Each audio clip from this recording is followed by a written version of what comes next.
Yeah, just let me know. That's okay. Good, thank you. So welcome everyone to our June 2025 CAG meeting. We have a majority of CAG members in person and online today, which is very good. Thank you for your time and for being connected and in the room. And please join me in welcoming today Dina, Atia and Niall Braham to their first official CAG meeting. Dina is unfortunately unable to join us in person today, so she's online, and Niall is in the room, so you'll get acquainted to him during the breaks. We also have a large representation of board members, technical advisors, as well as observers in the room. So thank you very much, as always, for your attendance, for your time, and for your interest in the CAG's activities, always very much appreciated. Before we start, let me run you through a few housekeeping matters. As always, for those online, when you're not speaking, please mute your device. And if you wish to speak, don't forget to unmute. And for those online again, please use headphones for a better connection, and keep your cameras on so that I can more easily spot who would like to speak when you raise your hands. And that will also ensure that we have a more collaborative session. Well, I'd also like to advertise for an initiative that Eileen's been instrumental in organizing, and that we believe should help publicly showcasing the CAG meetings and discussions. You may have seen already that Eileen and I recorded a short pre-meeting video that has been posted on LinkedIn. And we introduce in that short video the topics of today's meeting. Similarly, we plan to reflect on today's discussions in after CAG meeting LinkedIn post. We welcome your support on LinkedIn on that, so don't forget to like, and we'll be happy to gather your thoughts on that later on today. Well, without further ado, let's kick off the meeting. First and foremost, we have to approve the minutes for the December CAG meeting. So would you have any comments on those minutes?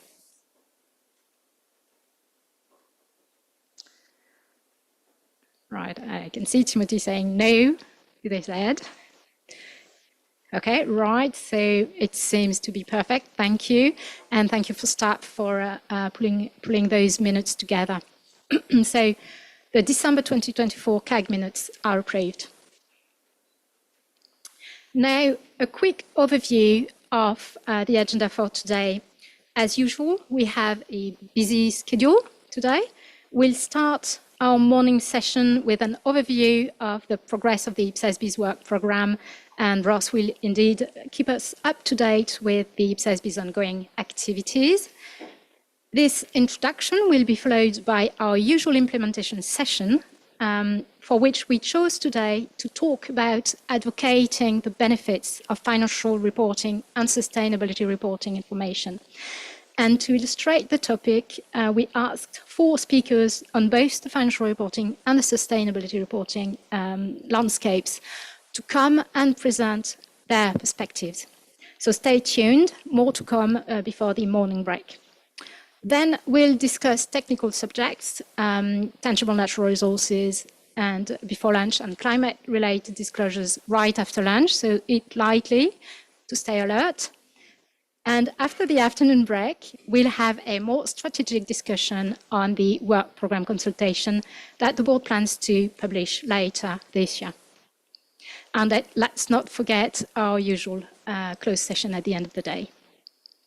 Right, to start the day, I'm turning to Ross, who is going to share the latest developments in terms of IPSASB's project progress and other organisational matters.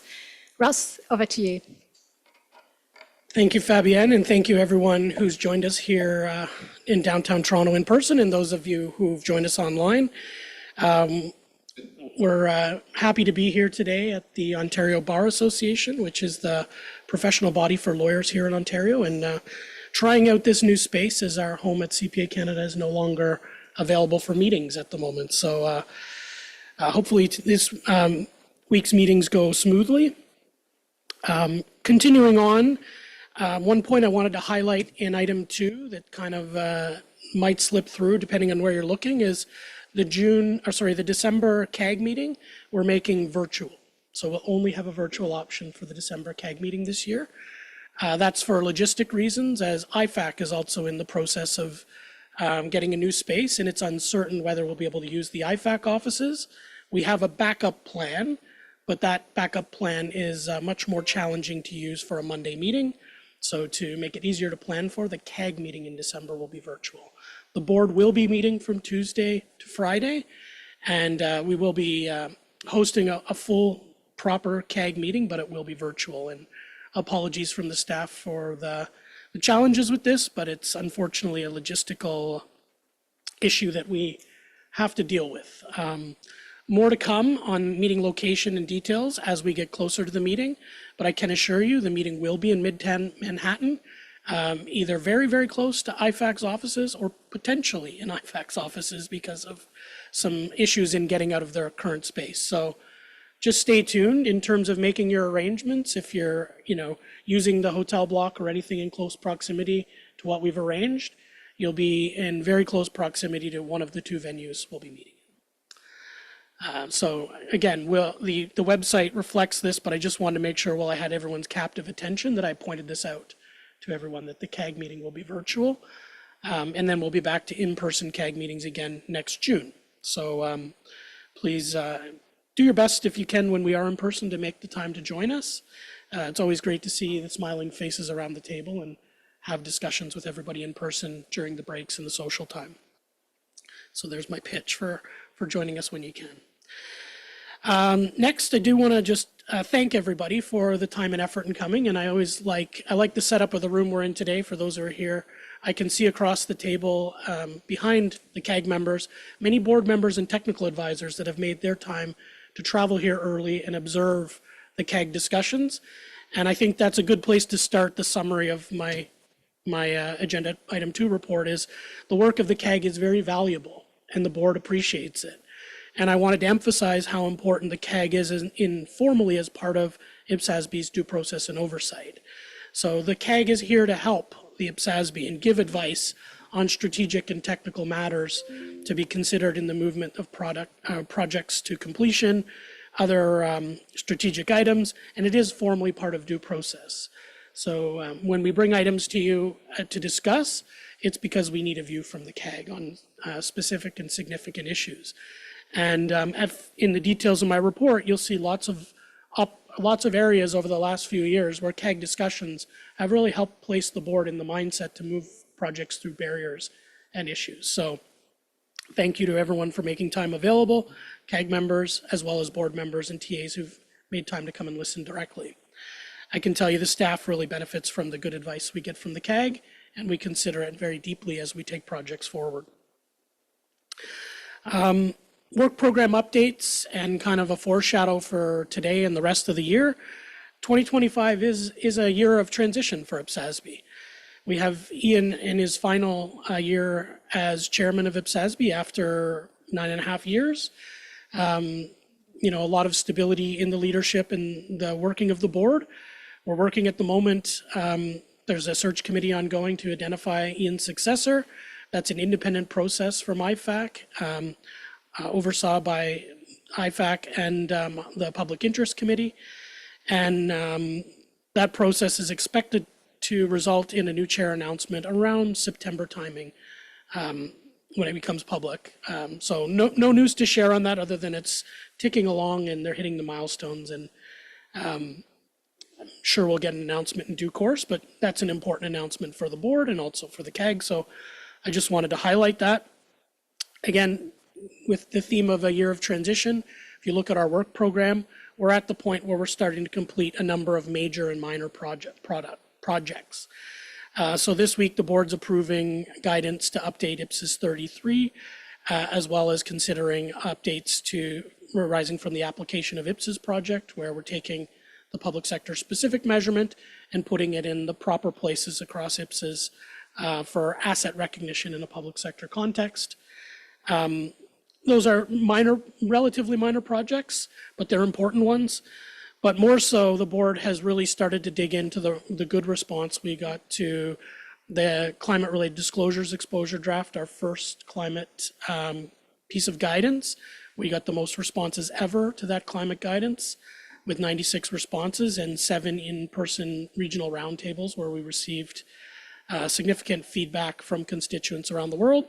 The board's already had a first discussion at our April 30th check-in meeting on the feedback received. And alongside that, another important project, natural resources, that the board, again, got great feedback on and had its first discussion on April 30th. The June meeting will be an important meeting for the board on both of these projects. And the balance of 2025 will be very important to finalizing the guidance coming out of these 2 projects. So though both those items will be discussed today on the CAG agenda, and I just wanted to highlight how important they are. Another point I wanted to highlight is the Public Sector Standard Setters Forum that will be held in September in Lisbon, immediately in the 2 days before the board meeting, so September 7th through 9th. This is a call out to all CAG members, board members, observers who are listening, that if you're part of this standard setting community in your jurisdiction, please join us. It's really important that we get all of the national jurisdictions involved in our forum. It's the 5th such forum, 2nd in Portugal. The location should be fantastic. We're being hosted by the Portuguese Accountancy Institute, the OCC. We're very grateful for that. They've been excellent hosts in the past. The 3rd time the IPSASB's had meetings in September in Lisbon. For those of you who've never been to Lisbon in September, I would say do not miss this meeting. The weather's fantastic, the city's beautiful, and the hospitality is second to none. So please make best efforts to join that meeting in person. You really do lose out if you join that one virtually. And the forum itself, you have to be there in person. We don't make virtual connections for participants. We want people in the room. It's an interactive event where you meet colleagues from around the world, discuss various issues related to standard setting in the national as well as international landscape, and you really don't get the benefits from joining online, so we don't make that available. So if you have any questions, come and see me or any of the staff members to ask about it. I really hope to see as many people there as possible. The other thing we'll be discussing today that's of importance, again, that transition theme is the next work program consultation. So we're going out with an open-ended work program consultation at the end of this year. We'll be discussing that with the CAG today, and we're grateful for the input on that. The CAG's been instrumental in past strategic and work program consultations, so we really want to hear your different perspectives on things we need to be thinking about. And with that, those are the main points I wanted to highlight in the opening, but happy to take any questions you may have now or throughout the day. Thank you. Thank you, Ross. Any questions for Ross in the room or online? I guess Ross has been very, very clear and a good advertiser for the forum in Lisbon. So please follow his advice. Very good advice. Okay, right. So I guess with that, thank you, Ross, for this update. And thank you also, as usual, for staff for the report back to the CAG, which is really, really useful and very much appreciated. I guess now it's time to start our first session, on the implementation. With the 4 speakers I talked to you about a bit earlier, and that I'm going to introduce briefly in a minute. You've actually already had a chance to read their bios in Eileen's excellent presentation paper. Eileen, maybe you'd like to say a few words on that session before I formally introduce our speakers. So, Eileen, over to you. Thank you, Chair. And I guess we do have some slides just to go through a quick overview of the intention for today's session. And we're actually about 15 minutes ahead this morning's agenda, so it does give us plenty of time to have further discussions on this important topic. Now, we tried to keep the agenda paper rather short, really just to set the scene for what we intend to discuss during this session. But I think all of the good material is what you'll hear from the 4 speakers that we have brought in today, not from my very short paper. The paper is really trying to showcase that in thinking about the broader public sector landscape, there are various groups that can benefit from financial reporting and sustainability reporting information as foundations for a stronger public financial management, as well as for sustainable development. Now, in the current environment, the public sector landscape is actually supported by a lot of different groups and organizations and actors, and they all have different perspectives. And so what we're trying to do is find a more universal way of articulating the benefits of IPSAS financial and sustainability reporting. Now, as you can see from the slide up here on the left-hand side, that is a pretty crucial area of the overall 2024 to 2028 IPSASB strategy and work program, specifically the bottom right quadrant there, advocating for the benefits of financial and sustainability reporting information. So this today is really an opportunity to start that conversation in a more formal and comprehensive way to really try to create that universal message for us to articulate in the future as the IPSASB continues to advocate for these benefits.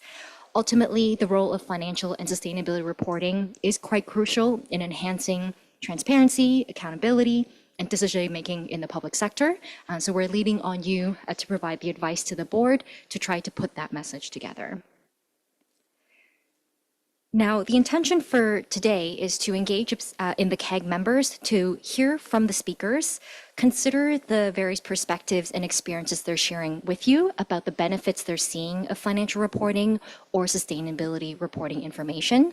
The 4 speakers are actually from both parts of that landscape. So we have 2 speakers that will be presenting their views on the benefits of financial reporting and 2 speakers that will talk about the benefits of sustainability reporting. And so the main outputs we're looking for today are, as mentioned, identifying those key benefits and trying to find a way to articulate them in a more compelling and universal way. This is the start of a conversation. We're not expecting to come out of today's session with, one main document that we're going to frame, laminate, and bring to all of our events, but it's really going to help us create that foundation so we can have better conversations in the future. So with that, I'm going to pass it back to the chair to introduce the first 2 speakers that we have on the financial reporting side. Thank you, Eileen. Do we have Srini online? Okay, so as Eileen just said, we're extremely lucky to have very good speakers, talented speakers in person and online today, and I thank them for their time. So while I say a few words on their backgrounds, I'm going to ask them to join the table for those in person and to turn their camera on for Srini, who is online. Okay, so the first part is on financial reporting, and I'll first introduce Florian, which should give some time to Srini to join us online. So Florian Chatini, come to the table, please. He's head of the Financial Statistics Unit in Switzerland, and Florian will provide his views on the benefits of accrual-based financial reporting from a statistical perspective. So welcome, Florian. So is Srini online? Okay. Presentation. So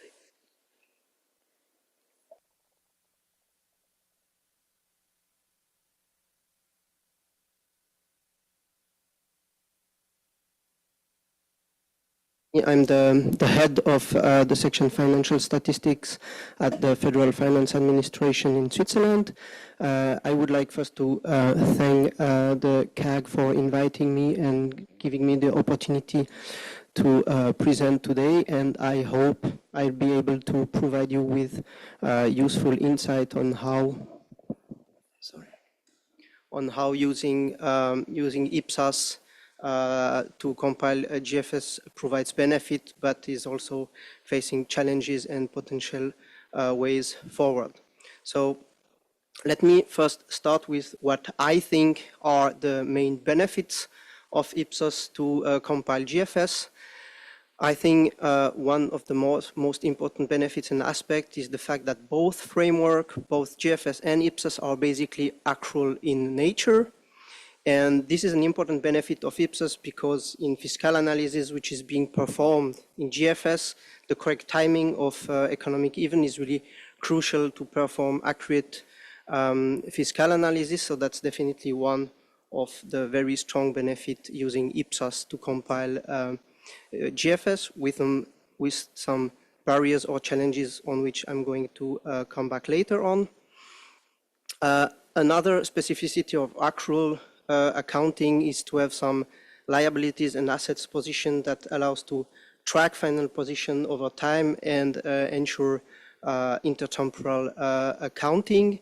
And this is also a benefit of IPSAS, since both IPSAS and GFS promote a comprehensive and granular coverage of assets, liabilities, revenue, and expenses, though GFS might sometimes go further in the combination and reconciliation between stocks and flows. Nonetheless, IPSAS-based accounting data are very useful and important source of information to reach this reconciliation.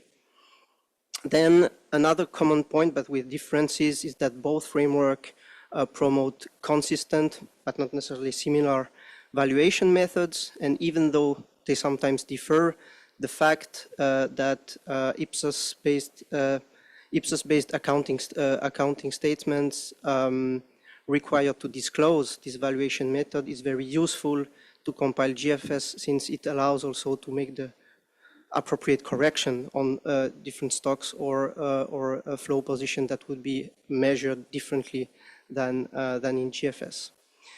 Then another aspect, which is maybe the one I would like to stress the most, and it's underlined, is the fact that both GFS and IPSAS, they are largely focusing on the same entities and therefore on the same primary stakeholders and users. And this is something I would like to stress because sometimes I hear or read, not only in IPSAS, but also in different contexts, that GFS and IPSAS have like completely different objectives, have nothing to do with one another. And I think this is a wrong view on those both frameworks.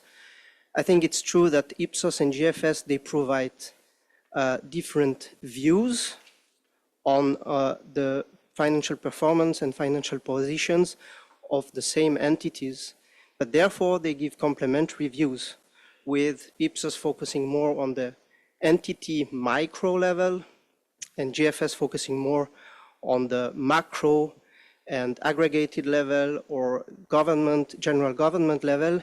But at the end of the day, they provide insights on the same aspects, and they are in that sense complementary and not completely separate from one another. And I think this is clear that the closest IPSAS and GFS are, the more value it provides, the more information it provides for good and informed decision making by policymakers, especially in the field of fiscal policy. Finally, an additional advantage of standard-based accounting data for statistical compilation is to, whenever the entities that are being compiled in GFS all use the same standards, it facilitates greatly statistical harmonization and aggregation, also allowing automatization of statistical processes. And of course, it also improves the traceability of this data because the source data that are being used for the statistical outputs is clearly documented and disclosed, which in turn also improves the quality of the statistical data. About the quality, maybe a final point that I would like to mention is IPSAS-based financial statements are also very likely to be audited accounts, which is also speaks in favor of higher quality source data, which in turn flows into the quality of the statistical data. All these benefits, as already mentioned in the title, they also face challenges and some potential barriers, to which I'm coming now. With respect to the actual nature of GFS and IPSAS, even though they are both actual in nature, they sometimes have difference in the way transactions are being recorded over time, with GFS more focusing on an economic approach to identify events generating expenses and revenue, whereas IPSAS is more focusing on a legal and control approach for these events, leading sometimes also to transactions being recognized earlier in GFS than in IPSAS. Another difference is in the definitions of revenue and expenses, especially those revenue and expenses being covered in the definition of the fiscal balance are not necessarily always the same. Although here I would not like to stress this difference too much, because I think to some extent this is also a matter of terminology and the way transactions are being classified rather than really completely fundamental differences. Finally, as I already mentioned, there are also differences in the valuation methods and recognition criteria that are being used for similar stock and flow position, especially with GFS focusing on market price valuation method, but also especially, and I'm coming back to that in an example, for instance, not recognizing some types of liabilities such as provision, which is something in our opinion, which is one of the main problem or main issue between GFS and IPSAS. I'm going to illustrate that with a, I hope, compelling example later on. Finally, as you know, for GFS, for fiscal analysis, for fiscal forecasting, long time series are being required. And in that respect, IPSAS-based accounting standards is a challenge. Using these data is a challenge because IPSAS really focused on short-term comparability, which is of course then a challenge to build time series. I think the guidance in IPSAS is that financial statements must at least be comparable with the previous year, which means we are very far away from long time series. And of course, related to that is the fact that in the latest years and months, IPSAS have been very dynamic in the sense that a lot of either new standards have been published or entered into force, or some standards have been revised or extensively revised. And this very dynamic evolution is also costly for preparers to implement, and some preparers, especially also smaller entities, they just cannot cope with this dynamic evolution because it's costly. You have to adapt your IT system. You have to educate people to the new standards. This is costly. This takes time, and the consequence of that is that the entities, the universe of the entities that are covered in the GFS statistics tend to diverge because some adopt the new standards, some don't adopt the new standards, which create difficulties in statistical in the compiling GFS, and of course for the same entity that is adopting these new standards, then the comparability over time is not given per se, and necessitate some adaptation. And finally, maybe a later point is the more differences you have between IPSAS and GFS, then requires both skills in accounting and statistics if you want to compile GFS out of IPSAS-based accounting data.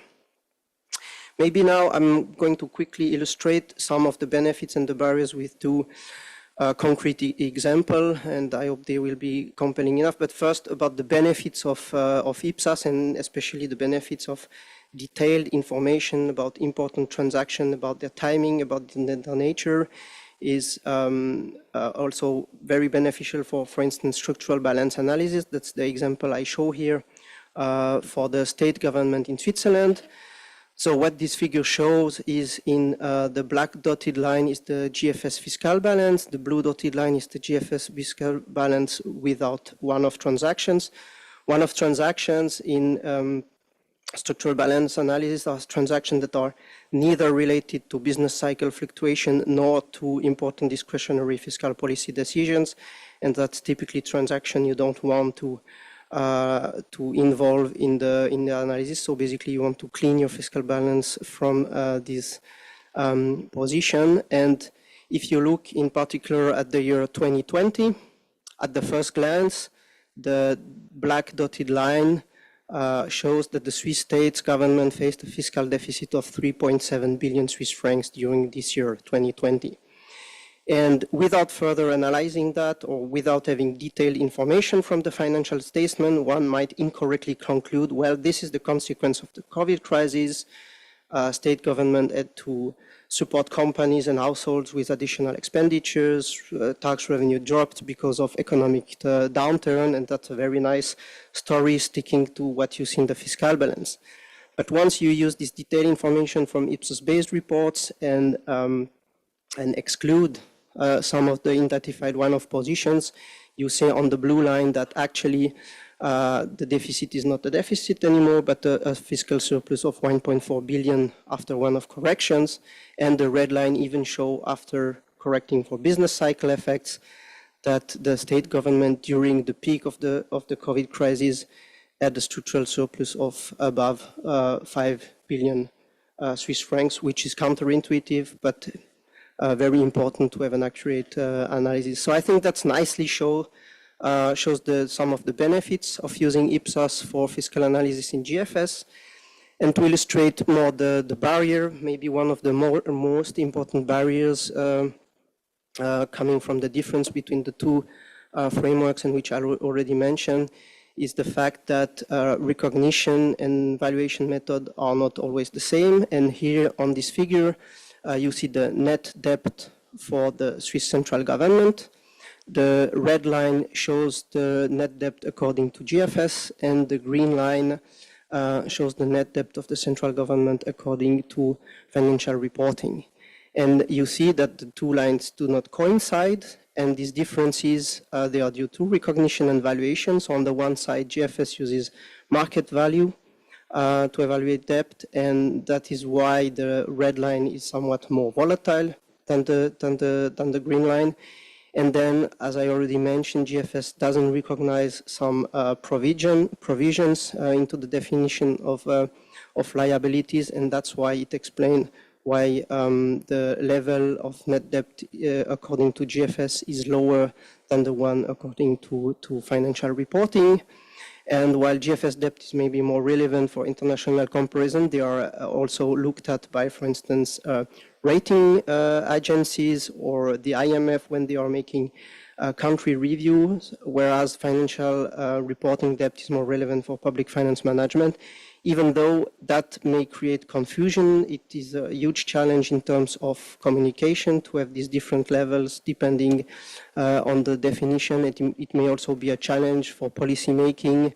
You can imagine that some policymaker may pick one of the definition depending on which one supports their political agenda, which is definitely a problem that should be addressed.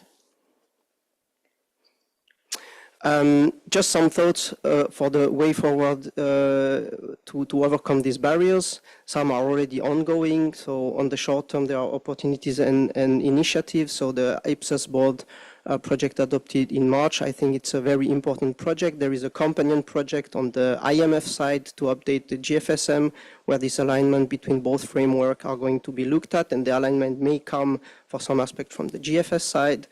There are also project, but there will be discussion about that this week, like the presentation of financial statements, where there could be some opportunities to align IPSAS more closely to GFS and vice versa, at least partially. And on the long term, I think it's important to establish this alignment with GFF as a very long-term strategic priority from the IPSAS board side. Also, stabilizing the IPSAS framework, I think we are going towards that with more implementation and review. And finally, some more guidance about comparability over time to build cross time series would be very important. So I'm not being longer, just final word. The most important is it's important to bear in mind that the units and the primary user and the stakeholders covered by GFS and IPSAS are most of the time the same. And that's important to bear in mind for the development of both frameworks. So thanks a lot for your attention. Well.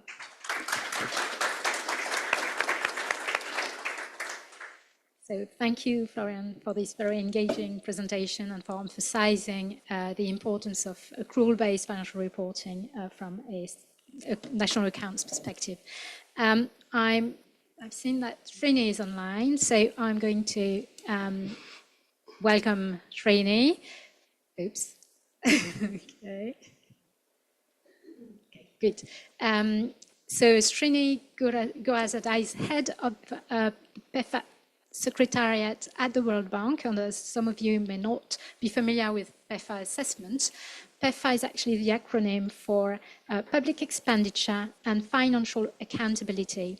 So Srini will share his experience and the benefits of accrual-based financial reporting in the context of public financial management. So welcome, Srini. I can see you online. So the floor is yours. Thank you, Chair. And I guess you can see my screen.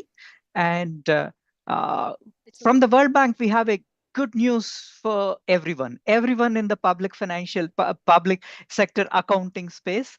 This report, which you see on the screen, the 2024 Global Report on Accrual Accounting for Fiscal Management. This report gives the good news from the World Bank. We were not sure whether we will get it, but we at the end of it, we were able to conclude through this research product that accrual accounting has a close alignment with better fiscal management. Great pleasure connecting and speaking to all of you virtually at the IPSASB Consultative Advisory Group meeting. This report has been launched in the previous IPSAS board meeting in Washington, D.C. We missed many of you there because the CAG was not taking place. Tim and me would make sure in coordination with the IPSAS board that in future, when we host in World Bank, we'll make sure that CAG would be there. It would be a great opportunity for us to host you in Washington, D.C. Quickly, why this report now? If we go back into history, the question was like the 97 onwards, IPSAS was there in some form or other. And even now we are talking of a percentage of countries following accrual accounting and much smaller percentage following accrual IPSAS. Within the World Bank Group and through the development community, what we saw is this question coming up. You guys are talking about accrual accounting.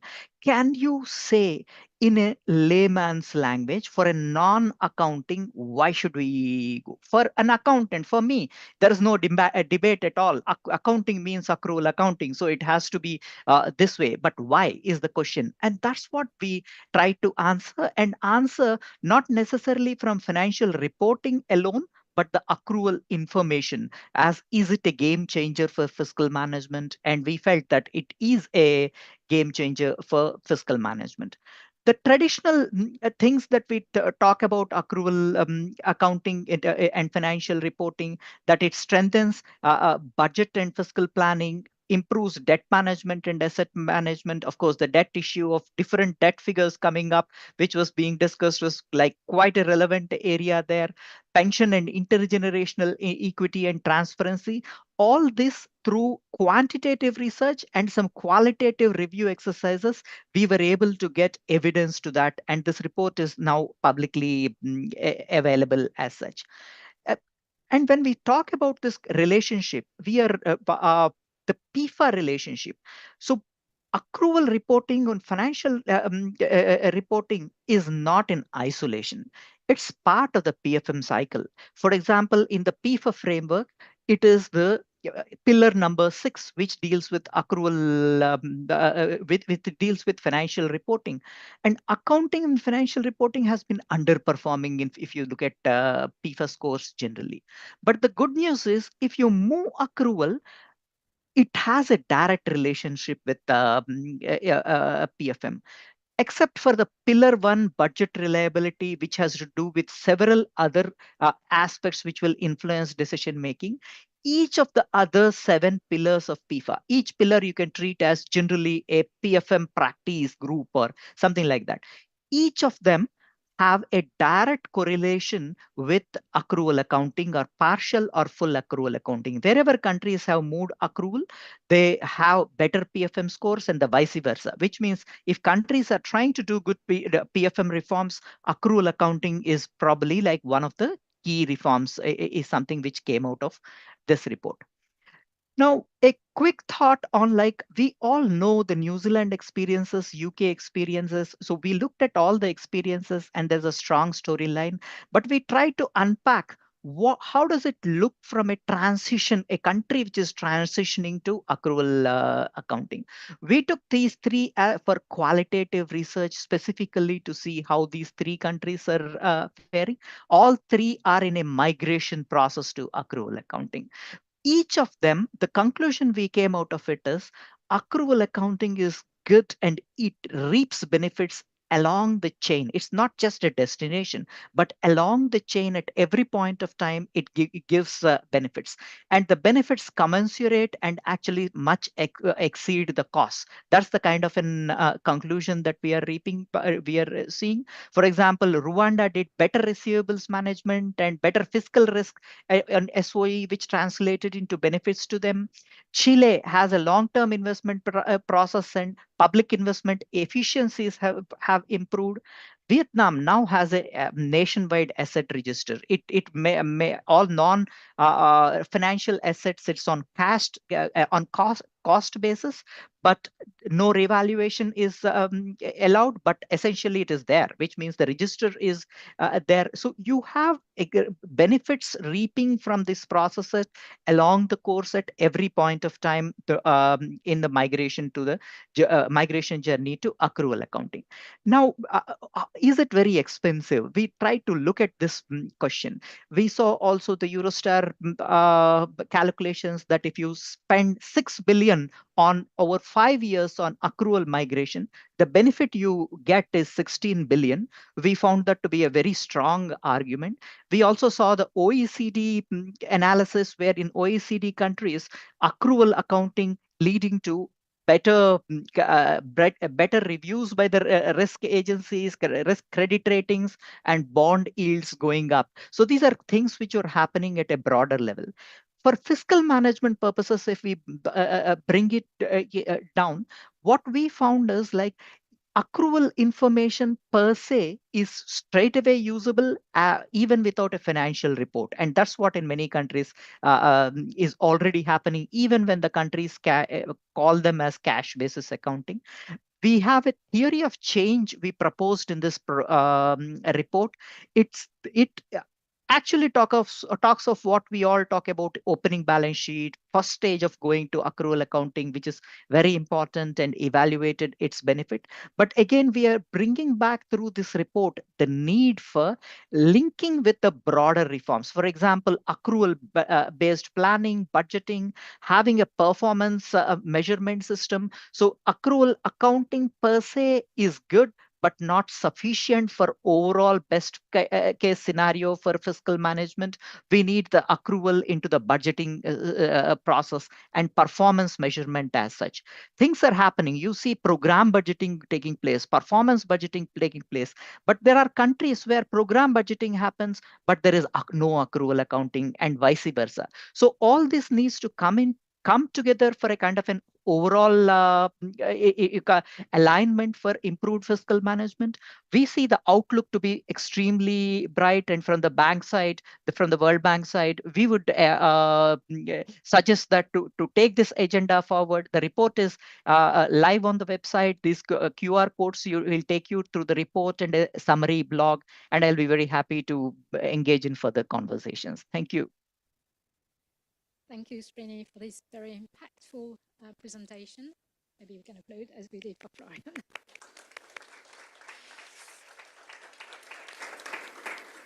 And also for emphasizing how accrual-based financial reporting is critical to good public financial management. So I'll now turn to members for your views on what you've just heard and how you may advise the board conveying the message that financial reporting and IPSAS financial reporting plays a role in enhancing transparency, accountability, and decision-making in the public sector. So over to you. Who would like to start?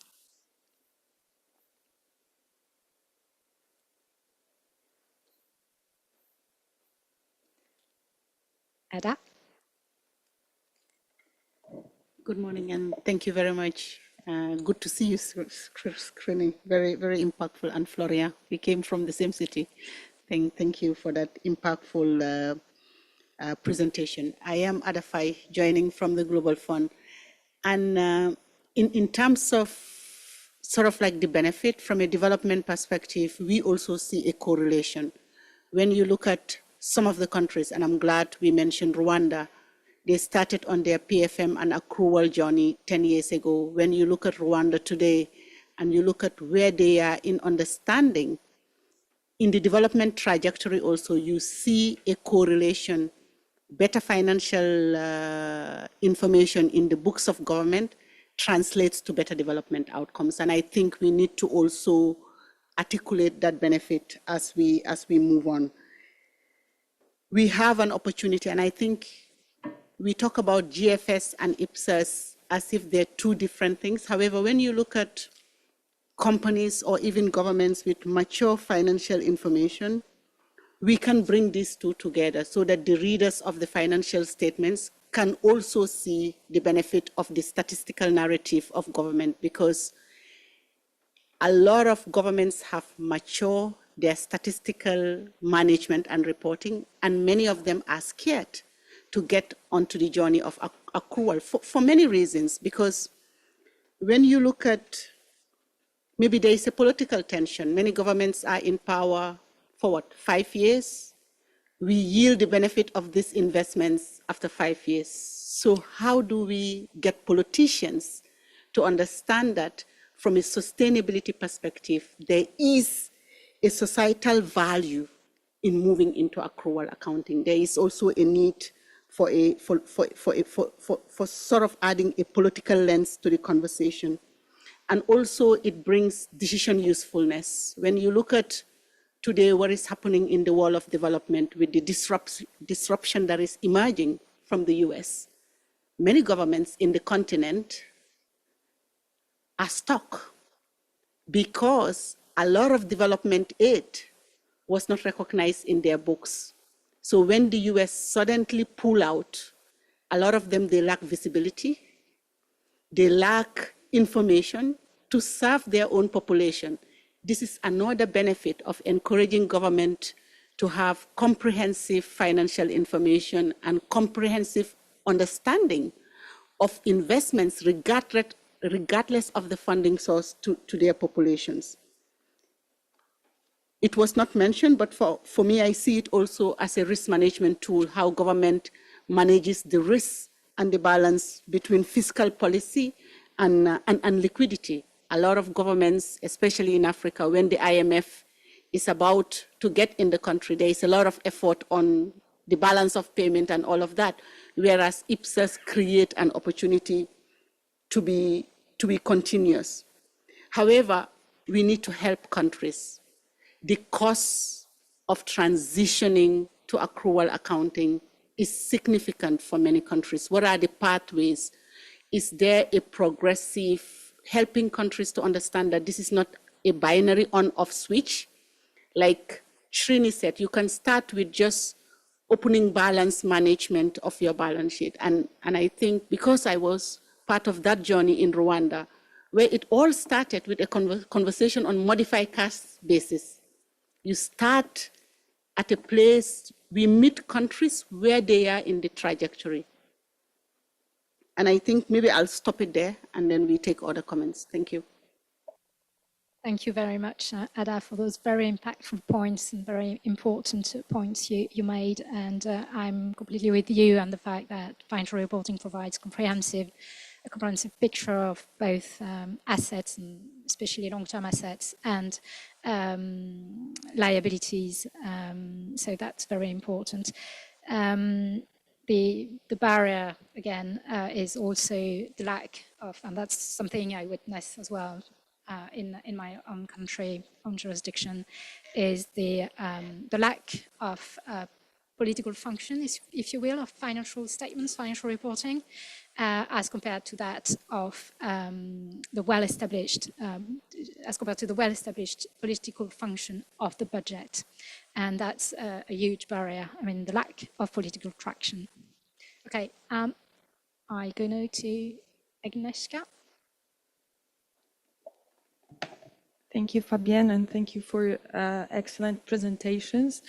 I had one thought after listening to both presentations, and my thought is that you were underlining a lot the quality of the data coming from the accounting system.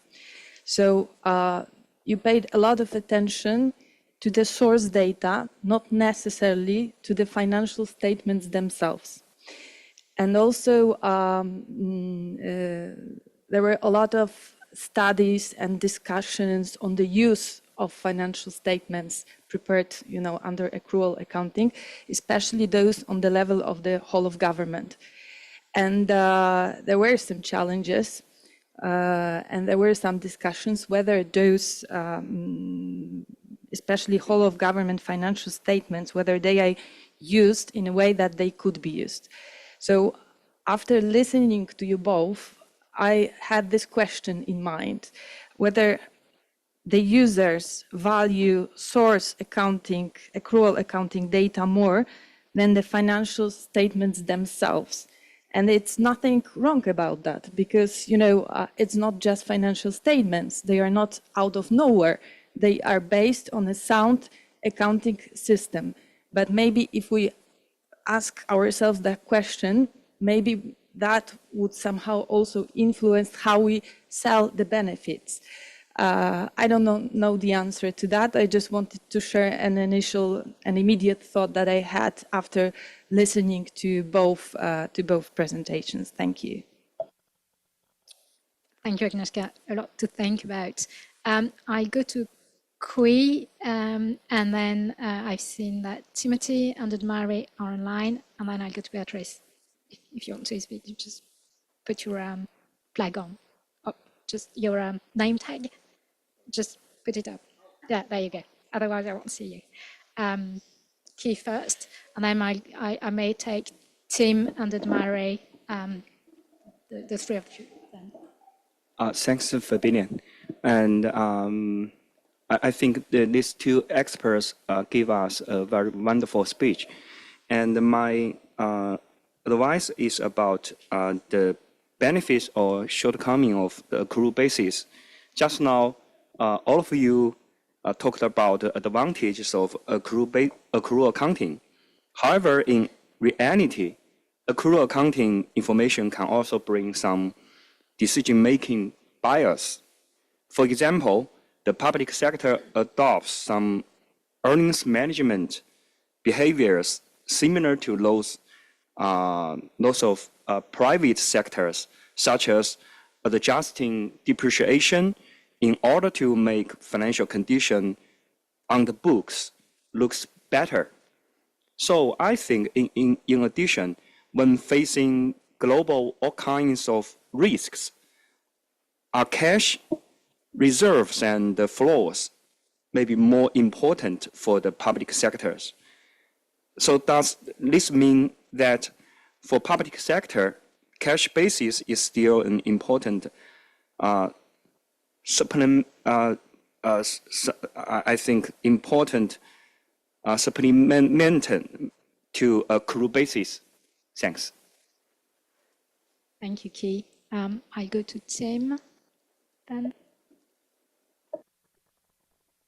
Okay, thanks. I mean, I think these are two great and complementary presentations, and so to build on a little bit on what Agnieszka was saying at the point, and I think the value of the data in accrual-based financial statements is not just the statements themselves, but the discipline that data has gone through in terms of the rigorousness of both going through the accounting system, but also the financial reporting process the credibility of that data.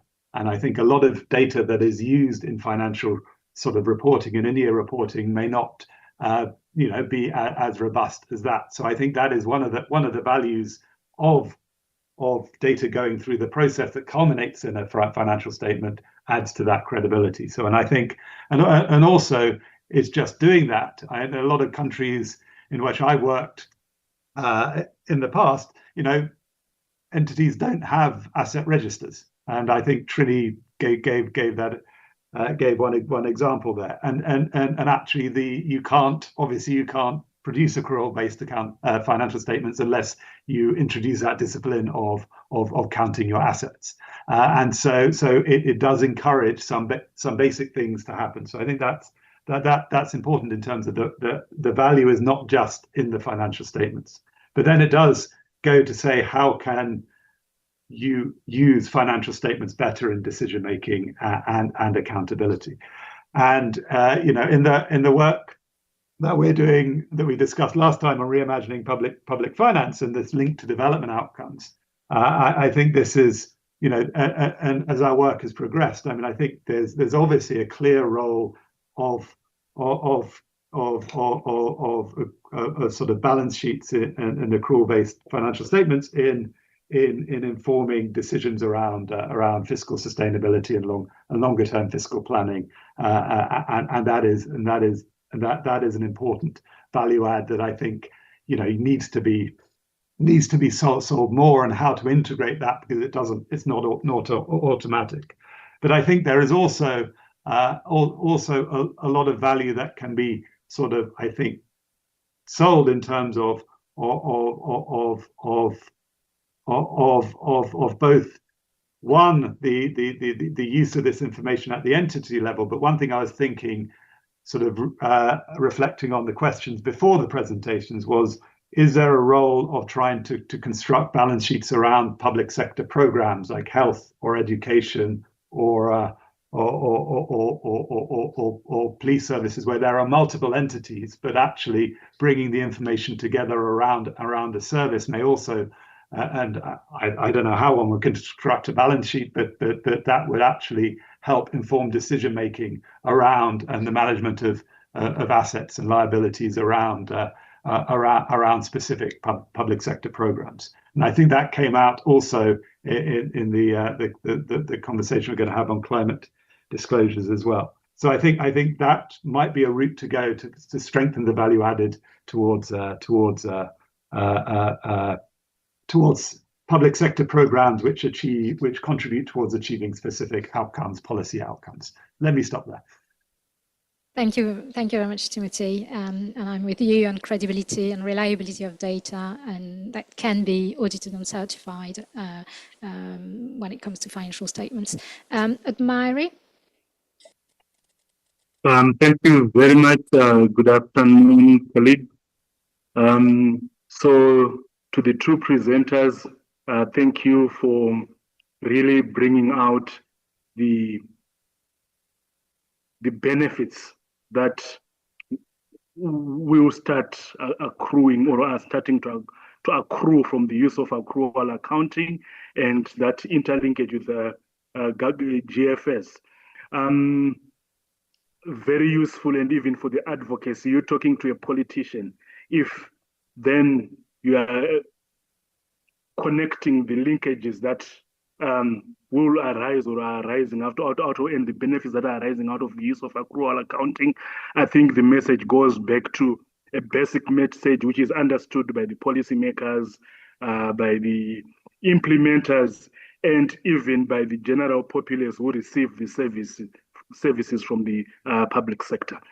I think to the question of advocating for the benefits of IPSAS accrual reporting and sustainability reporting information. So IPSAS accrual has been with us for a while, and then sustainability for the public sector is coming in. I think from the onset, if we try to integrate or to bring out the connection between financial reporting and sustainability reporting in the public sector, I think it will help to get the message across and the benefits to clearly come out, instead of then when public sector sustainability reporting takes root, then we try to bring about the linkages. So the connection, the integration of sustainability and IPSAS accrual for the public sector and those who benefit from the public sector services, which is the citizenry, I think would be a great way of advocating the benefits of the two frameworks, which results in high quality public sector reporting. Thank you. Thank you, Edmary. I go back to the room with Beatrice first, then Thiago and Sheila. Thank you very much, and thank you for the presentations that were very, very interesting and different, but complementary.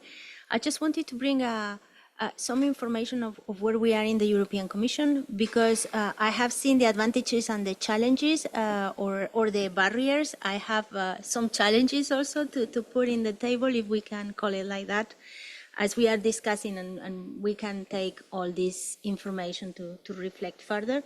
So the EU budget, we base it on a modified cash account approach. So we have our cash, and then we have other items such as the carryovers, but you don't have this long-term overview. And then we have the EU accounts where we are using IPSAS, and we are using an accrual base, which for us, it bridged the gap, and then we provide a global overview of what are the liabilities that we have moving forward. Now, we don't have any issue with the Court of Auditors, our external auditors, they understand very well, but we have to report to the members of parliament, so the politicians that we have been discussing, and there we do see that as much as they don't have any issue to understand the budget, because it's about how much money we are providing to the different member states, we do have issues to really understand what we're talking about when we are presenting the accounts in three areas. The first one is on the post-employment benefits liabilities, because we see figures from one year to another fluctuating very much. And there is sometimes some questions that give the impression that they are thinking we are playing with numbers, even if everything is very well done by Eurostat and we have, but it really depends how you, well, the accountable discount rate makes you fluctuate things, but for a normal person, and our politicians for me are normal people, they are not accountants, they are not fiscal colleagues, it's difficult to understand. So that's one of the things we're working on. And the other one is the borrowings, because we have, after the COVID, we have over 600 billion. We have borrowing in the market. And of course, this is very good when you present that we are going to borrow to re-inject in the countries and to have this cash availability for member states to face innovation and competitiveness, etc. But they don't think about what comes after some years, where of course we have to repay back, and that's not seen in the budget at the beginning, but it is seen in the annual accounts. And the other issue that we are also having as a kind of, I would say, surprise, or many questions being faced on the financial risks that we are having, because also some of the money that we use in member states is to fund projects where private investment will not go there in those areas, and we are there to support. And of course, you have some liabilities that might be realized, because that's, if we are taking risky projects, it can happen. And there also we are seeing an issue in making understand the guarantees, the liabilities that come with it, and what does it mean in the long run. So I just wanted to provide some information of the issues we are facing on a daily basis between the budget, which is very clear because it's cost accounting and it's very, very easy to understand, and then the accrual base. Thank you. Thank you, Beatrice. I go to Thiago next, and Sheila. Hi. I'll go again to data. Before that, I just remember a saying from General Director of Taxes in Portugal, who said, we have to make taxes sexy. And that's something that we should think about financial statements. How do we make financial statements sexy, especially for politicians? And data is probably the key, as Agnieszka said. We found out, for instance, in Portuguese municipality that we control arrears. It was fundamental. Arrears was a huge problem. 3 years of delay payment. We could control debt of municipalities again. It was very important. It was shown that the information was very good. We used information to deliver something that politicians wanted. They wanted to show, for instance, that during 4 or 5 years, the debt has decreased. Another information, we started to look into municipality fees and a relation between cost and the price and the fee. So in order to define that, the law started to make an obligation, good costing models, so you can define the prices, the fees, and so on. This is accruals accounting information. So suddenly, accruals accounting information was sexy for politicians because it delivered information they use to implement policies. So that's something that we've been learning. It has not been easy to implement this, accruals accounting. Before you get to financial statements, yes, information can be very useful. I love the presentations because this is something that we've been dealing with making information real useful for politicians. For the public and the politicians have a high difficulty in understanding how can we use it? What is it for? What's in it for me? So let's give them what they need. So it's not financial statements. That's the end of the story, okay? So, yeah, thank you. Thank you, Thiago. Sheila?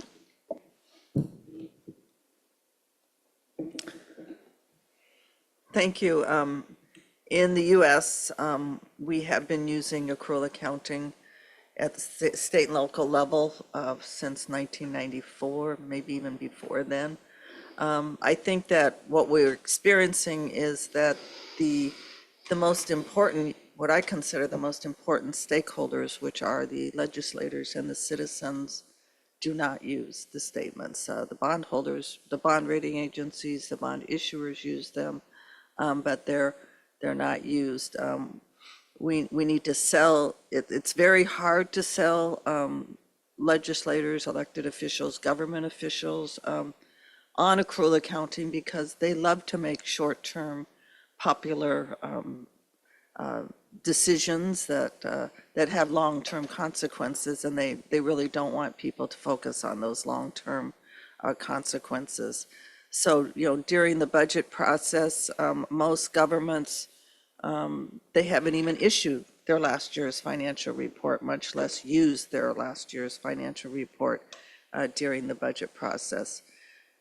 At Truth in Accounting, my NGO and others, we struggle to get the information from the accrual statements into an understandable format. We have had some success in getting the information into a 2-page document that people can understand, the media, the citizens.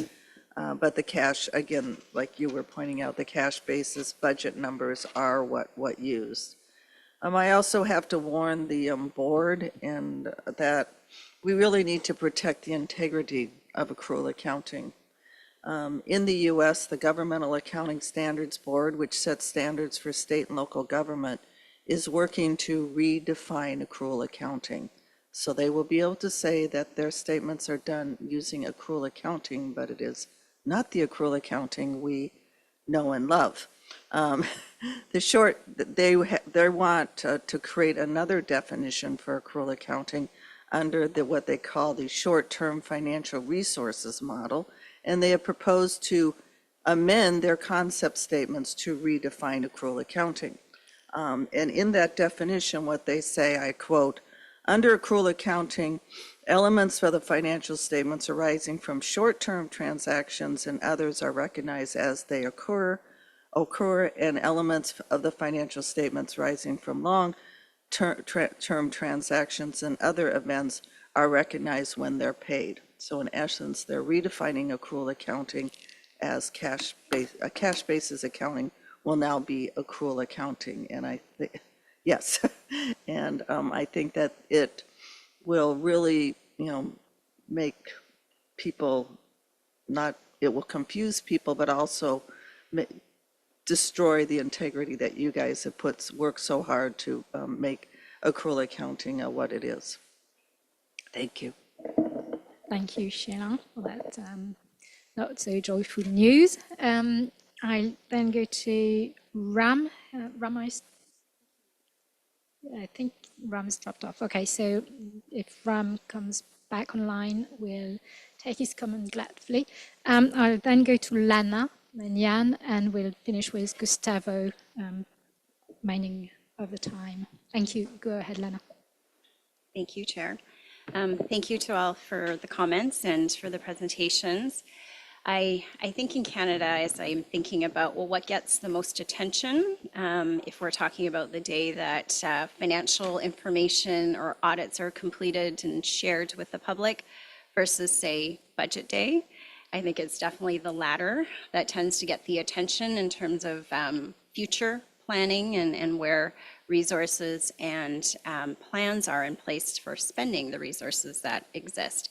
So I just kind of look at that basic situation that exists in a country that has the benefit of having a fairly long journey with accrual accounting and having lots of information available.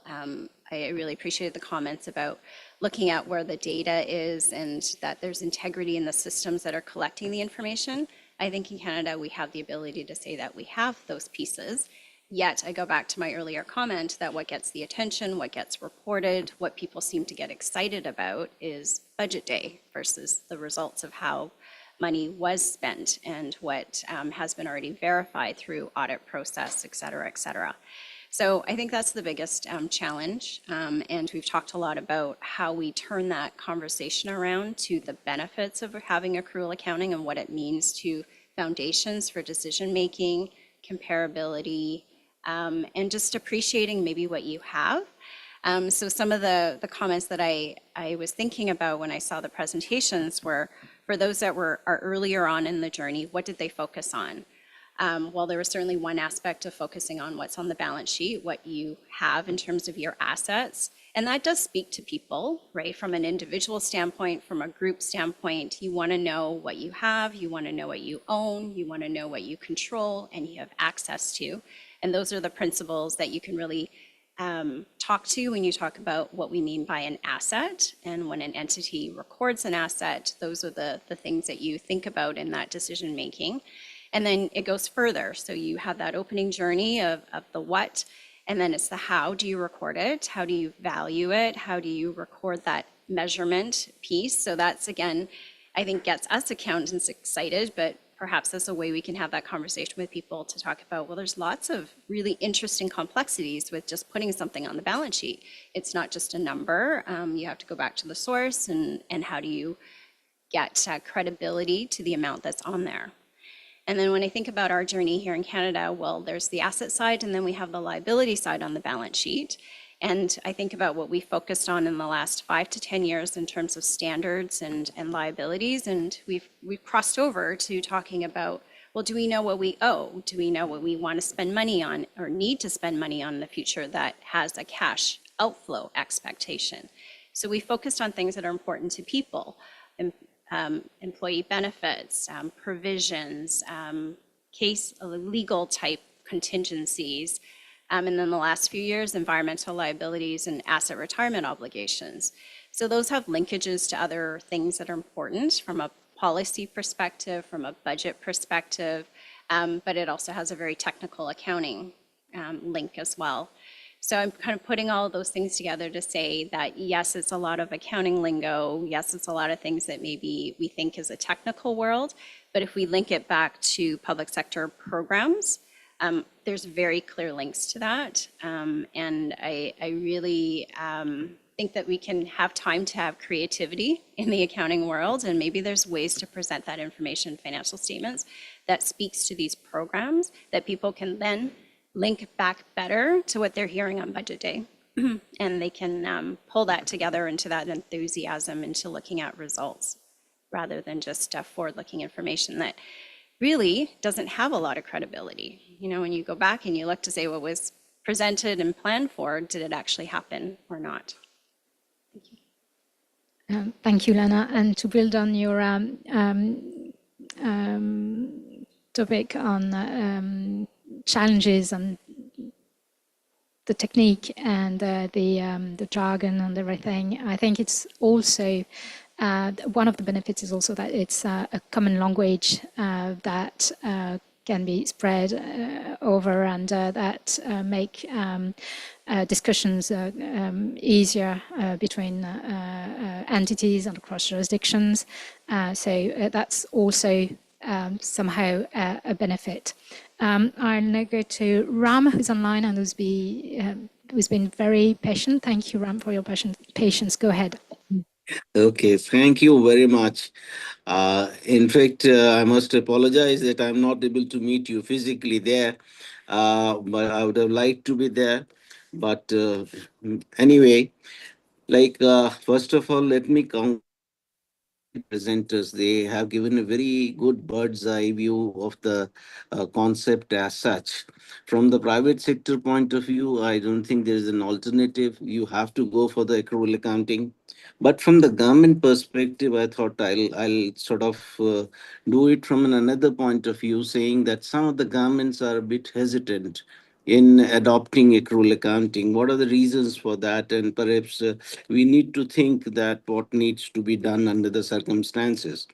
Meaning, if we see accrual concept, meaning it has its origination in the matching concept, which is the general accounting assumption, which says that it has the ability to match the expenses and the revenues to know the results of the operations for a particular period. Whereas, as we see in government, what happens is that both on the receipt side and as well as the expenditure side, the close correlation between the revenue and the expense is not there. Revenue is earned as per the taxation priorities of the government, and at the same time, the spending is done as per their policies and programs, depending upon the level of development they are in. So the basic problem arises there that even if you change over to an accrual concept, how it is going to help you, because that matching concept is not there in government. The other thing is that the government doesn't need to know the results of operations in terms of profits. In case of government, meaning surplus doesn't add much value, in the sense that it doesn't show the performance. It is the objectives for which the expenditure is being earned. If you're able to have that deliverables, then perhaps government is seen to be doing a good job.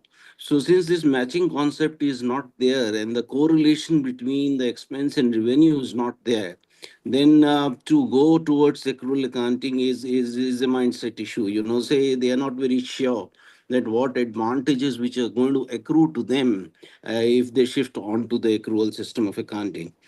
The other point of view is that, in the government, most of the expenditure which is done, it is done in areas like education, health, infrastructure. So these all expenses have a gestation period in the sense that there is no immediate result of these expenditure. The benefits which accrue to the government that accrues after a point of time.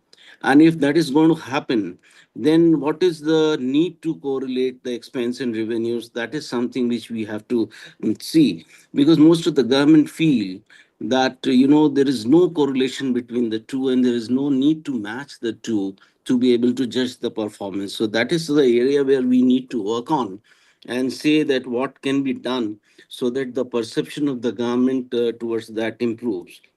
Then one problem associated with this is that cash is a very simple system of accounting in the sense that everyone knows the point of recognition and the manner of recognition. Whereas when we go towards the accrual system of accounting, it is slightly more advanced and complicated in the sense that it has certain set of assumptions and presumptions. And when we put those assumptions and presumptions into practice, then even two experts may not agree on the same thing at the same point of time. So we have to deal with the mechanism by which these assumptions and presumptions can be standardized, and most of the people interpret it in a particular manner. so that it becomes more steady and people know that what is the mode which is to be followed to be able to deliver. Because ultimately, accounting is only a medium. uh, what matters is that how government is able to achieve its objectives in a better way. So if your medium is more effective and helps government in taking decisions so that their objectives can be met, you have done your purpose. So method of accounting becomes incidental. So that is where we'll have to strike and say that yes, when government goes into the accrual system of accounting, then what are the definite benefits which are going to come, which is not there in cash basis of accounting, and the government has to be convinced about its benefits, and we have to see to it that they deliver and they help the government really. Perhaps that is the time when the acceptance rate of accrual would be much higher. So I thought I'll just chip in for those comments. Hope they would change. They will sort of force people to think that that is one area which we need to work on, what is inhibiting the government from adopting it, and what are the new problems which are going to be coming out of that, and how to deal with it. Then perhaps we'll be able to achieve our purpose better. Well, Thank you. thank you. Thank you very much, Ram, for those very important comments. In the interest of time, I'm sorry, but I'm going to have to sort of cut short because we've got a lot of people that want to come in and we have to discuss on sustainability reporting. So I'm really sorry about that, but I have Jan. And for those who'd like to comment, please send your comments in writing if that's possible.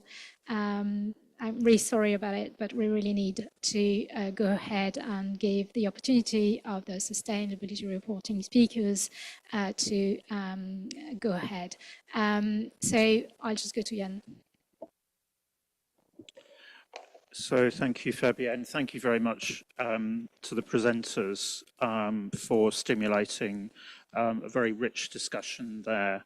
And I think it demonstrated why having this discussion right at the beginning of the week is going to be so powerful for the board, because it touched on many different aspects that we will be discussing later on in the week. So I think sort of a couple of reflections on that. Also, just on a personal basis, actually, you know, listening to the remarks, it reminded me of so many discussions that I've had over the last 25 years since I arrived at the Treasury to start the whole of government accounts implementation for the UK. And very much that was about better information for fiscal management. Now, going to the two presentations, I think, Srini, the World Bank publication is tremendously powerful, because I think it gives a factual basis for why it's really crucial that governments actually implement accrual information. And I think you've drawn that together very successfully. I think you've made the argument in terms of cost benefit. And I think it also raises the very important question about accrual budgeting. And essentially, when you have a single version of the truth, or as close to that as possible, then you don't have 3 or 4 different versions that people are trying to manage on in departments. You have one.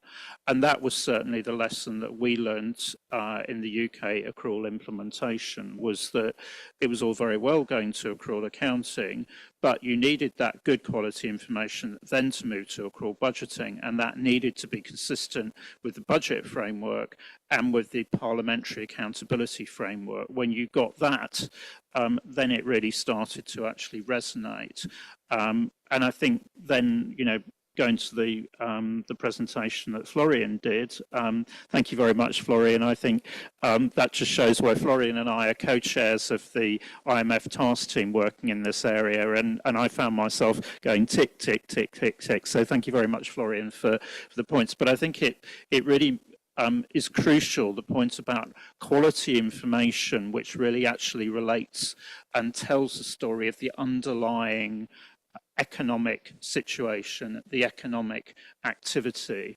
And the closer we can get to a single version of the truth, I think the better. So the work we're doing at the moment in the IPSAS GFS or the GFSM 2014 mapping is really to consolidate what's been done. Both Florian said a lot of changes in our standards over the last few years, but also, so we have a solid basis to move from. And then I think to highlight both for the GFS community, but also for the IPSAS community, there may well be areas where we can move forward together and bridge those gaps going forwards. Now, I think in terms of reflecting on some of the comments that I've heard today, I think, to Key's point, yes, funding is really important. So the cash version is equally important. It isn't a case of we made the mistake in the UK of saying we're switching off cash. Absolute rubbish.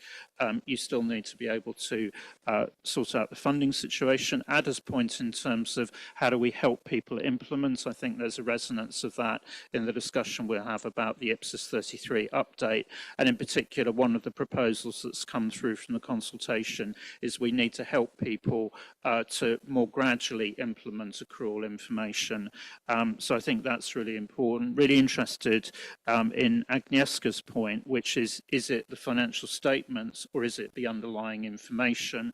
We'll have a resonance on that because the work on IPSAS and GFSM, at the core of that is how close can we get on bringing together measurement and recognition.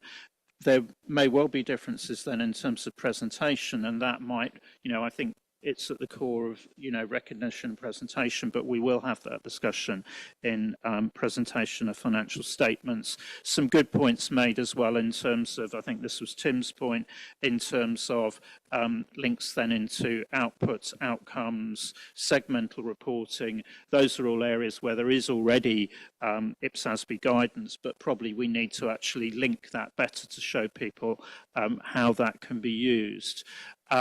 And I guess, some of the comments that have been made about really go to the role of international standards, because I think there is always a temptation for politicians to try to exert pressure on those inside government. And I know I've faced that, in terms of classifications of bodies and the impact that might have on the debt or whatever.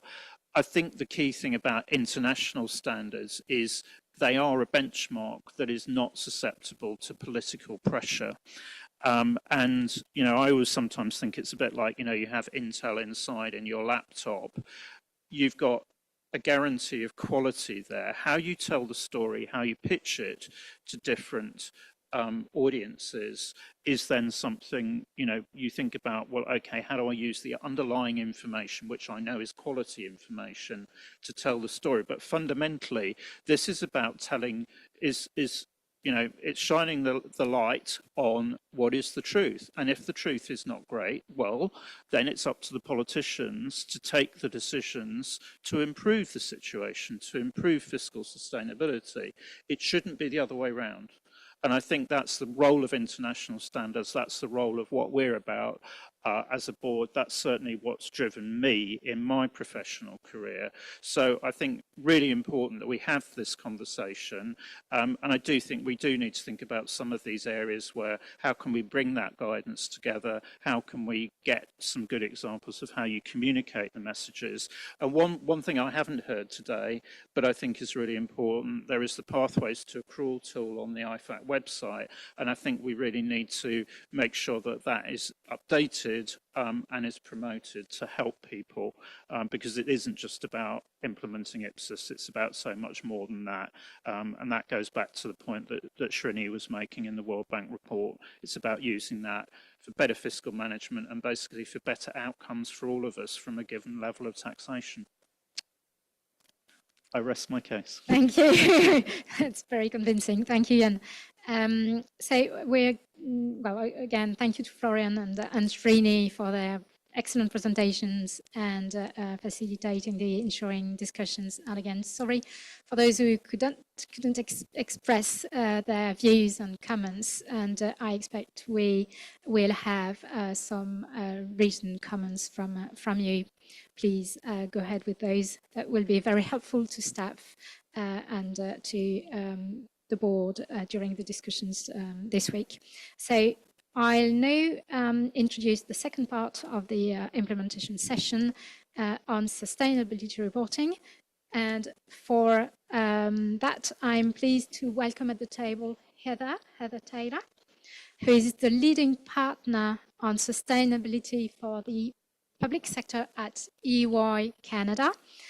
And in addition, throughout her career, Heather has held executive roles in the public sector space. So welcome to you, Heather, and thank you for your time. And I also welcome at the table Alex Metcalf, who managed various critical projects in his role at the Association of Chartered Certified Accountants. And Alex is currently engaged in supporting the IPSASB in developing a public sector reporting standard on that's focused on climate-related disclosures. So welcome to you both. As for the previous sessions, Heather and Alex will provide their views in a 5-minute presentation, and I'll open the floor to comments afterwards. So, well, Heather, please lead us off. Did I do it right? You can hear me okay? Yeah, awesome. So wonderful to join you. Thank you for having me. It's wonderful to see familiar faces, friendly faces, to talk about a topic that sometimes is a little bit polarizing. So thank you for the lovely introduction. Much of what I am going to talk about today are either themes that you just recently chatted about in the prior conversation, but also I know that through your deliberations around issuing the exposure draft, many of these topics came up, and hopefully I'm just going to give you some practical examples of how they came to fruition in application. And I don't know if you said this, I did participate in the sustainability reference group that helped advise the board in developing the exposure draft. But one of the themes that came out very loud and clear was around the need for consistency and comparability. So when we think about IPSASB really being focused on the private sector, it really was imperative that the public sector, in actual fact, aligned with that consistency and comparability. The language is vitally important. Having consistency to ensure that information can be compared. And the reason why the comparability is so important, and one of the things that I'm going to share with you in a couple of minutes, is really thinking about who the stakeholders are and which stakeholders actually have that ability to influence. So consistency and comparability, I'm going to expand on that in a second, but also aligning public sectors. So when we think about it, as your chair just mentioned, how important it is to have international standards that are not politically driven is also an imperative. And ensuring that there is alignment amongst public sector entities is quite important, so that there isn't disparate information out in the marketplace. And again, I'm going to come to and speak to the importance of stakeholders. When we think about, and again, I'm going to pull on some threads that recently just got talked about in the sense of who are stakeholders. Every government accesses capital markets. Every government needs access to capital. Capital markets are a main stakeholder, a very vital stakeholder that will actually influence your access to capital, your cost of capital, your competitive access, et cetera. And ensuring that there is consistency and comparability for those stakeholders, because capital markets at the end of the day do not differentiate between public and private sector. They look at their risk, they look at their return, and they want to ensure that they are investing in areas that have comparable risk. The only way to do that is to get some consistency and comparability. Without standards, what ends up happening is you get disparate information and you get a lack of competitive access to capital. And so what that does is it impacts the cost to governments, it increases the risk to governments. And I think what's really interesting is that in the lack of standards, there is confusion. There's confusion around multiple sets of standards. You know that IPSASB used to talk about the alphabet soup. That exists in the public sector. The alphabet soup does still exist until standards in actual fact are in play. And also too, when we think about the catalyst for accountability, governments and accountability aren't always synonymous. We know that there are potential polarizing perspectives that impact that accountability. We're living it today. Paris, there was a significant buy-in to get to net zero, but there's been nothing to keep governments accountable. By having standards, that increases the level of accountability because there's a need and an essence to report on the progress. So in the absence of standards, there is nothing really forcing accountability. So I'm going to move on to the next slide. So what I'd like to do is just give you a real life example and tell you a story, a true story, about a previous role that I held. So you are in the city of Toronto, the largest municipality in Canada, the 5th largest government in Canada.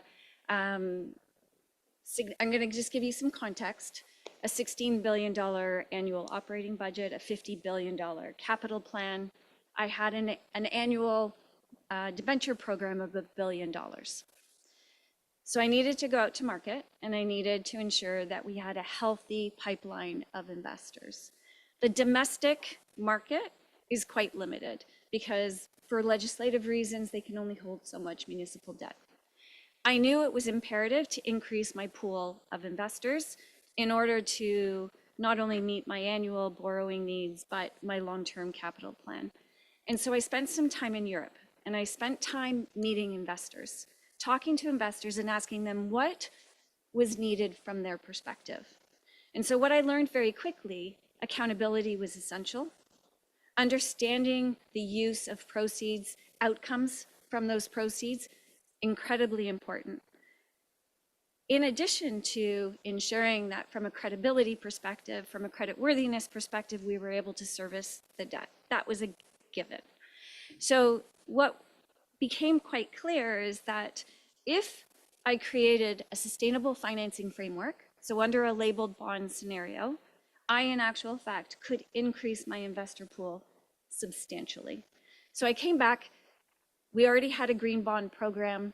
We created a sustainable financing framework, which was an umbrella to allow us to issue different types of labeled bonds. So we opted to actually prepare the very first Canadian social bond, in addition to a green bond.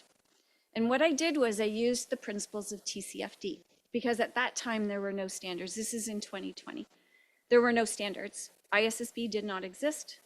So TCFD was the best possible option that I could comply with. So under this sustainable financing framework, using the principles of TCFD, we created a social bond. In 2020, you might remember we had this global pandemic. Capital markets were completely disrupted. Many Canadian governments had issues in going into market and completing debentures. Many times within a 9-month period, debt was retracted and it could not be completed. I'm happy to share that amongst the turmoil, I did go out to market and I went out with a social bond. Not only was it successful, it 2 times oversold. So when you do the math on having an oversold debenture, you get better terms and conditions because you can tighten your interest rates. That was only because my pool opened up. It was a typical supply and demand curve. So it was proof to me that the sophisticated users, which were the capital markets, understood the foundational principles that were being applied. They understood there was accountability. They understood there was risk associated with it, but it was all calculated. And that became the catalyst to actually drive forward a social bond program, but using the reporting as the basis of communication back to the investors to prove that their investment was in actual fact producing the outcomes that it was originally intended for. I can then say on the secondary bond market, that the bonds continue to hold value, which is another factor of evaluation. So the credibility was understood by the market. The stakeholders, in actual fact, saw value in the principles of the reporting. But had there not been a TCFD, it would have been very, very hard to push forward from an investment perspective.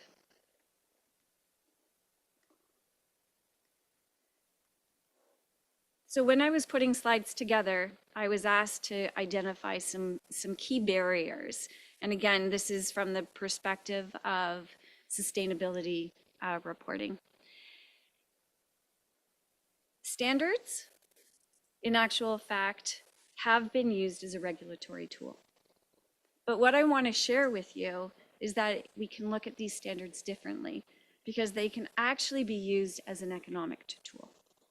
And what I mean by that is, as of right now, there is inequities between public and private sector organizations out in the marketplace. There is inequities between the sizes of governments, whether you're talking about a local government, which is the City of Toronto, but obviously on a larger scale, but inequities between types of governments as well. Having standards, in actual fact, diminish those inequities. Having standards allows alignment between those reporting jurisdictions. In addition to that, what I want to share with you, and again, this is through experience, is that by looking at sustainability and having standards to report against, in actual fact, can be used as an economic advantage. So it's not just reporting for the sake of reporting on historical information. It's actually using it and saying, how do I, in actual fact, differentiate myself when I'm out in the marketplace? When I'm competing with other jurisdictions, how do I make myself different? Well, if I'm aligning myself and making myself accountable, that is a differentiator. We know that there are different jurisdictions globally right now that are using sustainability for exactly those reasons. We can look to Asia, we can look to Singapore, we can look to some of the countries in Africa who are not doing this necessarily for the moral right, but in actual fact understanding there's an economic advantage to taking on sustainability. This competitiveness is unfolding, and it's a matter of connecting the dots and understanding that it is actually happening right now. Over the last year, I've worked with OMFIF, which is the official monetary institute for financial institutions, and interviewing the largest asset managers and the largest pension funds around the world, confirming the work in the white paper has confirmed that there is an enormous amount of capital to be unlocked in the trillions that has and demands a sustainability outcome. However, they will not unlock that capital unless there are ways to prove and ensure that there is accountability. This is around, the concerns around greenwashing, et cetera. So the standards are a linkage and a key to unlocking that. Again, the competitiveness in the sense of access to capital at more competitive rates. As I said, I've lived that firsthand. That is undeniable. You've heard about greeniums in the market. I have the data to prove that greeniums do exist if it's done with the right market conditions. We know that there is enormous geopolitical pressure right now. And much of what we're talking about is a way to keep countries who are committed to advancing sustainability accountable. But it is also a way to ensure that we don't get stifled, that the commitments towards sustainability don't get stifled just because of political pressure. One thing I will point out is politicians, and this was said in the earlier session, politicians are here for short-term cycles. They're elected. Sometimes their elections hold for a complete term, which could be up to 4 years. And many times political terms are cut short. The fact is politicians are thinking short-term. Standards are thinking long-term. And so there's a need to reconcile and having politicians understand that there's actually economic advantages to looking at this type of information is a way to help them reconcile their short-term commitments, perhaps their short-term accountability, with the long-term views in hand. As I mentioned, there's unintended consequences for having jurisdictions adopt standards at different rates and paces. Unintended, not necessarily done with an open mind, but the unintended consequences is the advantage and the disadvantage as to advancing whether or not you're advancing your own economy through policies, programs, et cetera, to support sustainability economic activity, or if it's just in the markets and not being able to compete economically.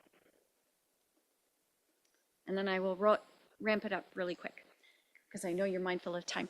The role for IPSAS. So I'm going to take a different lens on this, and it's a seed to be planted and perhaps nourished, is that IPSASB has an amazing opportunity to be a convener and to strongly advocate, but maybe not advocate with the historically, the past stakeholders that have been at the forefront, but perhaps with influencers, the asset managers, the pensions, the banks. We know that they want standards, have them elevate and amplify their voice and their needs through the use of standards. So really from an IPSAS perspective, wonderful to see increased activity, increased presence, and increased interactions with those influencers. Thank you very much, Heather, for this impressive presentation and for the wealth of experience you bring to the discussion on the benefits of sustainability reporting information. Alex, over to you. Excellent. Thank you very much, Fabienne. So it's a great opportunity now for me to take a moment to speak with you around realizing the benefits of public sector sustainability reporting. And actually in doing this, I'm going to be wearing a different hat this time too. So it's probably worth me just putting a disclaimer up front that this intervention that I'm going to offer to you here isn't in the capacity of my typical work as a consultant with the IPSASB, with its staff, or actually representing the views of the IPSASB. It's instead as my work with Sustainable Public Finance, so as a director of that organization, where up until recently, my work over the number of years has been with ACCA and as the global head of public sector there. And finally closing off ACCA was to develop an integrated sustainability plan for that global professional body and go from that on to now having a number of clients where I'm engaging with folks who are looking at implementing sustainability reporting in their entity. Of course, the main engagement and why I get to see many of you and interact over the last number of months has been in the capacity as the consultant with the IPSASB as well. So it's a set of hats and perspectives that I'd like to bring to you today to think about this particular idea of the benefits that we'd like to realize through sustainability reporting. And I do feel here we actually have quite a clearly defined problem at this point. And that problem statement is that we're in a climate emergency. So we're now in a place where there are record-breaking global temperatures, and we're seeing that, I think, very much in the Canadian context of extreme natural disasters. So I think we had the 2023 wildfires, which were the worst in history. I think really dramatic scenes coming out of that. But what we're increasingly seeing, and I think really good to see from the IPSASB, is the focus on the public sector as a critical actor in climate action. And the way in which that would operate, I think, as you've articulated very well, Heather, as part of a system of intervention where the public sector needs to not be a laggard in this, but to take its competitive role and to step up with the investor community and a broader set of stakeholders as well. So what I'd like to do is just give you a short intervention here setting out what we see as some of the benefits around sustainability reporting in the public sector. A couple of case studies, though before I knew you were here, Heather, I put City of Toronto on the list. So I think I'm going to skip over that one a little bit faster. And then I'll close off with just a little bit of a vision for you of what I think success will look like if we get this right as the CAG and also as the IPSASB itself. But before I get into that, I think it's actually worth going to what was really the initial request from Fabienne and from IPSASB staff here, which is to think about sustainable development couched within the strategy and work program of the IPSASB and the ways in which public sector sustainability reporting is supporting the delivery of sustainable development. And for me, I think a really useful way to ground this is to bring it back to what has become the ubiquitous definition of sustainable development, one that's now over 35 years old, from the Brundtland Commission. So that's meeting the needs of the present without compromising the ability of future generations to meet their own needs. So meeting today's needs without compromising future needs. And this is something that if you ground this in the IPSASB's current work, if you look at the slide here with the work program, I'd actually argue that, yes, we have to focus on this advocating, but I'd think about the center of this, strengthening PFM and sustainable development, as very closely linked. I wouldn't see these as separate pipelines of work, but actually that you'd really be delivering significant outcomes for sustainable development through good practices in PFM. And if that's through SDG 13 on climate action, is a really clear example, but I'd also cite SDG 16 on peace, justice, and strong institutions as another really important example for us to reflect on. And then to take us over to these benefits then. So I've grouped these into 4 different areas. And maybe just to try and help you if I have time a little bit on this, Fabienne, I'll group them a little bit, where the first 2 focus very much on the IPSASB's conceptual framework. So here we're looking at accountability and decision-making as areas that really could see significant benefit for the public sector. Under accountability, as an example of this, I can see a future in which we have civil society organizations, and really interesting to hear the example here from the US, from the CAG, civil society organizations holding public sector entities accountable for their climate-related public policy programs, and particularly the outcomes of those climate-related public policy programs, and of having a robust system of disclosure around them. Alongside that, if we think about the policy development and decision-making, this is one where I see scenario analysis, a really critical pillar of the reporting on sustainability reporting, that organizations can actually have more informed decision-making in terms of the allocation of their public investment, building more resilient infrastructure for the provision of their public service. And that's something that I think increasingly we're going to have to be focused on in the years ahead. And of course, I think the other way that you could look at this, and you talked about the geopolitical challenges here, is taking the ostrich approach. So maybe taking the view of instead describing this as extreme weather events and looking at it as one-offs. But really, I think success in this, and the benefits coming through, would be the integration of climate-related risk into overall risk management systems in the public sector. So we see climate-related risk and opportunity becoming central to this, but also the mitigation of those climate risks, that we're not just responding to these as they occur, we're thinking ahead and taking a forward view on how to plan as best we can in managing these risks. And maybe something for the board to reflect on and ultimately to come back to staff too, is around supporting the comparability, but also joined up climate action. And we heard from Heather around the views of both public and private here, the consolidation of this alphabet soup. And I think there is extended advantage of having comparability between public and private, but also to reflect on an area called loss and damages. So this is something that has been of particular importance at previous COPs, where some things we can try to mitigate, others we might have to adapt. Ultimately, though, there will be things where we just see damage instead. And there's real debate happening now around the way in which those who suffer disproportionately from this, how they should be compensated. And I think there's an interesting discussion around current financial effects, which are included in the own operations disclosures, of how entities might be able to say, look, we are documenting this, we're disclosing it, we have assurance around it, and making a very good case to donors of the international community around loss and damages. So something else to reflect of the potential benefits around public sector sustainability reporting.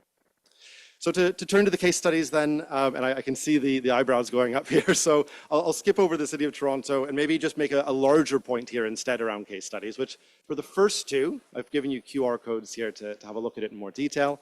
But for these, I'm more focused on the integration of the system here. So I think Heather made a great case of the advantages that came through with engaging with capital markets.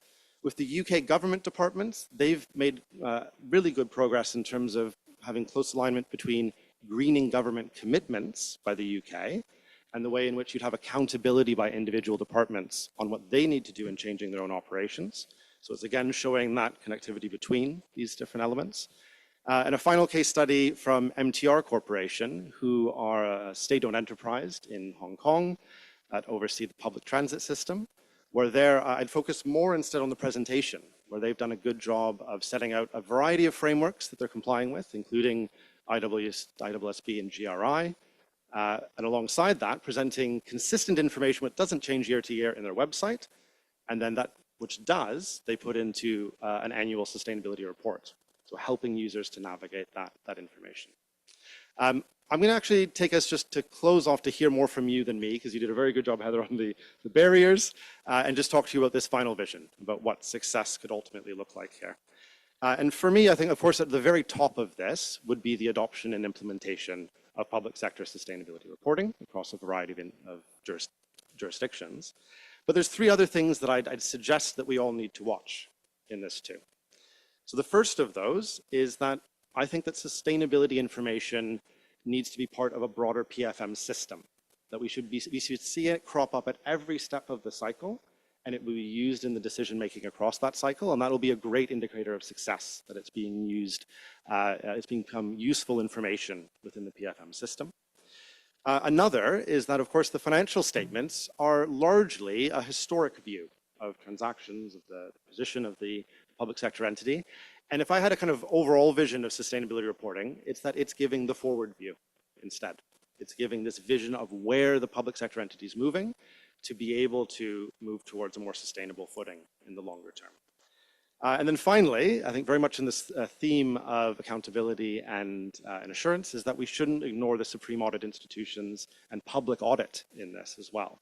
So there's great value that we can have of bringing in that discussion of the size to say that this is actually very robust disclosure that's being offered. So if all of these three, we're seeing progress on those, I'd see that this is going to be a successful future for public sector sustainability reporting. Okay, over to you, Fabienne. Thank you, Alex. Well, the presentations show how much you're passionate about the topic. So thank you very much for your presentations, but I'd really like to hear from the CAG members, their views, reflecting on what you've just heard from our two speakers. So who would like to go first? And we should be able to have a delayed break, so don't be too stressed on the time. But also, if you could keep your interventions maybe short and to the point, that would help and allow everybody to be able to express their views, perspectives, and comments. So thank you. I can see three people online. So I'll start with, I've got Ram, Julie, and Dina. So I'll start with Ram. And please keep your intervention short. Thanks, Fabienne. I'll be very short and crisp, 1 minute only. One thing is that we all know sustainability reporting is the need of the hour. Because if we are not able to do that, we will not be able to combat climate change. So it is the need of the hour. We have to do it. There is no option with us. The point is how do we ensure that it is done? So I think apart from just prescribing the standards, we should have an implementation strategy in place. Because if that is not there, the standards may just remain on paper. Every country has an accounting reporting framework which mandates what is required to be reported. So perhaps we have to take them into confidence and say that your accounting reporting framework should make it mandatory to make these disclosures. Otherwise, you will not be reporting what is required to be reported. If we can do something and work something in that respect, then perhaps it will be obligatory and it is not something which is just on the sweet will of a person, whether he does it or not. So this part of the implementation, I think we should make it a part of the standard itself that what needs to be done. The other thing is that in the Sustainable Development Goals, which were UN mandated, there was a particular framework which they talked about, which is called the SIA framework, which gave the format also in which the way the information has to be captured in a uniform way so that it can be compared over a period of time for the same organization as well as within the organizations. So whatever we prescribe or suggest, let us see that whether it would comply with the requirements of the SIA framework or not. because most of the countries who are signatory to that framework, it is supposed to be done by the year 2030. And I think more than 100 countries are already a signatory.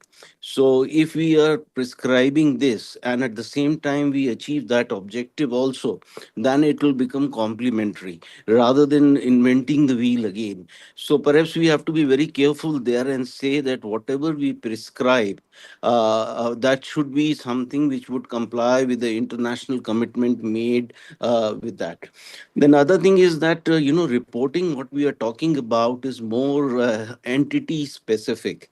When we talk about the countries or the sectors within a country, is there a way by which the information can be aggregated at a sector level or at a country level to be able to see that how well a particular country is working in that direction? And is there some way by which we can assess in terms of that who are most compliant, who are not so compliant? And because that would help us in prioritizing those areas where compliance is more necessary to see that we achieve our objectives.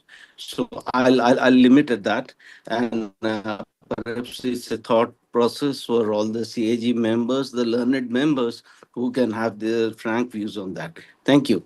Thank you, Ram. I'll next go to Julie and then Dina. Hello, thank you, Ferdinand. Just one or two short points. As Heather mentioned, that there were strong financial benefits of sustainability reporting in the private sector. In the public sector, however, on the governmental sector, there might be other concerns, specifically for governments that are not very sustainability oriented. So I think also the examples of strong countries like Canada and UK are great, but weaker countries or countries with weaker governments might struggle to make efficient sustainability reporting and objective sustainability reporting. And I think one of the purposes of standard setting body might be giving those who struggle to achieve sustainability and to achieve objective sustainability reporting tools to overcome those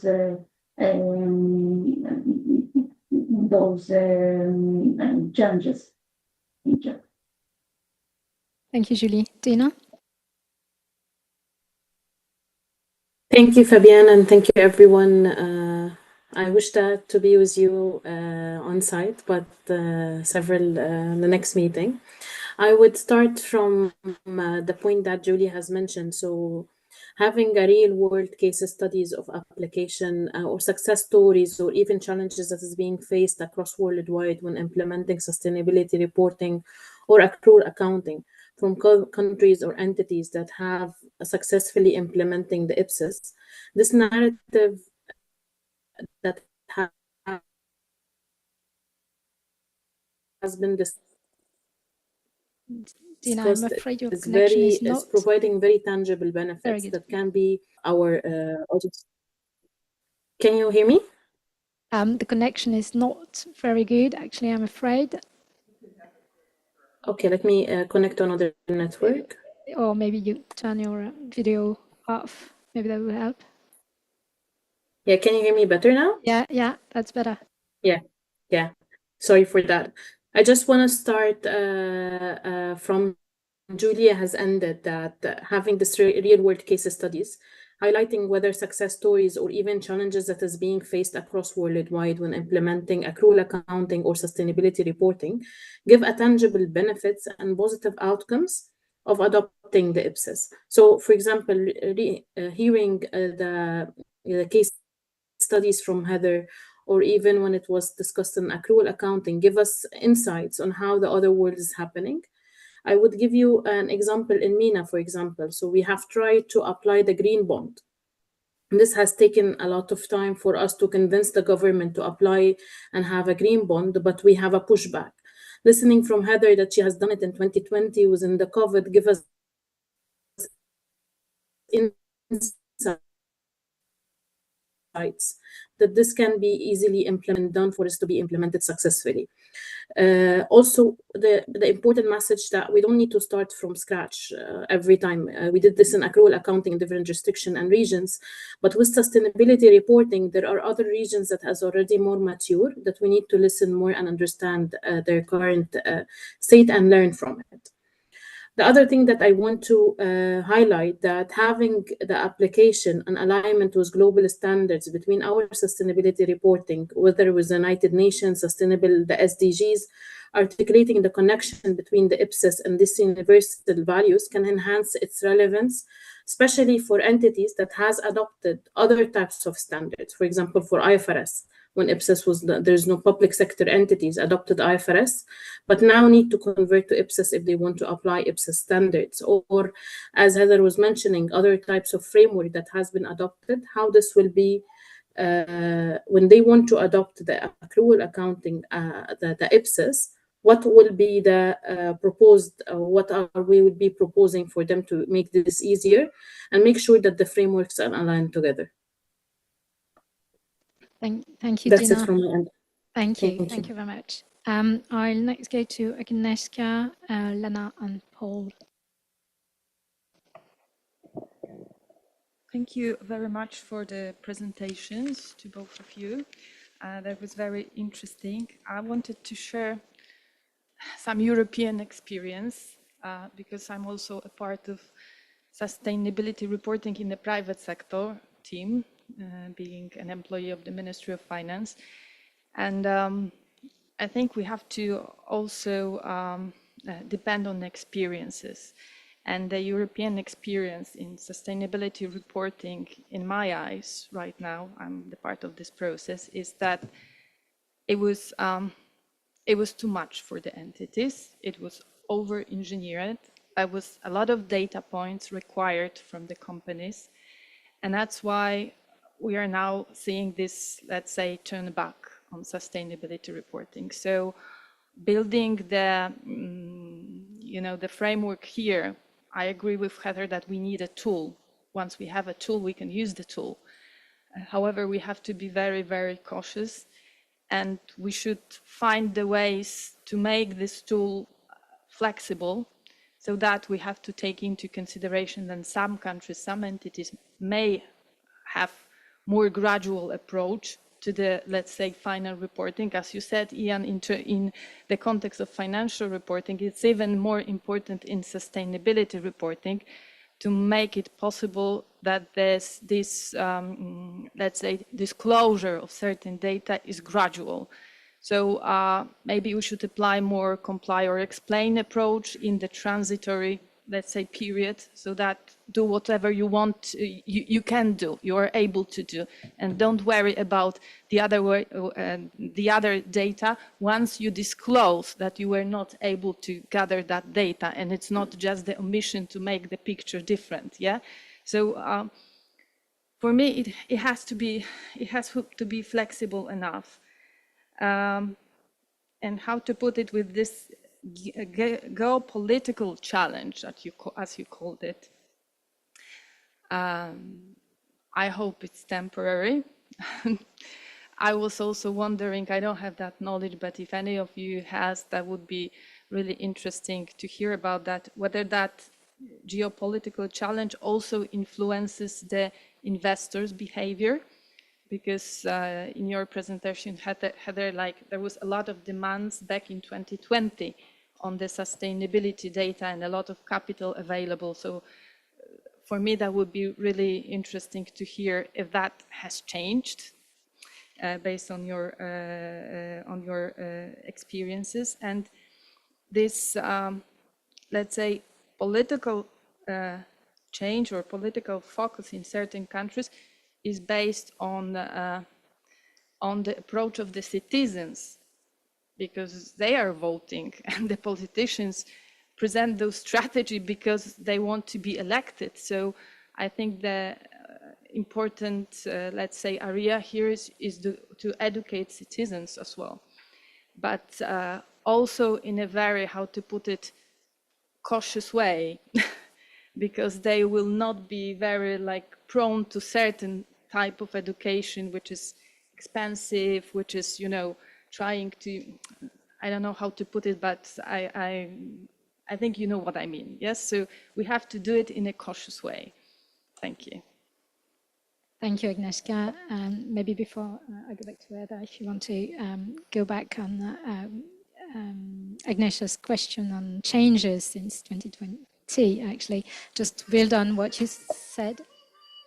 Just to build on what you said on the phasing and the flexibility, that's also what we saw in the private sector in Europe with the previous directive before the CSRD, which was the NFRD, which was compulsory for some of the entities, but with a lot of flexibility in what entities were asked and required to present what type of information. So it was really more from that point of view. And it appeared that that was a very good trampoline, I don't know if that's English, but to allow for entities, private sector entities, to go ahead with the exigence of the CSRD. Go ahead, Eda. So thank you. Just quickly to your question, I can say that I referenced a paper that I did with OMFIF, and it was released just months ago. And the work was with the largest asset managers and pension funds, and that's the large sum I was saying is available to be unlocked. They're looking for the projects, the frameworks, the accountability, et cetera. So the sentiment in the market has not changed. I think it's quietly flying under the radar, but investors, not governments, it's the investors who are controlling the mandate of their money. Thank you, Eda. So I'll go to Lena, Paul, Adam, Tim, and I guess we'll stop there. And Ross, obviously, but for CAG members, we'll stop to Tim. And again, please keep your comments as short as possible. So Lena first. Thank you, Chair. I'll be very brief. I see lots of flags up, as you mentioned. I wanted to just pick up on something that I think, Alex, you talked about how the public sector maybe is wearing different hats, and you talked about being an actor, competitive role. You know, I would add stewardship role, I think, in what we're talking about. And then I reflected back in maybe purposely the case studies that you were providing sort of to me laid out really well the different levels of government within an MTR, maybe like a Crown Corporation I would think about here in Canada. You have the government itself with the UK government, and then the City of Toronto being in the municipality space. And I think we all have to work together, right? We all have very different things that we're doing on a micro level, but on a macro level, we care about the same things, especially when we're talking about climate action. And then Heather really, inspired what you talked about with the influencers and thinking about it in a different way when we think about that word, but, talking about the asset managers, the pension coordinators, taking care of the things that we're talking about is they know the details and the ins and outs of those things that they're given stewardship over, and we need to tap into that and get them engaged, which I know we are, but in a more coordinated way, and then ending with a set of standards that is unified, and we're talking a common language, and like Ian said, the one set of standards, the one truth to start with and to move forward with. So I think that that's what struck me kind of in what you've shared. I think it's really inspirational, and really maybe into what Dina was saying about using these examples that speak to people that's not too far in the past. Say just, I know the pandemic feels like it was forever ago, but it was 5 years ago, and it was really impactful for the world. And here's a great story that came out of it.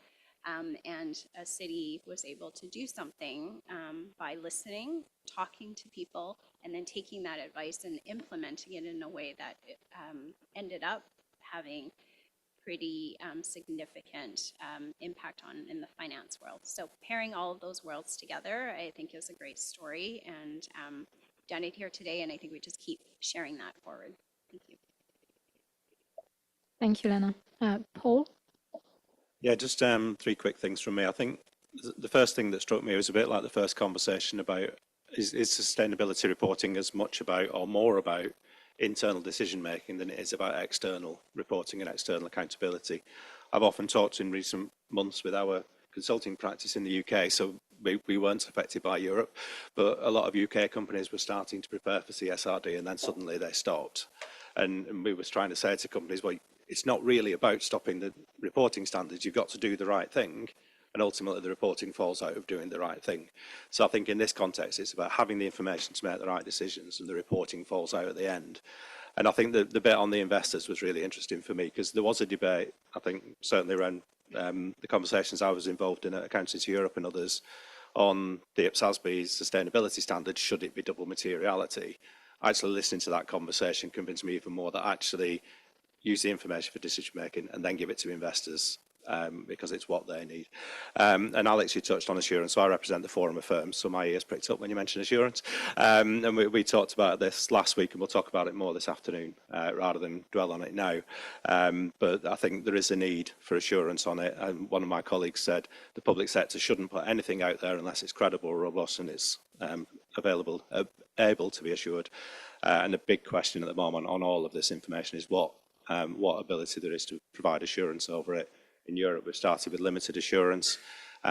We need to get it to reasonable assurance. If it's going to be credible information that's equivalent to financial reporting, we need to get to reasonable assurance. But I really don't know what the time frame is for us to be able to get there. Thank you, Paul. Ada next, and then Tim. Thank you very much. And I'll also be very brief. I like the point of including the size and then the assurance piece. However, it's very nice to have these two conversations together, because the challenges of the accrual reporting and sustainability reporting are very similar. There is still a very limited immediate return on investment when you look at it from a geopolitical perspective. So how do we sell them the idea? And if we're struggling in the developed world, let's project and see what does this mean for fragile countries in low income settings. Very, very difficult. And then I was just thinking, how do we leverage IPSAS and build up a narrative which help countries to understand that starting early builds institutional resilience? Because when you take the example that Heather was mentioning around Toronto, it was not just sustainability for climate. There was an integral financial sustainability piece by combining the social bonds and the green bond. And as a result, Toronto was, maybe my reading and my interpretation, was able to link environmental sustainability with an element of financial sustainability that brought value for social development.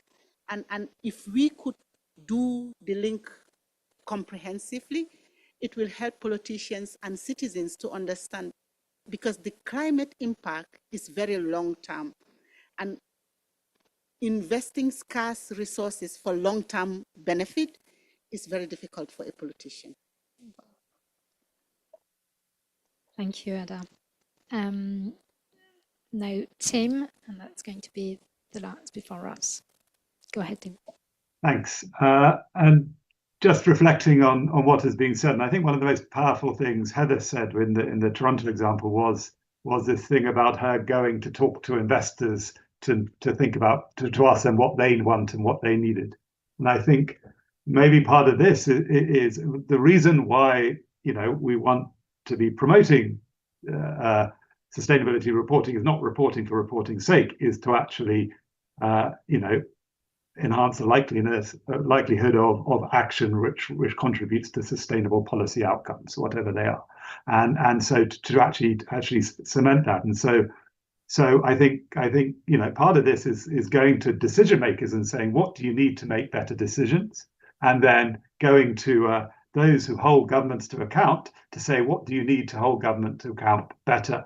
And then that is, I think, doing that is asking people what they need, and then looking back and say, what does that mean? Because I think it's interesting to reflect, because I think one of the earliest sort of when we were discussing this space, there was a paper that the colleagues wrote in the bank about the potential for sustainability reporting and raising funds. But I think there are these other two dimensions which are critical for actually making sure that this has value for development outcomes. So I think that was what I was reflecting on. But thanks. Thank Interesting you, Tim. conversation. Thank you very much. Ross, you're only standing between our morning break, so Yeah, no don't pressure, worry. but still. I'll be very quick. Just want to make a couple points as it links back to IPSASB's work related to who may use the standards and how we've built the standard. So an element that Heather touched on is she used TCFD. And TCFD is what's become IPSASB and the foundation our standards built on in the 4 pillars of strategy, governance, risk and metrics, risk and opportunities, and metrics and targets. So this is all information that if you're sustainably managing your business is important to the long-term sustainability of your business. They're not arbitrary disclosures around things that aren't important. And I think that's why the information is meaningful for accountability, and investor community would be very interested in that. I've yet to hear an argument from anyone I talk to why the public sector shouldn't be accountable for those pillars in that way that's not self-serving or short-sighted. So I think some of the noise we hear around this happens at jurisdictional levels, regional levels, where there's a lot of politics mixed with what should be reported. I think if you step back and look at the comments we've just received on our disclosures in the areas of what we've proposed and a model that's based off of entities reporting what they're doing around climate in these 4 pillars, there's almost no noise and there's lots of support. It's good information, and anybody who's managing any entity in a responsible way would have this information and would want to be sharing that with those constituents that are the users. And then someone made a comment that it's great that Toronto did a great job, but maybe it's not going to work for everybody. Going around the world and talking to people and through our Sustainability Implementation Forum, there's many pockets in the developing world that are already leading in this area and ahead of the developed countries. And I think the risk is actually flipped around here. The developing nations are at risk of getting left behind economically from an economic advantage perspective by dragging their feet. And one example I'll give is I was recently at ACOA, which is the African Congress of Accountants. There were 2,500 accountants from all across Africa and beyond. Sustainability was a main discussion in that. And Rwanda, that was hosting that meeting, had just received a sizable amount of funding from the IMF to build out their sustainability reporting framework because they were already putting sustainable management in place for the private and the public sector. And it was an eye-watering amount of money that they're being provided to build this out because it's the right thing to do and because they're already using it. So I think the economic argument that Heather made isn't just a developed country or a local government argument. I think you see it around the world, the more people you talk to, it's more of a can-do attitude than a can't-do attitude that I hear. And I think, entities will have to decide for themselves. We don't have the rights or ability at IPSASB to tell anyone to use our standards. So when we finish our climate standard, I think those that see the value will use it. But there is a real opportunity here. Thank you, Ross. So mindful of the time, we're not going to wrap the session. And thank you very much to our 4 speakers, again, for your passionate views and perspectives on both financial reporting and sustainability reporting. And thank you to CAG members, Jan and Ross, for their very useful comments. So it's no time to have our morning break. So 11:45 would be okay? Good, okay, thank you. So you've got the usual amount of time for the break, and please be back in the room at 11:45 and online at 11:45 as well, Toronto time. Thank you all.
join us back at the table and in the room and online, please, as well. Thank you.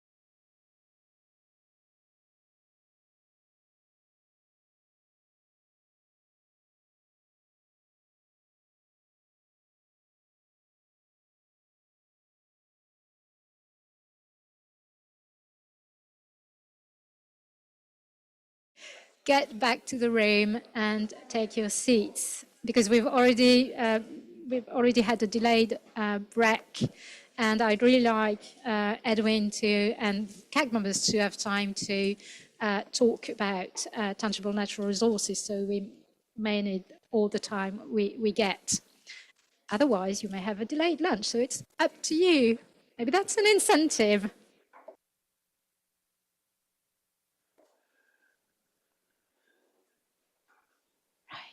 Okay.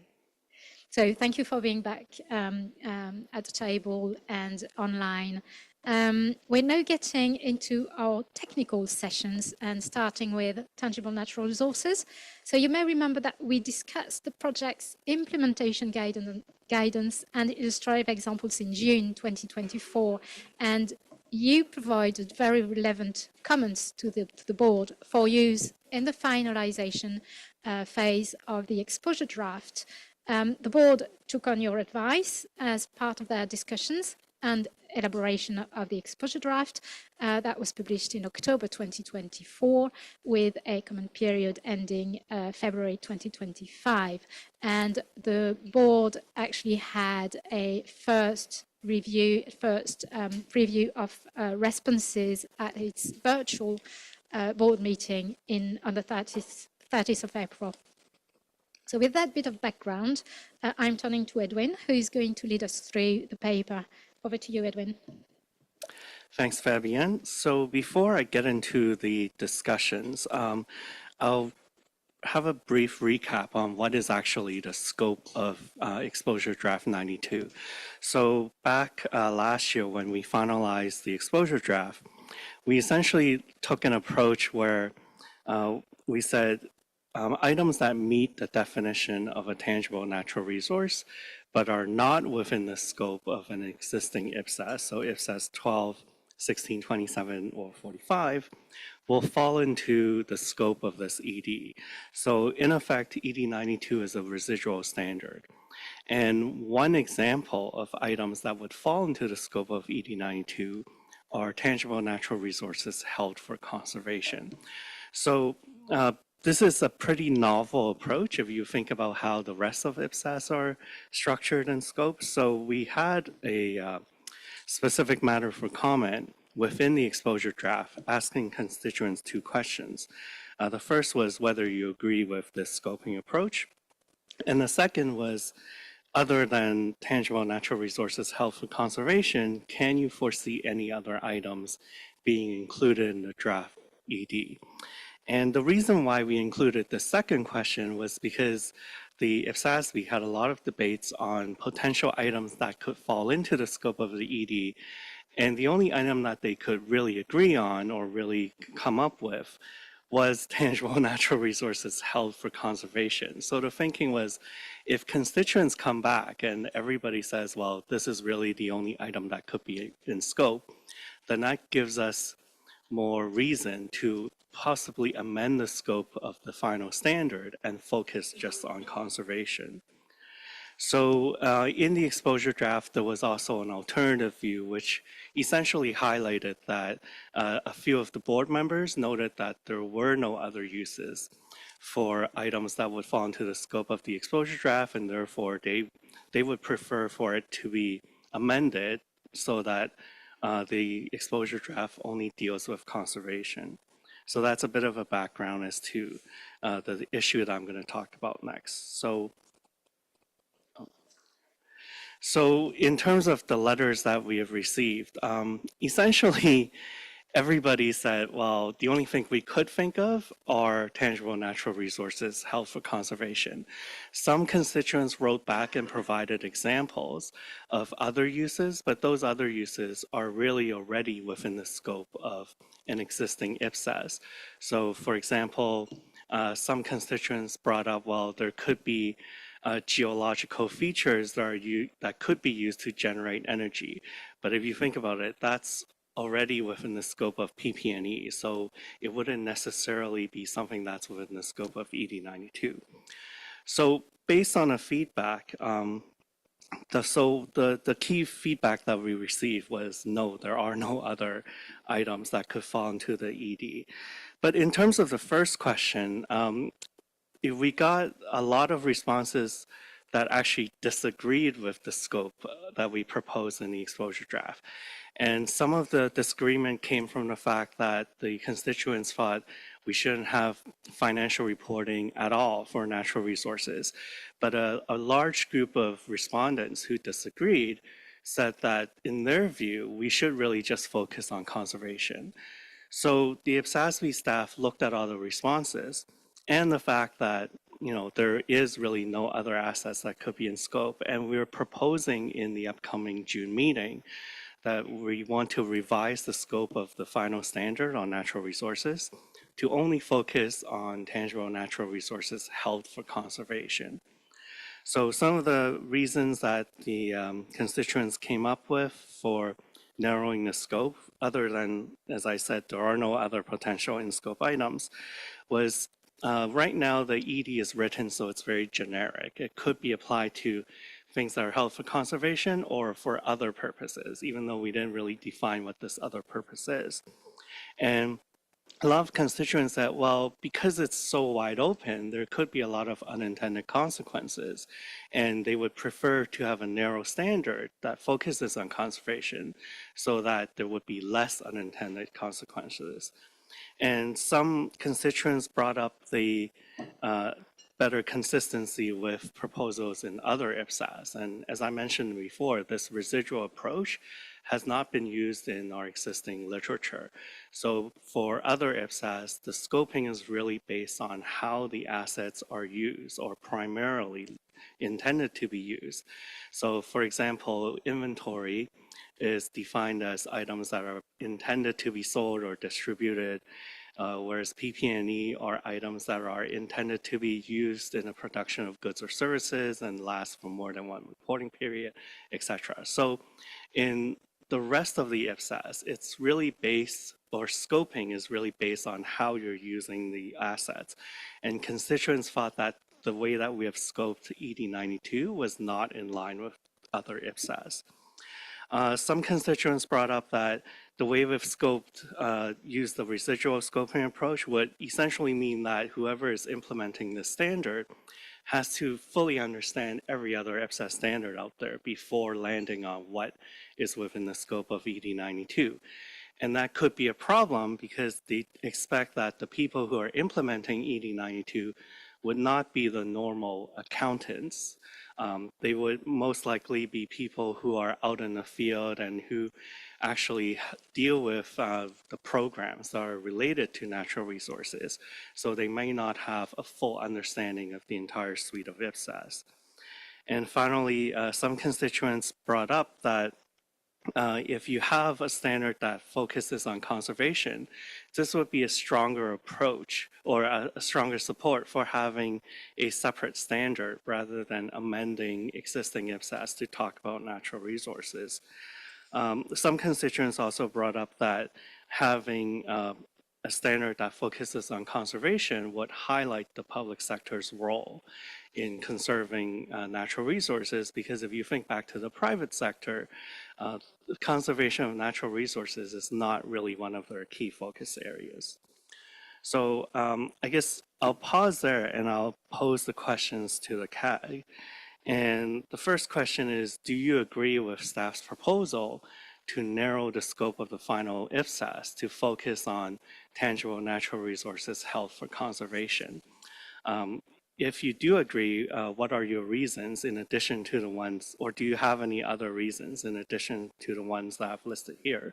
But more importantly, if you disagree with our proposed approach, please provide your reasons.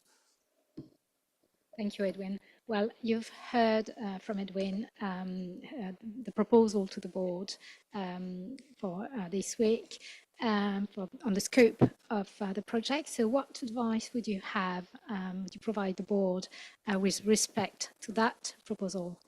I can see Nahel. Go ahead. Thank you, Fabian, and thank you for the staff for the set of papers. So as Accountants Europe, we agree with narrowing down the scope of the standard. And actually, if this we think that if this standard is only the only category of assets that could fit into this standard is assets held for conservation, we think that the standard title should be revised to allow for more precision, because natural resources as it currently stands seems a little bit too wide and maybe confusing, and one has to go through the entire standard to, or almost entire standard to at least to at the end conclude that it only applies to assets held for conservation. So if the IPSASB proceeds with narrowing down the scope, we think that should be part of that process. And as we highlighted also in our written response, we continue to believe that there will be challenges around the valuation of these type of assets. So we are asking the question if the value or if the amount that will be put on the balance sheet will be reliable enough. And if not, it may be better suited, this type of assets would be better suited in disclosures. Thank you. Thank you, Nahel. Gustavo? Thank you, Fabian. I agree that the scope should be clarified because at least in Latin America, in Chile and other countries that I have talked to, when we hear natural resources, we think about subsoil resources, you know, oil, copper, and other minerals. And the standard is focused in here for conservation assets in its relation and examples. I know that there has been a conversation about the impossibility to measure subsoil assets, but I would like to review that analysis in another time, maybe take out from the scope this time and just focus on care for conservation, because technology is advancing. Maybe we cannot measure today these assets, but maybe in 2-3 years with new tools, new artificial intelligence, other technologies, is more feasible. So to narrow the scope now gives us the opportunity to maybe take onto account those other assets in a future project. Thank you. Thank you, Gustavo. Key? Thanks, Chair. Firstly, I support narrow scope. Just because using the narrow scope helps IPSASB keep the standards system consistent. But I have some suggestion for adoption of narrow scope. First one is the key terms of conservation needs to be clearly defined. Does conservation refer to a current non-operational state or to a permanent intention not to use the resource? For example, some resources are currently held in conservation but are expected to be used in the future. For instance, some strategic reserves of minerals or energy, and others such as protected forests are intended to be preserved indefinitely without consumption. So whether conservation is interpreted based on current state or long-term intention will materially affect the scope of the standard. And the second one is, if standards adopts a narrow scope defined by tangibility and conservation, we recommend ensuring that all relevant natural resource outside the scope of existing IPSASB standards are appropriately captured. This will help confirm that combination of existing standards and this new one fully encompasses the universe of natural resource without any gaps or omissions. Thanks. Thank you, Key. I do have 3 people online, so I start with 4. So I start with Dina, then Anthony, Ram, and Myri. Thank you, Fabienne and everyone. So I would agree with narrowing the scope of the draft to the tangible natural resources held for conversation.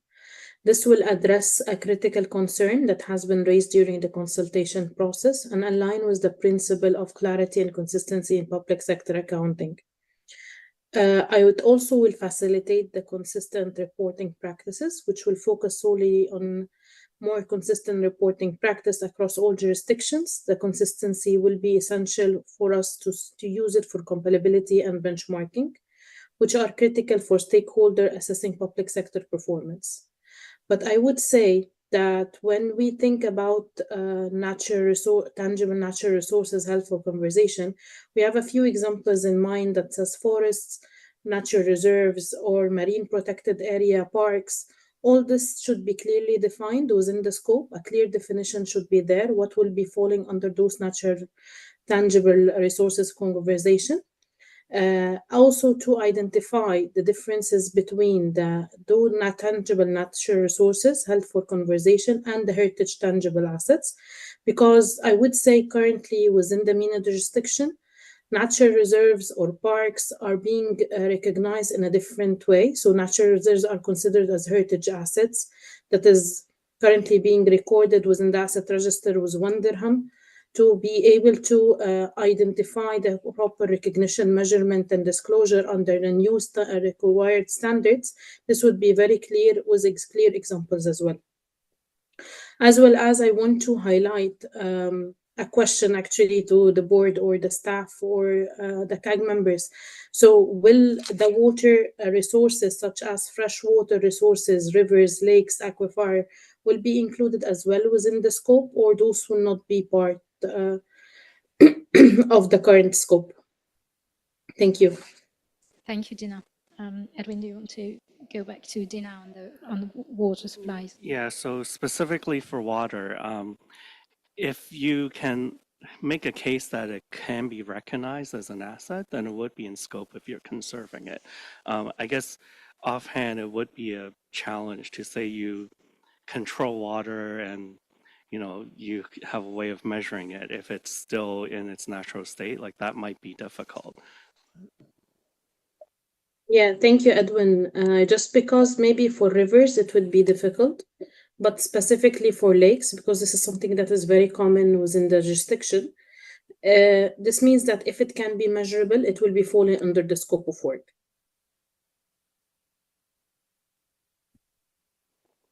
Thank you, Dina. Thank you. Measurable and controlled. Yeah. Measurable and controlled. Okay, clear. Thank you.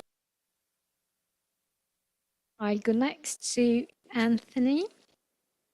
Thank you, Chair. I agree with the narrowing of the scope. I can't think of another use for natural resources that's not accounted for by the standards across our jurisdictions. For me, though, it raises a question around whether this narrow scope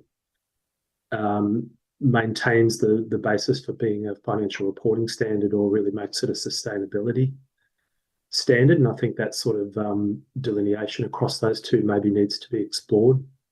a little bit more, and it could have flow-on consequences to measurement in financial or some other non-financial terms if considered as a sustainability standard. In considering this question, I went back to the sort of the stated aims of the project. The context given was that governments often have little idea of the natural resources monetary value prior to granting the right to exploit or extract these resources to third parties. That definition of conservation that was just described earlier may be useful here to sort of understand whether that's a sort of if you like, a holding pattern of something that may be exploited subsequently and monetized, or whether conservation in itself means it's being held in perpetuity. And the project objective is therefore to encourage better financial management and policy decisions. So it raises a question for me whether natural resources held for conservation are ever likely to be monetized through policy decisions that grant the right to explore or extract those resources for third parties. So I think it may sort of open up a definitional issue there if it's that residual. But the other impact of narrowing the scope that I saw was if I use something like the Great Barrier Reef as a good example that's sort of well known globally. There's an authority that manages it with the stated objective legislatively for long-term protection and conservation. It has around $100 million in assets of the authority, consisting of financial and non-financial assets. If the Great Barrier Reef, which occurs naturally, generates economic benefits to the order of $56 billion a year, has an asset value of about $56 billion a year and has about $6.5 billion annually of economic, social and cultural value. But the flows of those are to businesses and local communities and things like that. So it's therefore likely that natural resource would never be captured by this standard. And so going back to that sort of project objective, I sort of wonder whether or not, as a financial standard versus a sustainability standard, there's better value elsewhere. And then the other consequence of that as a financial standard that I saw was that if in that example it were able to be measured and were the flows did flow through to that public sector entity, the value of those assets, natural resources, would absolutely dwarf the financial assets and non-financial assets of the controlling entity. And so it may actually skew the usefulness of the reporting around the entities themselves, considering those in the financial statements as well. So just a couple of thoughts from my perspective. Thank you. Thank you, Anthony. I'll go to Ram next.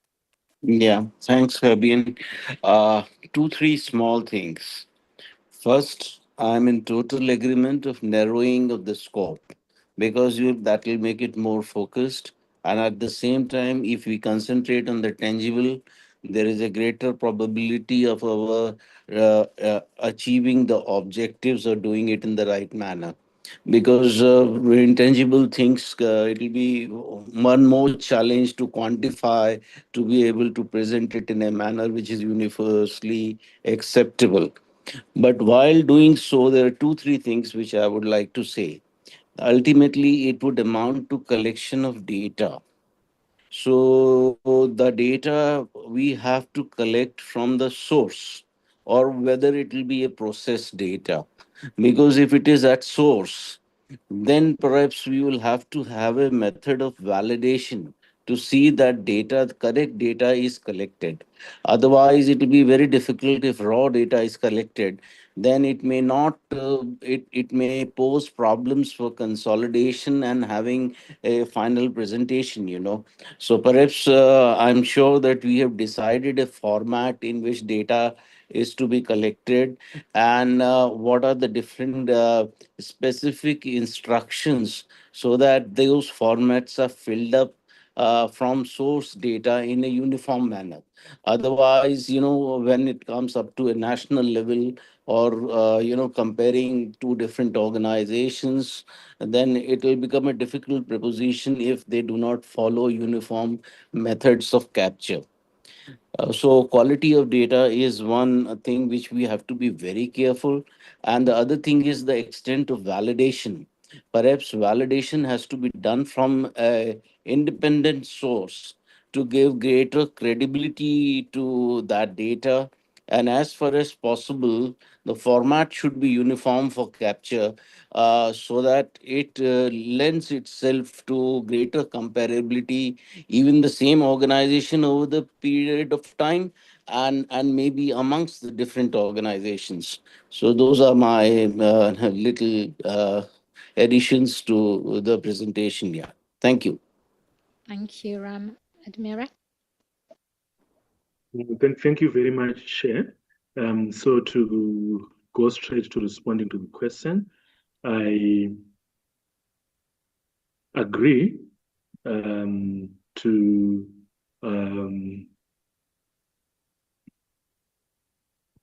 the narrow focus amendment for the reasons given and for consistency with other IPSAS standards, and to avoid, I think, for the preparers when they start using the standard, to avoid scope creep, whether intentional or otherwise, if we leave that gap open to say and tangible natural resources held for conservation, and if there is still that gap to then say people can determine what else is within the scope of the standard. So I agree with the narrow scope amendment. Thank you. Thank you, Mary. I go next to Lena. Thank you, Chair. I think that I see there's definitely some agreement on the narrow scope. To answer your question, Edwin, I did want to pause a little bit about the open-ended residual scope because when I read the ED, I did see the benefits of doing that. We talked about standards being longer term, and I think there were some respondents that might have supported sort of the future proofing of having standards at the start not being too narrow. But having said that, in looking through what staff did a good job of summarizing the respondents' concerns about the too wide and narrowing, I think I can get to that conclusion and supporting it. Maybe noting that already this example is a broad categorization in and of its own. The other thing I wanted to hone in on was the second comment about the unintended consequences. It made reference to existing IPSAS and that specific things are already in scope of these other standards. And I just wanted to make the point that to get to this desired result, which is you don't want things being adopted under the wrong standard, that you would need to make sure that there's appropriate and sufficient guidance in each of the other standards and in the new standards. So I would just maybe advise staff, I'm sure that's already in your work plan, to consider the examples of items that have been brought up from the constituents and to really do that lens and make sure that it is clear that what should be recorded in existing IPSAS are, and then ones that are not would make sense in the new standard. Thank you, Lena. I next go to Mia and then Timothy. Thank you very much. I'll be very brief because some of my thoughts have already been stated. So I do also support staff proposal to narrow the scope of the draft standard to natural resources held for conservation.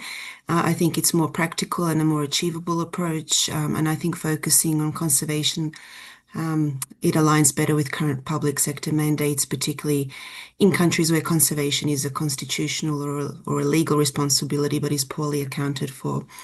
And I think a narrower scope helps prioritize what is both feasible and material.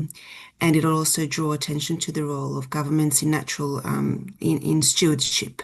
But I also agree with the previous comment that it's really important to have an appropriate guidance and a clear definition so as to avoid ambiguity.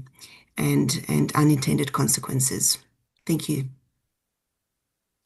Thank you, Mia, for these very important complementary points. Turning to Timothy next. Thanks, Fabienne. So yes, I think it's a very pragmatic proposal to go down this route and makes a lot of logical sense. I think this, for me, when I was reading, but I think that a lot of this has been clarified in the conversation, is that I was sort of reading the sort of, I think the term conservation is important because it's natural resources for conserving them either for a period or permanently. But I think the other big thing to bear in mind is that is not necessarily just for nature. When I think I read the note first, I thought this was conservation for nature per se. But I think whilst nature is fundamentally important, I think it shouldn't necessarily be limited to that. I think the issue, like of water resources, is for example, might be maintaining that natural resource for consumption. So it's not just purely for nature, but conserving a natural resource. So that definition of the word conservation, I think, is important. But I think this is a pragmatic way forward. Thank you, Tim. So I guess don't see any other flags up. So thank you for your comments. So Edwin, you've heard well, mainly support on your proposal from CAG members with still challenges. So hopefully food for thoughts for the week. I understand that there is another issue. So back to you on the second issue. Thanks, Fabienne. So the second issue is in ED92. We did propose disclosure of restrictions on use of tangible natural resources and any existing pledges and other custodial responsibilities relating to natural resources that are controlled by the entity. So we received a lot of feedback, particularly from indigenous communities, that they weren't really sure what we were trying to get at. And they noted that in their communities, they have a lot of what they refer to as stewardship agreements. And these are agreements that could either restrict a government's use of a natural resource based on traditional uses by the indigenous peoples, or it could be the flip side where a government has certain rights and responsibilities for tangible natural resources that they do not even control. So, for example, there might be an agreement in place of an indigenous group where the government is responsible for funding certain conservation efforts. And the questions that we got from this, the respondents was, well, are these arrangements really included in what you refer to as stewardship custodial agreements? Because they thought of custodial responsibilities as being more of a caretaker and being a lot more limited.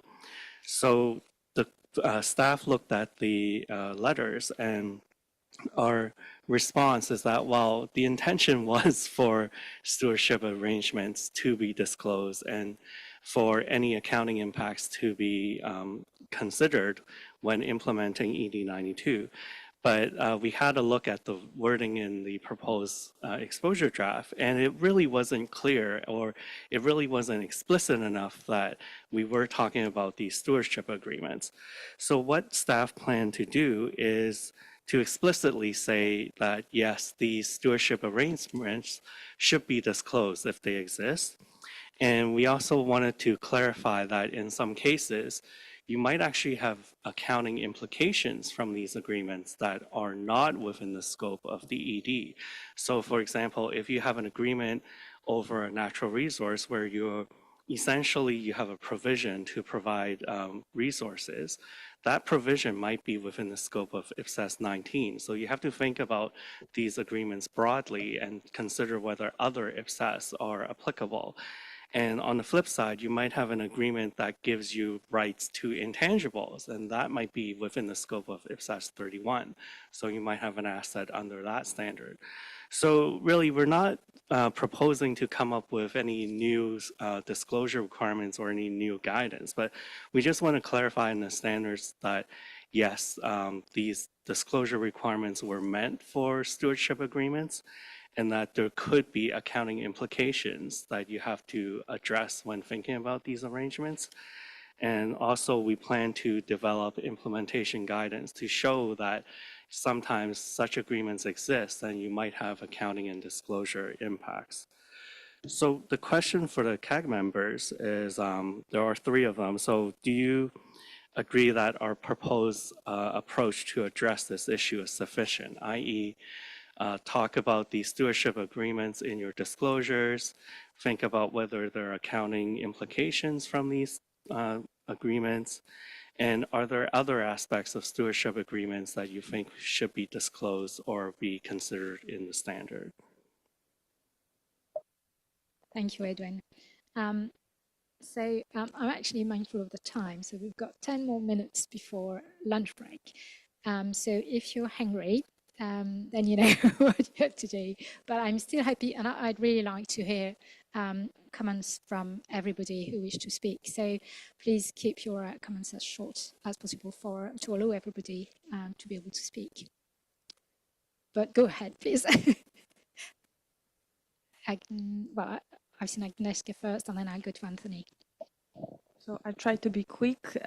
In your material, you mentioned 2 types of unrecognized natural resources, and I think that these are like different kinds of. One is controlled, but because of not possible reliable measurement is not recognized, and it's more naturally comes into the scope, new scope, narrowed scope. But the other ones, which are not even controlled, is a bit of a different story. So I'm not against disclosing information about on what you are calling stewardship arrangements, but it seems to me that I would look more naturally in the direction of IPSAS 19 here. So you have to find like an elegant way how to link it, that it's still in the scope, and you mention it, but mainly referring to other standards. Thank you, Agnieszka. A very good point indeed. I think that gets back to the decision tree that's in ED 92, where it says if it's not controlled, then no more requirements under IPSASs. So you may want to sort of work around that if you want to go on with the proposal. I'll go to Anthony next. Thank you, Chair. My answer would be no, that just looking at recognised tangible natural resources only represents a subset for public interest.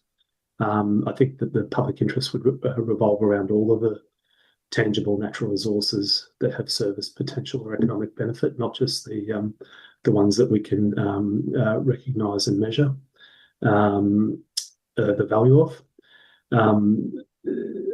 Other aspects that I look at that lead more towards sustainability reporting, such as risk management and resource depletion, stakeholder engagement, long-term strategies, governance arrangements. And one of the other things that occurred to me was I can't recall anything around remediation or rehabilitation, so something that may have been previously used as an economic flow being returned back to a natural state. So there may be something that may need to be considered around that, whether it's in the definition or whether it's in a subset of the standard itself. Thanks. Thank you, Anthony.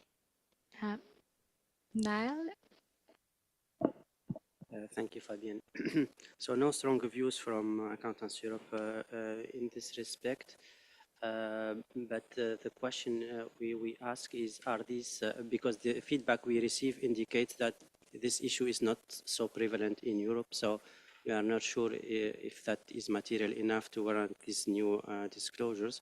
But the most important point for us is, are these type of disclosures best fit in financial statements, We do not think it should be the case. We think the financial statement should not include this type of disclosures because there will be a risk of wrong boundaries. Where do you stop and where do you start when you start to account for this type of arrangements? Thank you. Thank you, Niall. I don't know if it's Gustavo or Lana first, so... Okay, Lana. Go ahead, Lana. Yes, it was a slow simultaneous. I had a couple more questions, maybe, Edwin, and it always seems to kind of come back to scope. So I was considering the questions that you posed in the material, and in the first one, it talked about, do we agree that stewardship arrangements over recognized tangible natural resource should be disclosed? And yes, I think that there's value in that, and I think you mentioned that was the intention in the first place. What I wanted to clarify was, what about the unrecognized? So I think this is part of what Agnesia was talking about. So in the bucket of unrecognized, is it it's still an asset, but not measurable, so that's why it's unrecognized. And then there's the residual of recognized because it doesn't meet the definition of an asset, et cetera. So what is the proposal, I guess, relating to that component? Is there a distinction between those two categories? And then as I read further, it sort of seemed to suggest that you would be advising preparers to then consider existing IPSAS.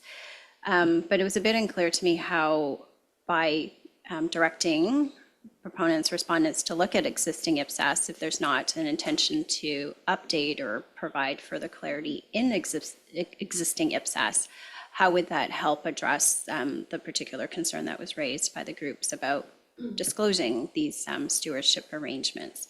So it seemed a little bit circular to me. Maybe the response to the first will help that a little bit, but I think that it's still a bit unclear to me as to how the suggestion would respond to the concern.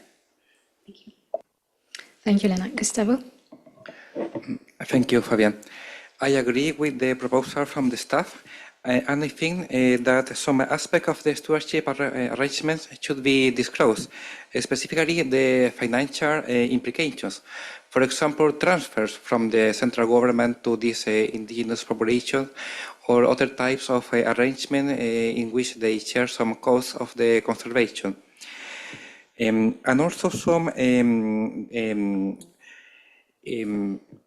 populations of the indigenous people have the practice to make some sustainable exploitation of these natural resources, for example, with recolection or traditional fishing. And it should also be stated to which degree this is considered to be part of a natural asset here for conservation, and at which degree it just don't satisfy that definition. Thank you, Gustavo. So, Edwin, I think you have a lot to take on and bring to the board during this week. Anything you'd like to add? Nothing to add. Just like to thank members for your views. This was very helpful. Thank you. So thank you all for your comments and for making them short. So we are now right on time for lunch. For members in the room, there is a group photo, so please follow instructions from staff to know where the group photo is going to take place, and then you'll be able to go for lunch only afterwards. So thank you for your patience. And we'll be back in the room at 1:30 p.m. Toronto time.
to the room, and those online, turn your cameras on and put your headphones on.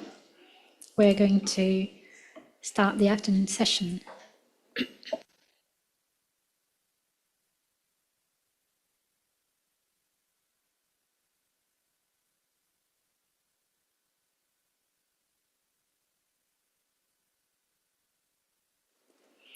So thank you all for joining us back to the room online.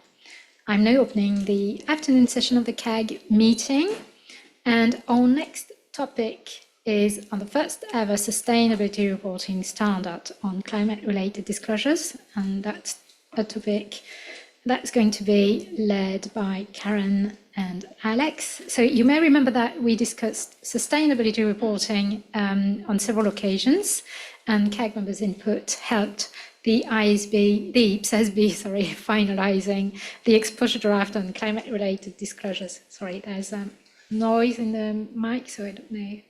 No, it's Okay. fine. Is it okay? Just me? Okay, so I'll go on anyway.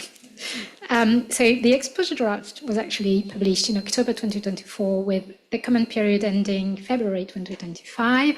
And again, as for tangible natural resources, the board heard a first review of responses at its virtual meeting on the 30th of April. And the last we discussed sustainability reporting at a CAG meeting was in December in Riyadh, and we discussed more specifically the topic from an IPSASB work program point of view, as we discussed the role and remit of the IPSASB in the sustainability reporting landscape. For now, Karen and Alex are going to lead us through the presentation. So I guess, Karen, you're first. So go ahead. So we have three sets of issues, of questions. So we'll stop after each set of questions. Karen, go ahead. Thanks, Fabienne. And I know everyone is very interested in this topic. We've heard a few discussions around it already. But we'll just jump into the agenda. So as Fabienne just said, a lot has happened since the CAG last met in December, where you provided very valuable advice for the IPSASB in considering where it's at in terms of the entire sustainability landscape across the world. And as Ross has mentioned in his PET report earlier, the IPSASB has received 96 responses, which is the highest number of responses we have received in a single consultation.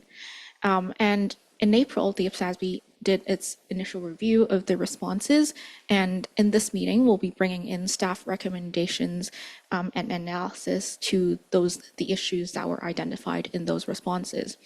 And within those issues, we've picked out a few that we think will be very useful for the board to have this discussion today in the CAG. And with our board members here, hopefully this will inform them in thinking about those key issues that we'll discuss on Wednesday. And in the next hour and a half, we will be going through these three issues here. Alex will bring you through an overview of the outreach that we've done and the thematic categories that the IPSASB identified throughout those 96 consultation responses, and also the first issue, which is on single or separate standards, whether the climate standard should be in one standard or in two standards to address both own operations and public policy programs. And then I will bring you over to the two more technical issues. One is on the use of the greenhouse gas protocol, and the second is on Scope 3 greenhouse gas emissions for the public sector. So I will now pass it over to Alex to show you the outreach, consultation and outreach activities that we've done.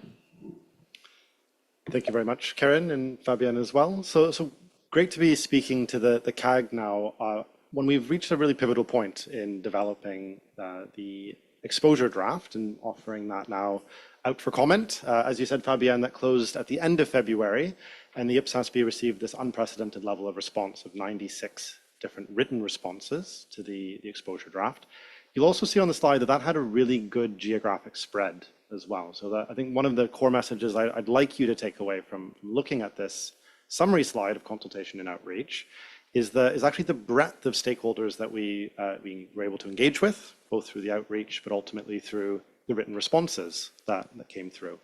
And I think maybe a positive one to draw on from that was the larger level of response we had from the investor community, for example. So that's, as I'd understand it, something maybe not as traditional within the financial reporting side for the IPSASB, but what we've heard earlier today, a really important constituency as we're thinking about the development of public sector sustainability reporting. You'll also see here that in achieving that high level of written response, the IPSASB did an unprecedented level of outreach. So there were 7 different roundtable sessions that were held, many of these as regional roundtables, as well as a global virtual session. And this had attendance of over 750 constituents who were then participating in these discussions around the climate-related disclosures exposure draft. We were able to capture through those discussions direct feedback from those participants as well. So we have a really helpful platform called Slido that we were using in that allowed for a direct capture of some polls as well as other views from this broader set of constituents. And I would also like to mention, just before we go into this first substantive issue, the fact that the board was able to partner with the World Bank and to have a session at the UN event in April, specifically with the indigenous communities as well, right? Yeah. And that was, I think, a great opportunity to be able to bring in a larger variety of perspectives again. So we talked about investors, but also indigenous perspectives on sustainability. And that's something that that staff, and I know the board as well, will be thinking about with further deliberations on public sector sustainability reporting. So when we had the April check-in following the close of the exposure draft at the end of February, the IPSASB staff brought back a set of 3 thematic categories to think about this quite large body of response that we had. So these were divided into these 3 areas. So the first of those is what we'd actually like to start our conversation with, which is what we've described as a cross-cutting theme that sits across really a number of different considerations for how the board would move ahead. And that's whether this should actually be a single or separate standard. And the reason that the staff described this as a cross-cutting theme is it had direct implications on what sat underneath this on the slide. So this decision of a single or separate has then implications on these issues of principle that are articulated on the slide, as well as ultimately the implementation issues that'll be really important in moving ahead with adoption and implementation of the climate-related disclosures. So we're going to start with this cross-cutting theme, but I think maybe it's also worth noting on this slide too, when we look at these issues of principle, a number of them are items that would sit across the climate-related disclosures ED, the exposure draft. When we look at things like materiality or the timing of reporting, the transition timelines that would be in place to support with adoption implementation. But we did also see in completing the staff analysis that there was a disproportionate amount of issues of principle sitting on the side of the public policy programs. So this is what might be described as the greenfield element of the standard setting process here, where own operations, this is more of what we're seeing as the transposition of IPSASB, particularly IFRS S2, and a shorter list of issues, which we're actually going to be talking about with yourself, Karen, in a moment. So alignment with GHG, Scope 3 greenhouse gas emissions as well. And there was a final category, and a really important one that we need to get right, but it's just thinking about the sequencing and the separation of these, which is implementation issues.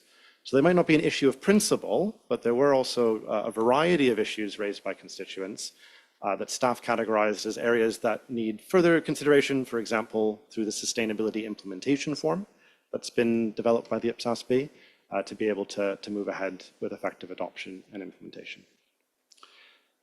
And what we heard in the April check-in then was a direction from the IPSASB here to focus on this cross-cutting theme, which the board is going to be deliberating on Wednesday. And alongside that, to initially prioritize a set of the own operations focused issues of principle.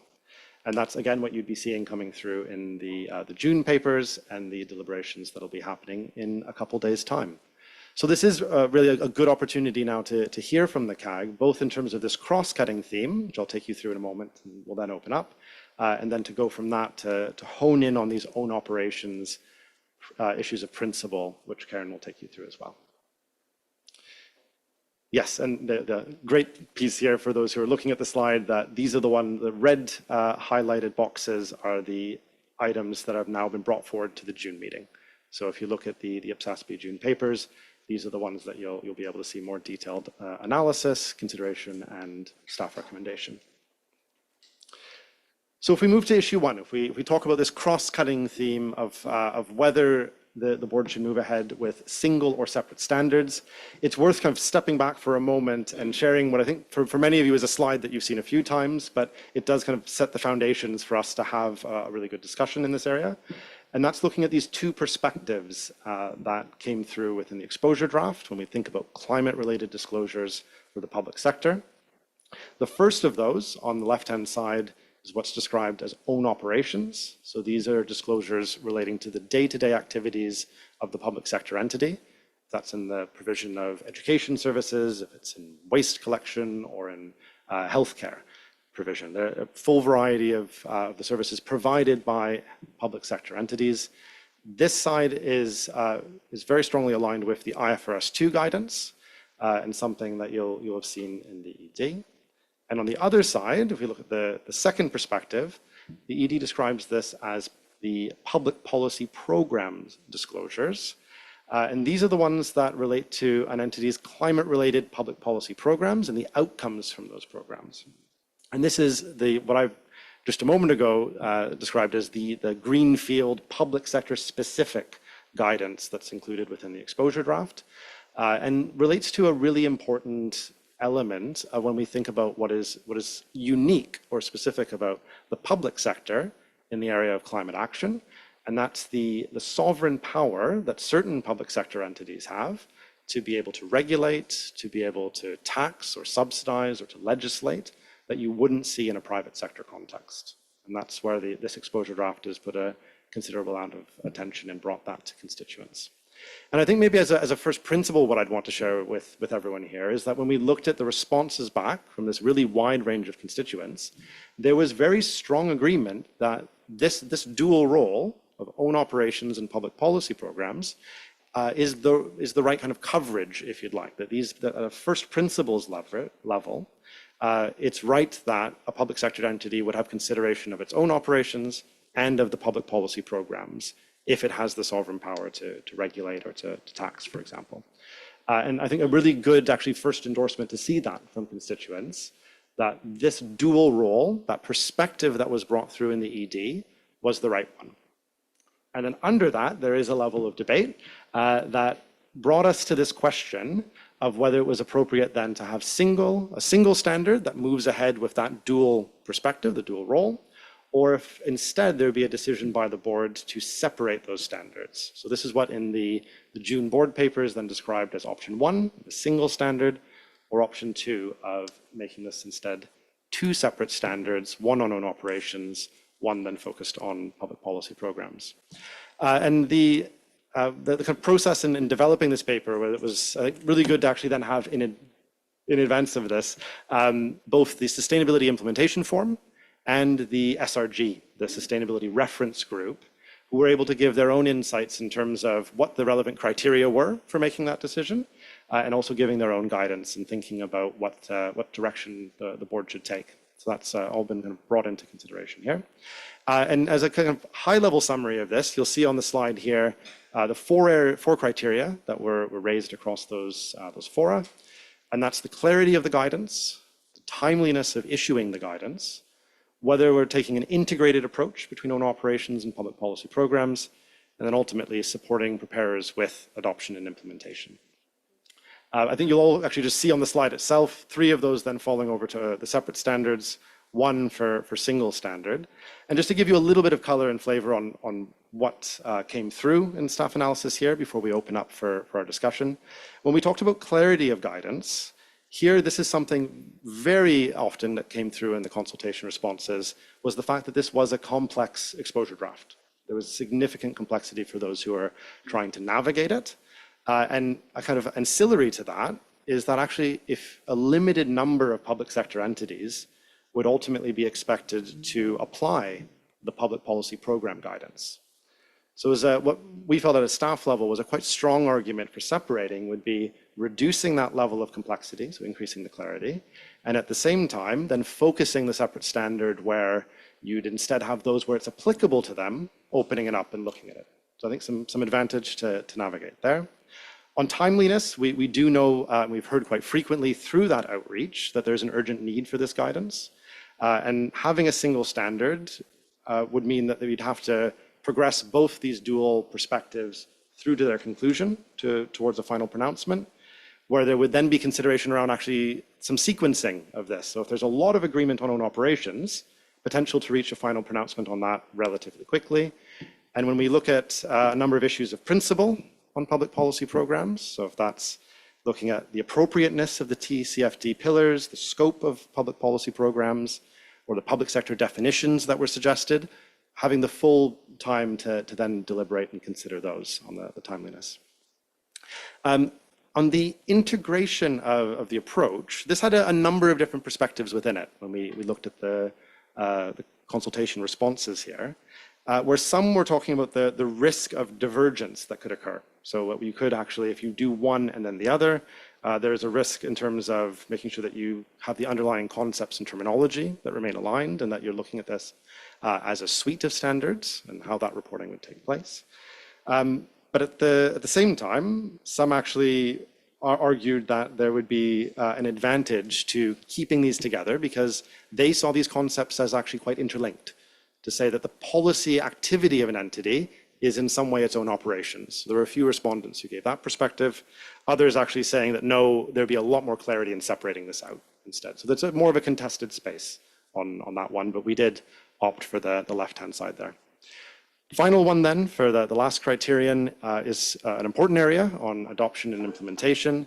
And this is one where I think there's a number of advantages to having the separate standards, where, for example, you could offer a full statement of compliance on the own operations, and you could then move to the other, so you could show that progress over time.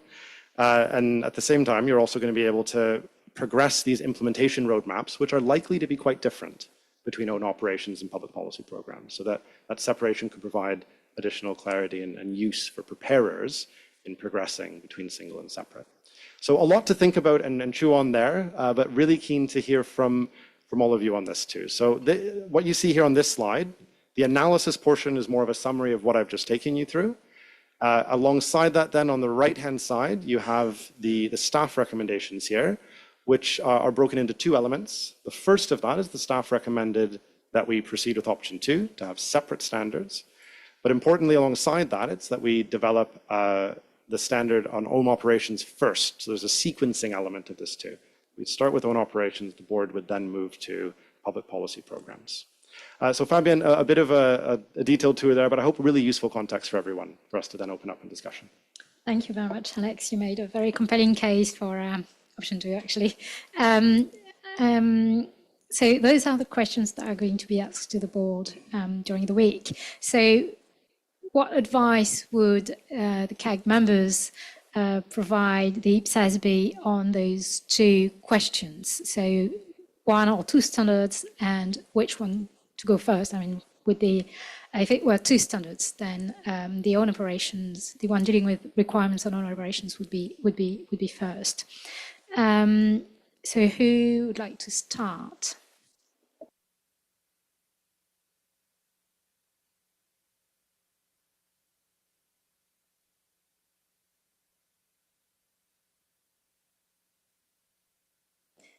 Paul, then Agnieszka and Key. I'm not sure I've got you in the right order. And then there's Ada and Anthony and Ram. Okay. Paul, yes. Okay, thanks. Yeah. Thanks, Alex, for that summary as well. That was really good. So I'm going to come back to where I started touching on this morning about assurance, given that I represent the forum firms. And when we talked about this with my constituency last week, that there was a view that if the public sector is going to publish things, they have to be credible and they need to be audited or assured, depending what it is. So if anything's going to the public domain, it really needs to be subject to assurance. And if you think about sustainability, even in the private sector that's been doing this for a little while, is that information credible and auditable? Are the processes, data controls and all those sorts of things in place? Is the capacity to produce the information in the public sector there and the capacity to audit it as well, be that through the supreme audit institutions or through firms. So I think there are sort of concerns in the short term around all of that. Now, if you think about that in the context of this question, is that doable for own operations? Probably in the shorter term. Is it doable for public policy programmes right now? I would say almost certainly not. So I think separating them out makes sense in that context. And I think it's something Agnieszka said earlier on as well about start off and do bite size and grow. So if you start off with the own operations, which should be easier to do than the public policy stuff, and then you can expand that as time comes on. So I would go along with the separate standards, but we do need to be mindful that public policy standard is definitely needed. Just a couple of other things that again came up in conversations. Just thinking about if we make the decision here to separate out the two standards, does that mean for all the future topic standards that IPSASB does across all aspects of ESG that you're going to be setting yourself a bit of a precedent that you're always going to do that? Is that right or wrong to do in the long term? We'll come back to something that I'm sure you heard in a lot of the 96 responses, that actually if you're going to do this, probably might be timely now as well to do on operations and possibly a general S1 equivalent type standard, which might help with some of that structure going forward when you get into the other topics. And there was somebody actually said, if you do this, split this into two standards and then you do an S1, do you have to have two different S1s even? An S1 for on operations, that would get very complicated and messy if that was the case. And then the other thing that somebody around this table mentioned a few months ago when I had a conversation with him, is whether there's actually a third way around this, rather than necessarily separate the standards out now. Can you do a climate-related disclosures? At the moment, that just covers on operations, but there's a holding space for, and we'll drop the public policy stuff in when we've done it. And again, I think if you were to go down that third way route, I think doing that alongside an S1 equivalent would be a good way forward. Thank you. Thank you, Paul. I go next to Agnieszka, then Key, Ada, Anthony, Ram. Okay, go ahead, Agnieszka. Okay, thank you. Thank you for the presentation as well. And I would refer to some of the things that Paul have already mentioned, but maybe in a bit different context. So first of all, I'm not against separating because that would be, let's say, a practical solution. However, I have some concerns when this separation would take place. And one of the concerns is that when I look and when I read the exposure draft and when I look at the activities of the public sector entity, the first decision that this public sector entity would have to do on the basis of the exposure draft is which activities are actually own operations and which are public policy programs. If you just keep their own operations, how that decision would take place, because I can acknowledge that some of the entities, they will only have own operations, but at least some of them will have to first make that decision whether they are in the public policy programs domain or not. So you need some kind of general provisions, and coming back to Paul has just said, if I understood correctly, that also relates to this general principles on the disclosure of sustainability information. We're going to discuss the work program in the next round, but as far as I understood, this is something that it's being prioritized by the board, at least that's in the proposal. So the next question would be whether delineation between own operations and public policy program should also refer to other issues, not only climate-related disclosures, but others, like, for example, social. I would say yes, because these are like public policy programs are also in that area. So maybe the delineation should be a part of general disclosures and not necessarily part of the climate-related disclosures. And And I was not completely sure what you mean by sequencing. So have you already got any kind of idea in terms of timeline? How would that be proceeded further? Would that be a separate project in the work program, or is it something unclear yet? Thank you. Thank you, Agnieszka. Alex, do you want to? Yeah. Yes, yeah, so good to have clarity around what I've described here as sequencing. Now, I'm going to say this as I look at the chair of the board at the table too. So the description we have in the paper there is the two parts, right? So that would be the first, the decision whether to split or not. And the second is then on the project plan, right? So that you would start with own operations, and you'll see that that links down to a project plan that then delivers own operations tentatively, assuming a separate decision, by the end of 25. And then from there, we would then be progressing public policy programs, is the view that I had in that. That's my assumption in this.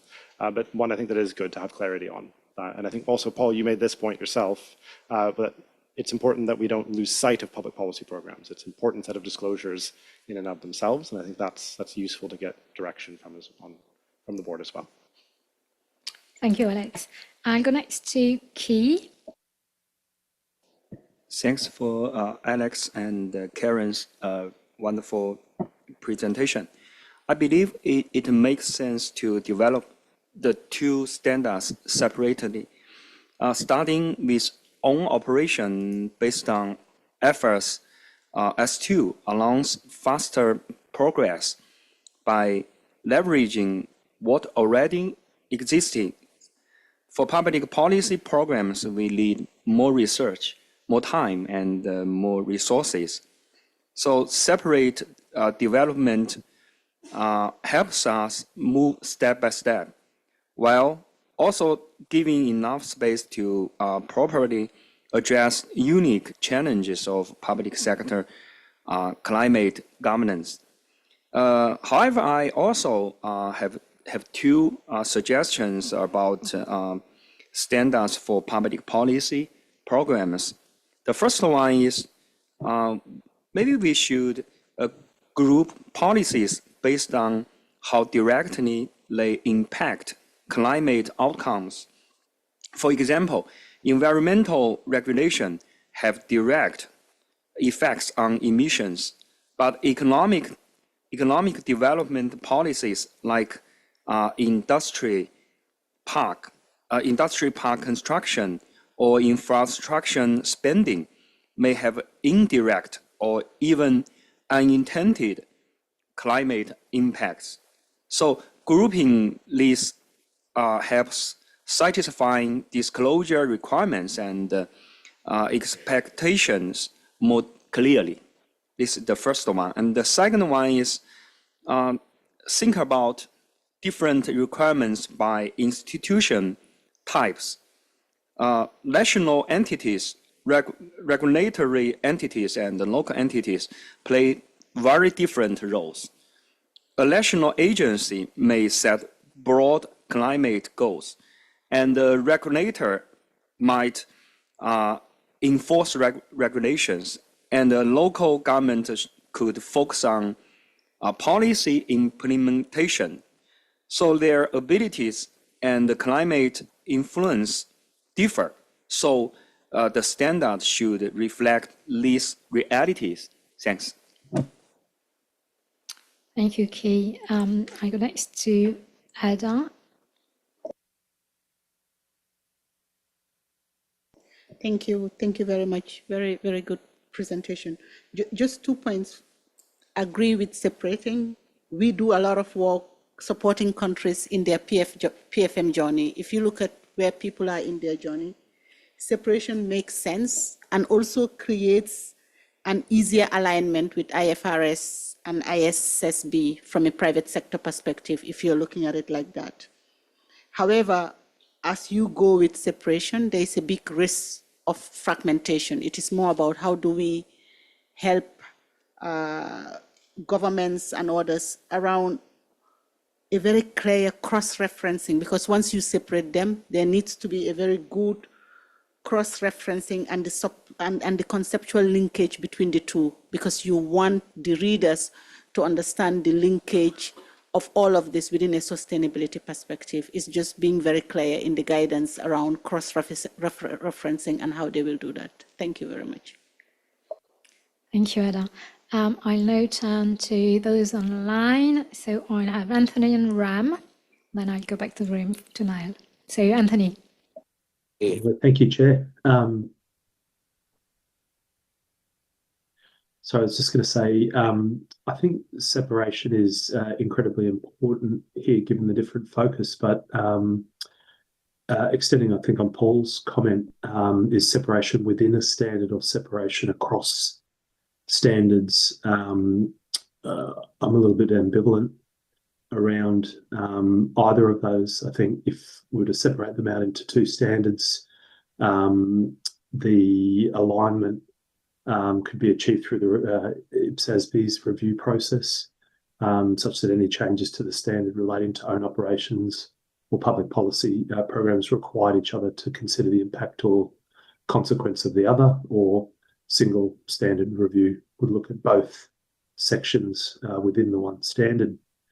I'd encourage the board to consider always starting with the end in mind for this one. This is a journey, as everyone's described, own operations first, followed by public policy programs as a much larger element to implement. What does the end look like there? Is it going to be within the same disclosure report? Is the allocation of activities between own operations or public policy programs going to need to be considered? Is it the same preparers producing the same reports, etc.? What does that end state look like here? And it may help to define whether a single standard with quite separate sections or two separate standards is appropriate. Thank you. Thank you, Anthony. I go to Ram next. Yeah, thanks, Fabien. I will say option 2. The reason is that it will be more focused. It will be easy to comply. The reason is that all data which would be generated by the public corporations would be in their administrative control. So it will be easy for them to collect that information. If they have to do it for public programs, it requires a wider area from which the information will require to be collected. So we should make small steps. And once we have certain lessons to be learned, that experience can be used in developing the standard for the public policy implementation as such. But one note of caution, that definition of the terms which are to be used has to be more precise, and there should not be any inconsistencies so that it creates confusion at a later date. So we should very do a very close examination of those terms to see that they remain uniform, and that would ease implementation at a later date, because that is one area which can cause confusion when we go for option 2. Thanks. Thank you, Ram. I go to Niall next. Thank you, Fabien. So from our side, we are not against splitting the standard if this is a pragmatic way to issue quickly the own operation. But the most important question in our view is to think about the future standards that will arise from the IPSASB. So in other words, and I join here what some of my colleagues have said, if there will be in 5 years' time, for instance, other topical standards, how this will interplay with the two separate sets of standards for own operation and for public policy programs. We fear that without a general framework for sustainability disclosures, there will be two sets of standards, and there will be too many complications in that. So we think that before proceeding with splitting the standard, it's essential to think about a general disclosure like equivalent to the private sector of IPSASB S1, and then proceeding with that. Thank you. Thank you, Nael. Next, I think Mia. Yeah, okay, so go ahead, Mia, and then I'll go to Timothy. Thank you, Chair. I also support option 2. I think it better balances ambition with feasibility. I think, climate-related reporting being so new in many countries and having, implementation capacity so limited, having both areas in a single standard would be, I think, overwhelming and likely to delay adoption. I think separate standards would allow entities to start where they are strongest, typically with disclosures that relate to their own operations, where data is also more readily available and processes are more directly controlled. And then gradually building that readiness for more complex policy program disclosures. I think it's also allowing different entities to move at different paces depending on their mandate. So option 2 simplifies that reporting landscape by ensuring that entities are only engaging with guidance that is directly applicable to their own operations, which makes communication and training and implementation, I would say, much more manageable as well. And I also think a single unified standard could be too complex, especially when you have subnational levels. So that would make it more complex. Most of the entities, as someone already mentioned, most jurisdictions would and entities would only apply the standard and the guidance that relate to own operations. And I also think having the separate standards also provides clarity not only for preparers but for auditors also, by reducing ambiguity, especially in countries where policy setting and operational functions are institutionally separated.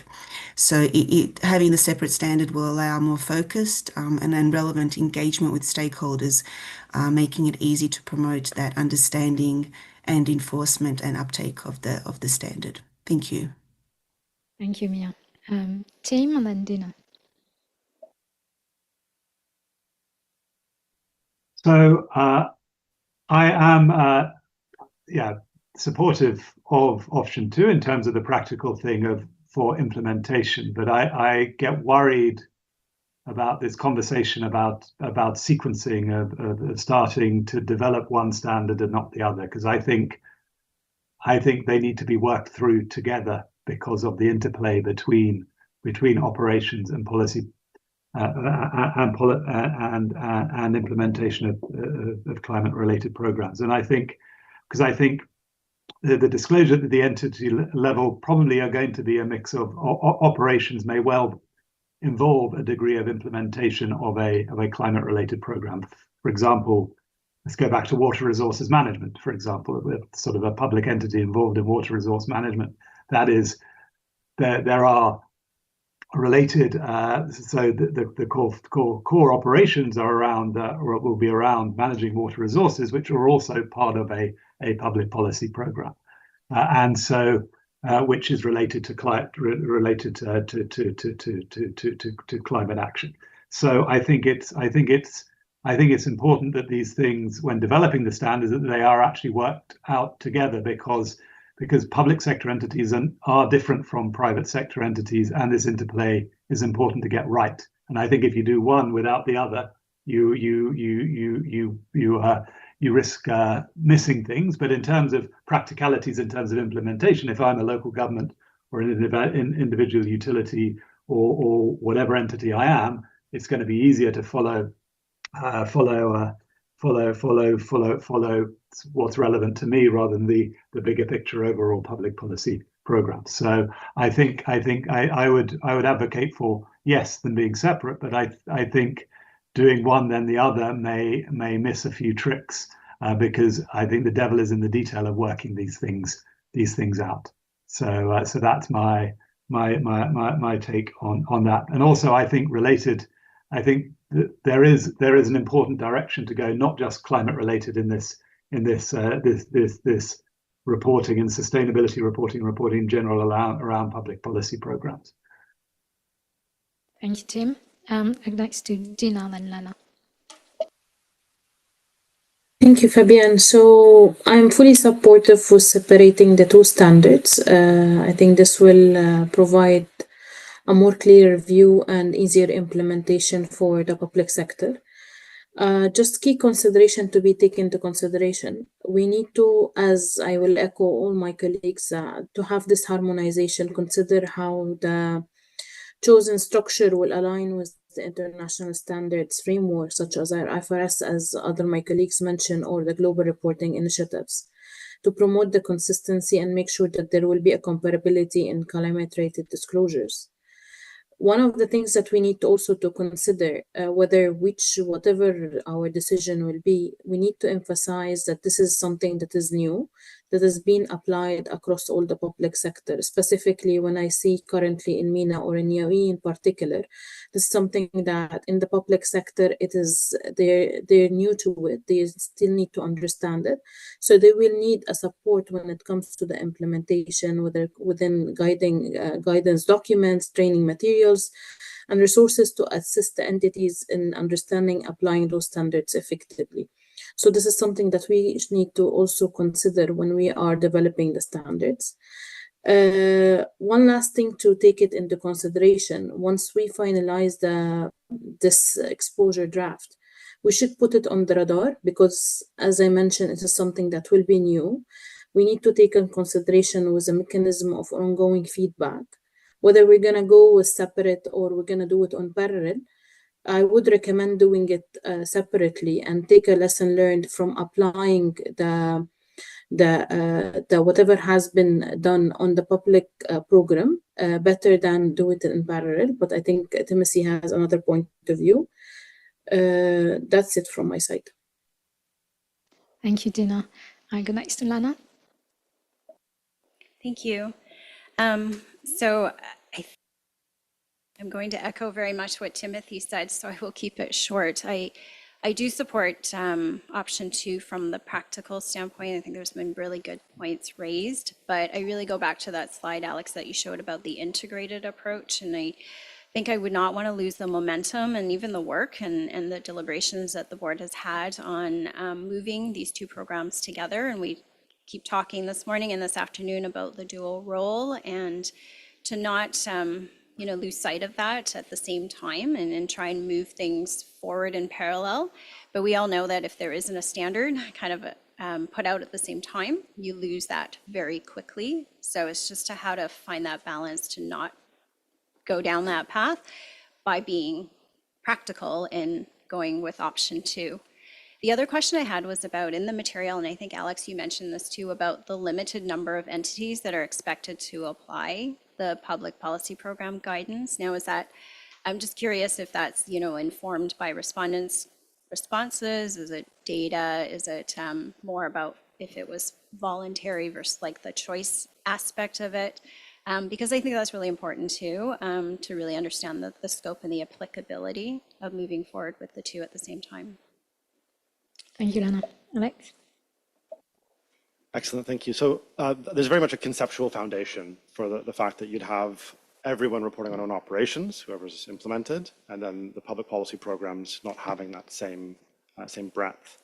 And that's where if you have an entity that doesn't have sovereign power, as it's described in the ED, it doesn't have the authority to regulate, to tax, subsidize, or legislate, it wouldn't be issuing those disclosures then. It would just be more than likely, as you see with many entities, they're delivering public services instead, and they don't have that regulatory function, if you'd like. And particularly, a climate-related set of public policy programs would be issued. So they might have a regulatory function with little overlap or relevance to climate as well. So that where own operations, you'd be universally considering the implications on the delivery of your public service. What are the climate-related risks and opportunities? What does that mean for your own transition plan? What is it for your current financial effects as well, for what it's doing to what you see in that financial year? But you're not going to see that in the same way for public policy programs. So there's the conceptual side. It has come through on the responses too, where it would once you have people engaging with the ED, that came through on the complexity end in particular, saying like a lot of this didn't feel appropriate to me or applicable to me. We saw that coming through. Thank you, Fabian. Thank you, Alex. I go to Jan next. So thanks, Fabienne. Thank you to CAG members, I think, for a very useful discussion. I think it's brought out a number of different factors, actually. And I think, you know, if you look at the journey that the board has been on since, well, we first started discussing this way before we actually got to the consultation paper. We were starting to think about this in late 2001 during the process that led to the formation of the IPSASB. And I think all the way through that, you know, as has come out from this discussion, actually, we've been trying to balance the fact that this is a new area with the pressures in terms of people wanting guidance and how do you actually provide that. And I think, you know, if you just think back through the journey that we went on, firstly there was a question as to could IPSASB actually do this? Could it get sufficient experience and expertise into the discussions? And if we did that, given the limited resources, how could we actually start to move forward with this? And so that was what was behind the board's decision that, you know, yes, based on the responses, there was a very strong demand to do this, but we had to balance that with limited resources, and that was the result in the end that we decided to move forward with a climate-related disclosure standard, bringing in the parts of S1 that we needed to operationalise that. And I think, you know, we were on our journey through the development of the exposure draft, even during when we were finalising it in Brussels last September. We were still working on issues, and we had a number of members of the board who were actually working on those issues. And all the time, I think everybody's thinking and so on was evolving, you know, and I think that process has carried on. And I think, you know, we've had the very rich feedback, and certainly I know personally my thinking has evolved during that process as I've listened to what our constituents have said. And so I think that's led us to the discussion that the board is going to need to have, where there's a very, you know, a clear issue, as the staff have actually been able to draw this together based on the responses. So I think, you know, what we're trying to do is make sure that as a board we have appropriate amounts of time to actually discuss this and to work out what we think the next steps are. But then I think in terms of some of the points that have been made, could we say where this is going to be in 5 years' time? Absolutely not. I think that's just the world we're in. And if you look at the discussions that the IPSASB is having, I mean, you know, they're sort of, you know, they're wrestling with, and they've got far more resources than we have. Okay, what should the next standards be? You know, looking at a couple of different areas, both of which are important. They are, you know, having to go through and respond to the feedback that they're getting, so we can see there are amendments proposed that are out there at the moment. We can see that they're putting a lot of effort into implementation guidance. And so in thinking about the landscape going forward, I mean, those are going to be things that inevitably will come into the consultation that the board puts out in the autumn, which is deliberately very, you know, if it goes ahead, and obviously about to have that discussion, deliberately very open, because there are no answers. And so I think these sort of, you know, if you choose to go one route at the moment, does that mandate you going a particular route? I don't know. I think they're all very important issues, but I think people, you know, it's important to say there are no answers, and there probably are plenty of different ways in which you could approach this. So I think, if you like, what we as the board have to do is look at what we've been told thus far and say, okay, you know, where do we collectively think the next step lies, and just keep moving ahead. And I think probably that's the key thing, is to keep moving and to be clear what is clear, and to be clear what is unclear. so I don't think we can do more than that. But I do think today's been very useful, and certainly I've taken away a number of very helpful comments and thoughts, and it's good seeing the board members around the table. And I think we've deliberately set aside an entire day to make sure that we have time to talk through what we've heard. We started that with the check-in, and I think this has been a very helpful discussion, so thank you. But do we have any certainty about where we will be even this time next year or 2, 3, 4 years? I don't think so. But then I'm happy to hand that one over to my successor. Thank you. Well, thank you, Jan. To echo Jan's comments, thank you very much for your very insightful comments. And I guess staff has a lot of takeaways for the discussion during the board meeting. And count me in the option to as an option to support because I think it's different perspectives on operations and public policy programs. Shall we go to the next item? So, Karen. Yep, let's move forward on the use of the greenhouse gas protocol. So the greenhouse gas protocol is a methodology. It's becoming a global methodology for estimating greenhouse gas emissions across scopes 1, 2, and 3. And the ED, the exposure draft, proposes a rebuttable presumption that public sector entities report their greenhouse gas emissions using the greenhouse gas protocol. And this is both to drive entities towards an alignment with the private sector.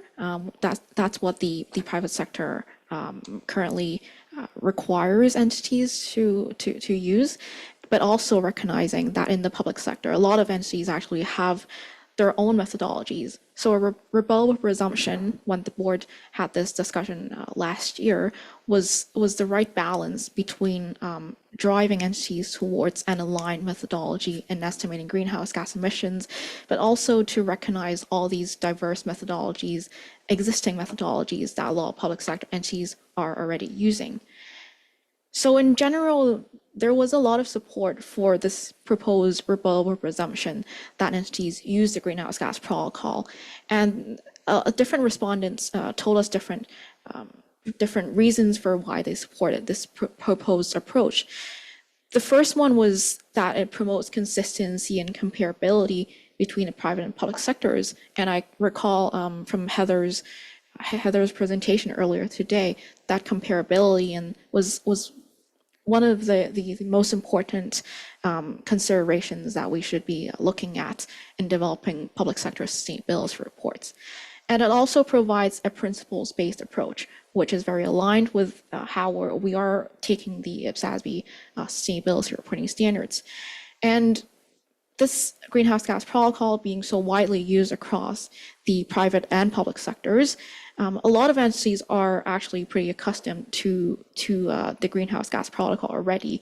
So it does reduce training and transition costs for a lot of entities, and also enables knowledge sharing between the private and the public sector, where we can build on existing knowledge from the private sector and existing expertise that's been built up from that side over the past few years in the development of in private sector sustainability reporting. And I think the last important point is that it allows for jurisdictional flexibility. So this, when the IPSASB was first talking about the greenhouse gas protocol last year, we talked to a lot of different constituents who told us that different jurisdictions, some jurisdictions use their own methods in greenhouse gas reporting because of their own regulations or because of other reasons, because there was a more appropriate methodology for them to use. And with this rebuttable presumption, entities will have the flexibility to explain and to show us why another method is more appropriate. But while there were a lot of general support for the proposed rebuttable presumption on using the greenhouse gas protocol, there were other views as well. So there's two sides of that scale, and where from those views from constituents. So there were people that argued for greater jurisdictional flexibility, that a rebuttable presumption was provided too much restriction for them in applying their own methodologies. But on the other hand of that scale, there were also entities who told us that with a rebuttable presumption and with that additional flexibility that we're providing, there will be a reduced comparability between entities who choose to use their own methodologies. And in analysis and between all these different other views, staff think and we're proposing to the board that it is appropriate and it is very much in the middle ground between all these different views to retain this proposed rebuttable presumption and to just to achieve this balance between consistency, and comparability between private and public sector entities, and also to provide that jurisdictional flexibility for different jurisdictions considering this unique public sector context. So with that, I will pass it over to Fabienne to lead the question. Thank you, Karen. So, well, I guess you've got the questions on the screen. So, again, the proposal for the board is to retain the what's in the exposure draft. So, what would be your advice to the board on the rebuttable presumption to use the GAG protocol? So, I'll open for comments. So, who wants to start?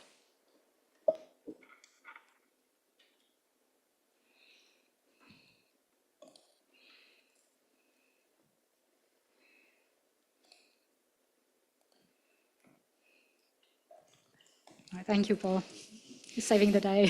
Go ahead.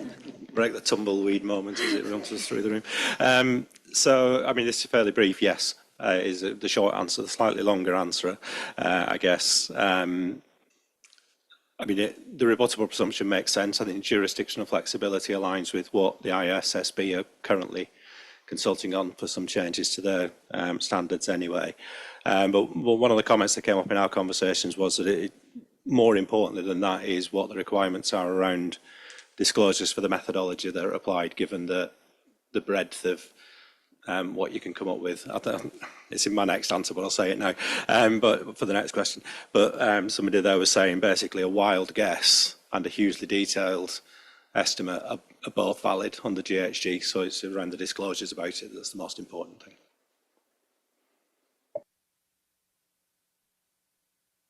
Sorry. Thank you. Next, Anthony and Dina. Thanks, Chair. Yeah, I think the cost of flexibility is comparability to a certain extent. There may need to be safeguards to still allow aggregation to a whole of government level for comparative purposes. And when I look at the difference between private sector and public sector, the level of aggregation in public sector, I think, is significantly more complex. And when you look at the different methods around control and equity and direct and indirect and all of those sorts of things, when you start to put variances into methodology, you may have a significant risk of double counting or gaps, overlaps, those types of things. As well, so to ensure accuracy and comparability, as the protocol says, the person that's rolling those up or the entity that's rolling those up would need to have confidence that that flexibility didn't lead to material risks in those gaps or overlaps. Thank you, Anthony. Dina? Thank you, Fabienne. So I'm supportive to have the GAG as the principal guidance. Just to keynotes to be taken into consideration. So to have a comprehensive guidance and resources to assist the entities in understanding when and how to apply these rebuttable presumptions. The standard itself should be including a clear criteria for evaluating the appropriateness of alternative methodologies, an illustrative example of what circumstances should be used when you depart from the GAG protocol. Other thing to be taken into consideration, the clear justification from departure, because if this is not very clear, it will lead that any entity cannot be adopting this will choose whatever methodology that they want to adopt. So it's advisable to have any departure from GAG protocol should be clearly justified and documented by the entities, and this requirement will ensure that the entities remain accountable for their reporting choices and help maintain the integrity of the emission data being reported. Thank you. Thank you, Dina. Lena? Thank you. Yes, so I think that when I look at the paragraph that talks about the GHG, it talks about unless a different method for measuring its greenhouse gas emissions is determined to better meet primary user information needs, and I think that's really important. And as the board is deliberating the final text, to think about whether that decision needs to be transparent and how much so, whether it's in disclosures, in that it's in the guidance, so then it's presumed that you've adopted that guidance when you made that decision. So I'm supportive of the flexibility to be able to have the rebuttable presumption. I think that's better than a recommendation, because then you've got sort of a clear path, and then you say if you divert from that, it's because you're meeting primary users' information needs, and then perhaps the next step is the transparency piece of informing how you made that decision. The other thing I wanted to just note is, and this is in a very quick read that I had on S2, but when I compared the ED text to S2, I thought that there was more flexibility in the ED versus the S2, because S2 talks more specifically about as required by a jurisdictional authority. So that was just kind of one distinction, whether that, perhaps intentional, wanted to just kind of point that out. Thank you, Lena. Can't see any other comments. Just to share experience in France, we do have different methodology as the GHG one, but it's more to do with the categories. And we do have in our guidance a correspondence table. So that sort of bridges the gap between the two methodologies, just to share that example. Thiago? I was just going to comment something like that. One thing, have a methodology which is a good principle, but in public sector we do need guidance. The methodology itself, it's not easy to apply. There are different scopes. One is direct gas, indirect gas, and the third option of indirect gas, such as the travel that we all do, is on the third level of scope. So in public sector we need some guidance to apply. I do prefer to have a regulation that allows us to have comparability. It's better, and then have some guides, and that can be changed in each country to adapt the possibilities.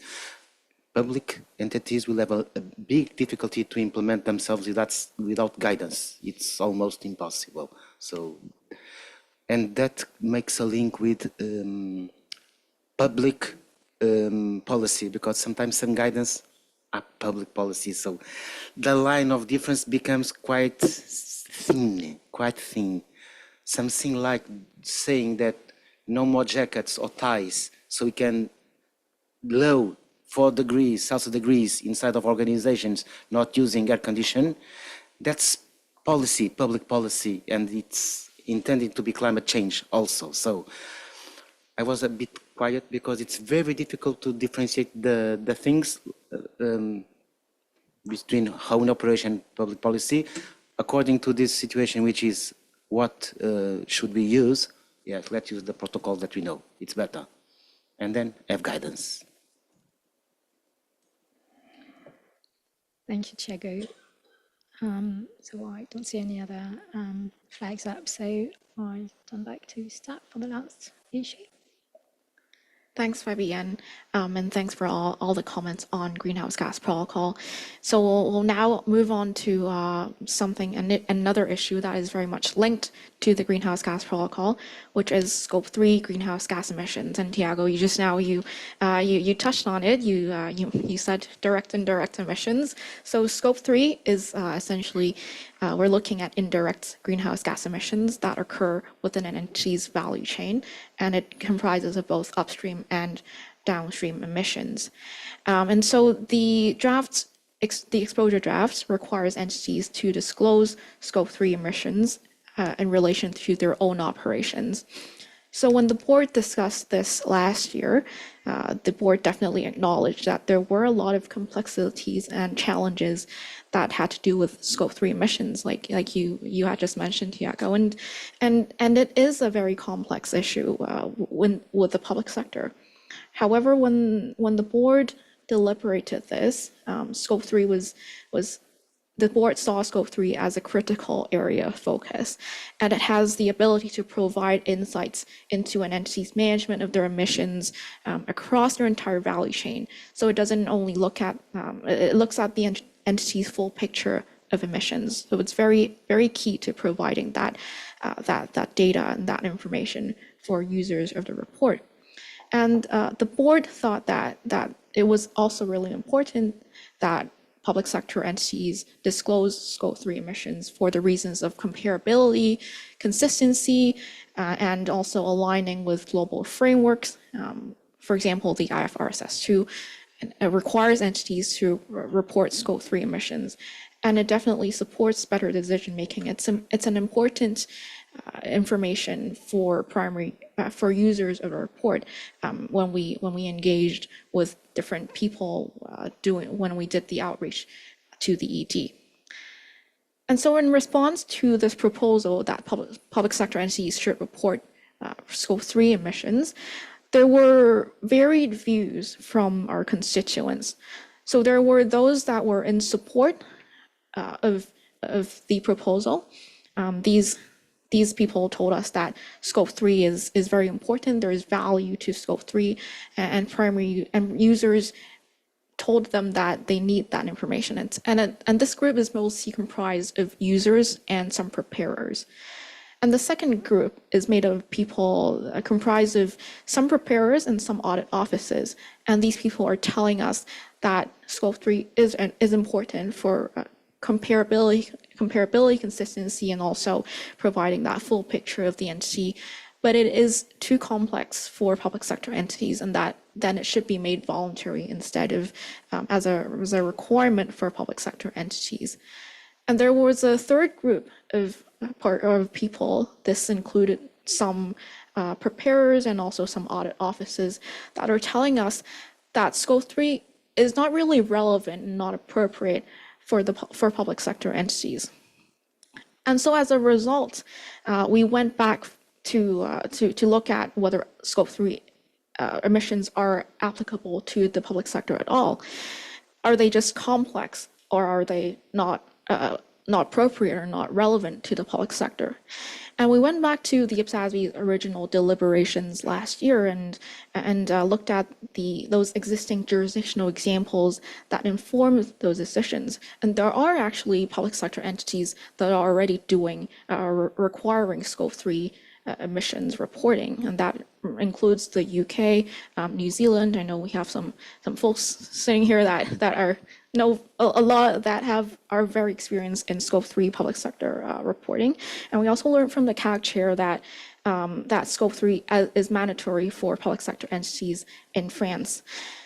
And so to further confirm that Scope 3 is relevant for public sector entities, we also went to our Sustainability Implementation Forum, which is something new that we started last year. You may be aware of. It's made up of a group of preparers around the world who we call implementation leaders.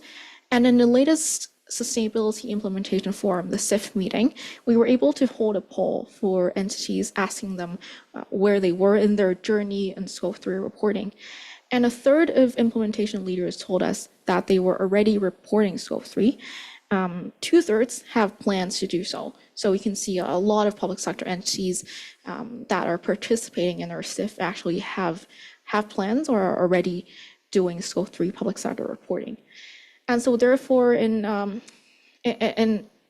the whole, from the staff analysis and from talking to our constituents and to our expert groups, we believe that Scope 3 is still relevant for the public sector.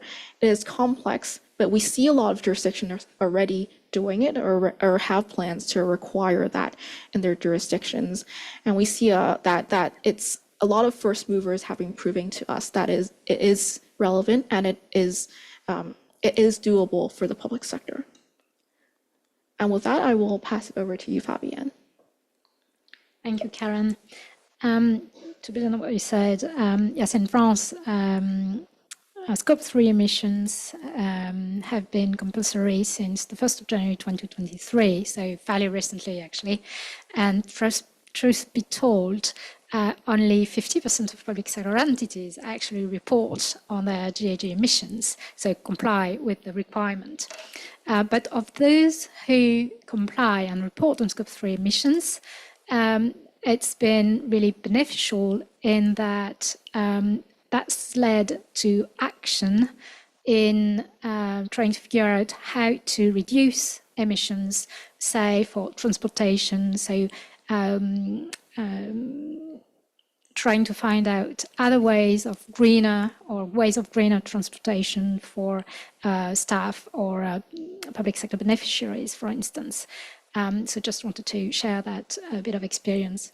Okay, so on the usefulness of Scope 3 and practicability of Scope 3 emissions, any comments from CAG members? Go ahead. Gustavo, start us off. Yes, thank you, Fabian. I think it's important Scope 3 because it allows to get a full picture of the influence of the state in the environment. And it also gives the incentive that the public sector asks for this information to his providers. For example, many jurisdictions have some rules that providers must comply, and one of these could be to give the information about the emissions upstream. And downstream, I think public sector is not as challenged as the private sector because we're not focused on selling products. So it could be manageable in most cases to get information downstream also. Thank you. Thank you, Gustavo. Go to Key next. Yes. Okay, thanks, Chair. I believe Scope 3 emission disclosures should eventually become mandatory, I think, especially for the public sector. Because for the government, for the public sector, Scope 3 is more important than Scope 1 and Scope 2, because it reflects their core functions, influencing broader society through the public policy. So think about the high cost and the technical difficulties of Scope 3 disclosure. I suggest maybe a phased approach. In stage 1, we encourage capable entities to disclose voluntarily. This reduces the initial resistance and let early adopters lead by example. Their experience can help refine the guidance for the following entities. And in stage 2, we introduce two options. The one is simplified track, and the second one is a full disclosure track. This recognizes that not all entities have the same capacity. It helps more entities get started, while still allowing those with stronger systems to provide more detailed information. And in stage 3, we can move to mandatory standard. The idea is that by this stage, data systems are more mature, reporting process are better established, and technical methods for Scope 3 are more widely understood. More importantly, public demand for this kind of information becomes maybe stronger. Citizens want to know how the government's public policies are influencing emissions beyond their own operations. So mandatory standards at this point makes sense. So it ensures consistency and correctability. Thanks. Thank you, Key. Agnieszka? Thank you, Fabienne. I think my intervention would be along the lines with Keith's intervention. So for me, this Scope 3 emissions disclosures is the area where flexibility should be applied. This is a complex issue, and also this Scope 3 seems like to be kind of a, if you want to scare somebody with, sustainability reporting, then you give examples of Scope 3. And this is, kind of ideology which is scary, which is not being perceived as something really tangible, because there's a lot of, assumptions there. So, and also there is this notion that it seems from the document that there were a lot of concerns. And if you read your proposals, it's like it can be read as, yes, there were lots of concerns, but they just, proposed to proceed with what was on the table. So there is this also notion of not taking those concerns into account. So it's not just the only way to take that into account is changing, the underlying principles, but maybe through transitory provisions or through some kind of, let's say, promise to give some more implementation guidance or anything like that. Those concerns should be somehow addressed. Thank you. Thank you, Agnieszka. I'll go to Niall next, then Thiago and Timothy. Thank you, Fabienne. So we are in favor of keeping the mandatory application of Scope 3. And we also hear that there will be some challenges around that. So we think that sufficient guidance and implementation material could be available to help Scope 3 disclosure. And in that respect, we think that the IPSASB could refer to existing application guidance from other organizations and not reinvent the wheel, or not. Also, it's important to not overload the standard with the application guidance to keep it simple. And one other also tool that we think of is what's referred to as proportionality mechanisms. So these are tools that could help entities comply with Scope 3 emissions. So these are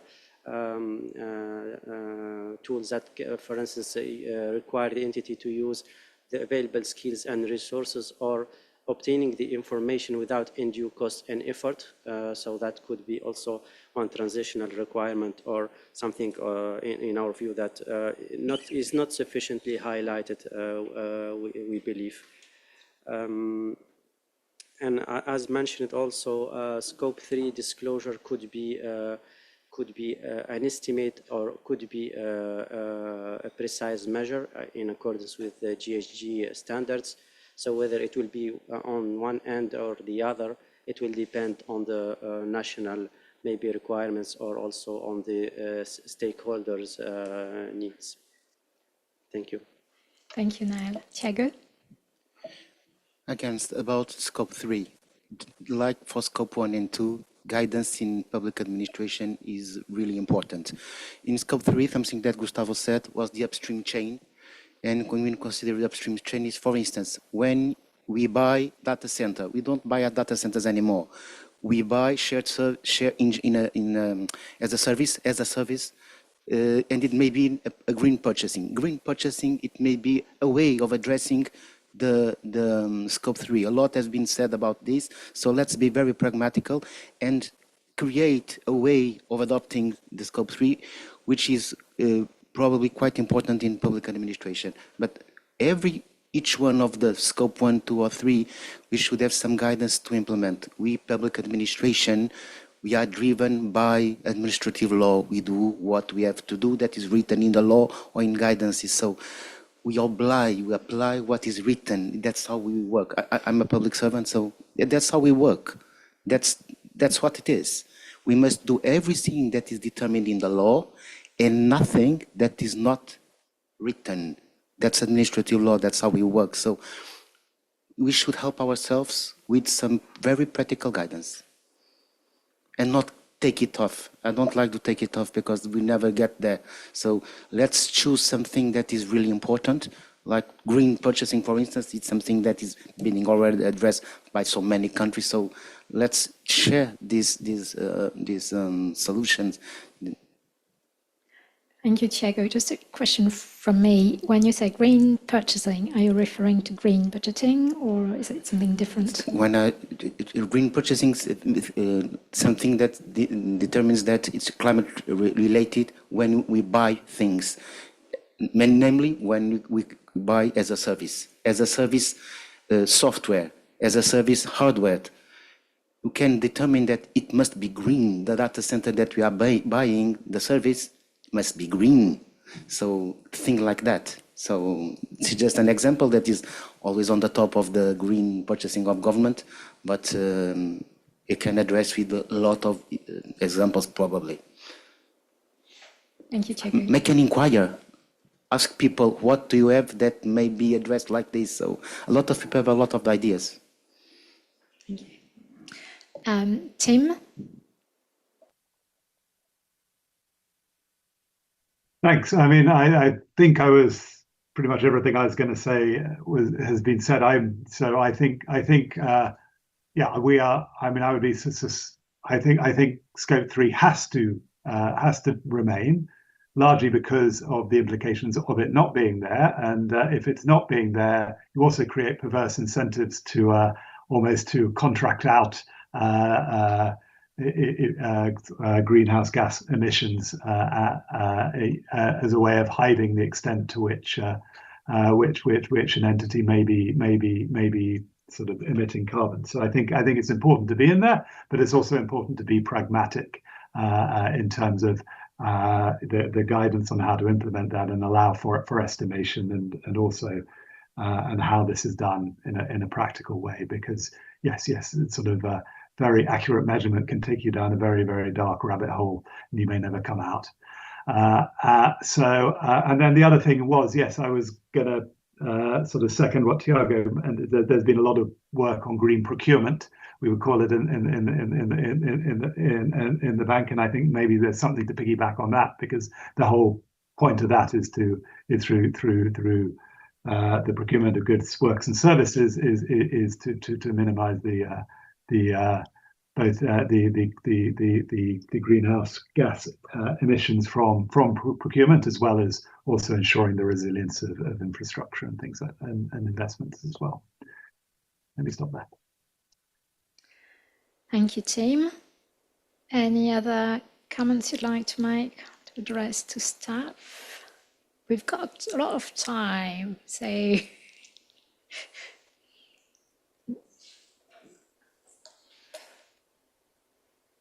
go ahead, Ian. So, I mean, I think, you know, what's come out of this discussion actually probably reflects some of the initial discussions that the board has had, reflecting on the feedback that we've had. And as ever, there's a line to be struck in terms of what is principle-based standards and what's required by way of implementation support. And we know that this is very different to a lot of the work that we've done in terms of financial reporting, where in a sense the many of the issues are actually quite concrete, and there's a lot of experience around, and we know that this is going to be a journey.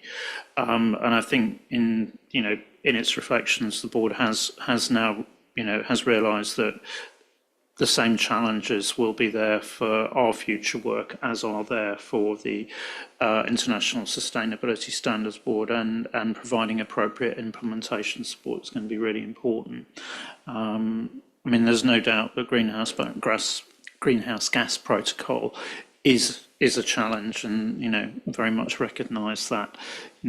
And if you've read recent posts from Sue Lloyd, you know that's one of the things that IPSASB are getting asked about. So I think the more that we can take advantage of the thinking and the development that they're doing, the better. I think we always face a challenge as a standard setter in terms of how detailed do you go.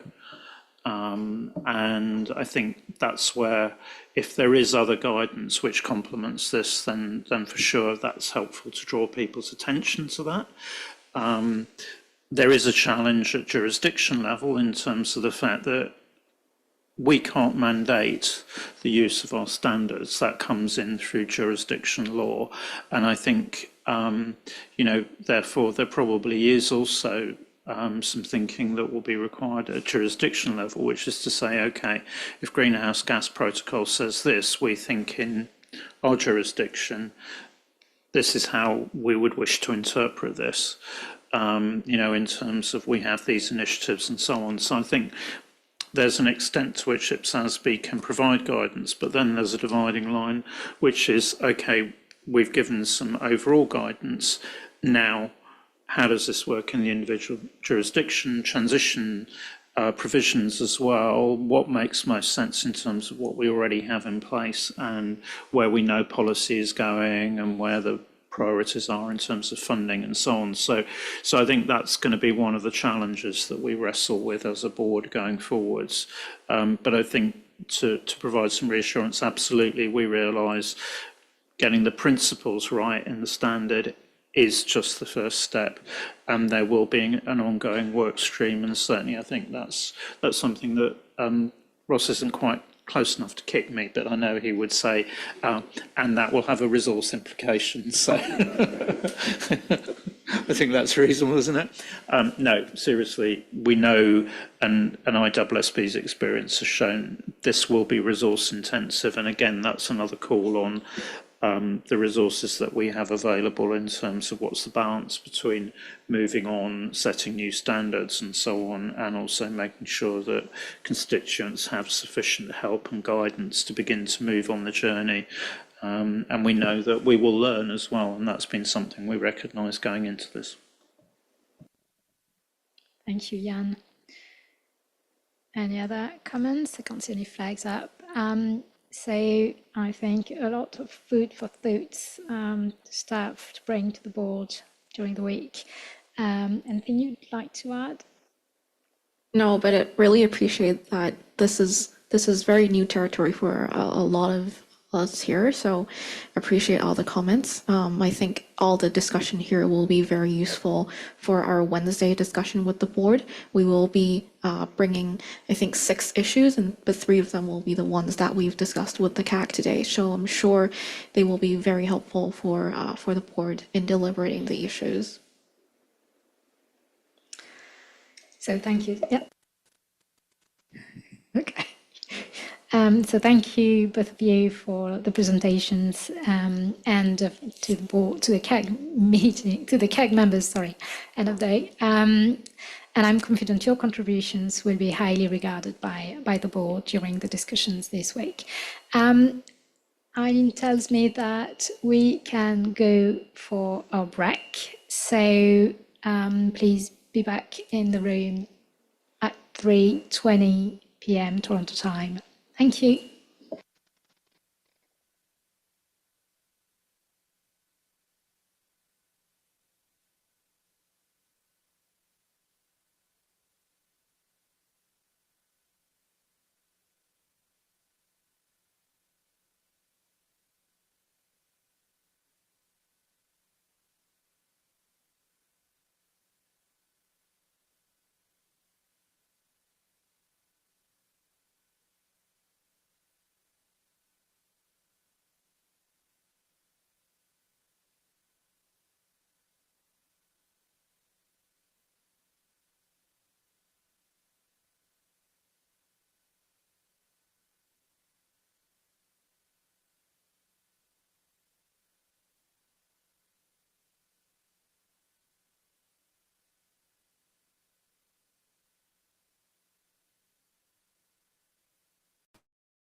The room. Thank you, Lee. Thank you, Eileen. Please, could everybody rejoin the table, especially CAG members, and join online for those online.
Right, okay.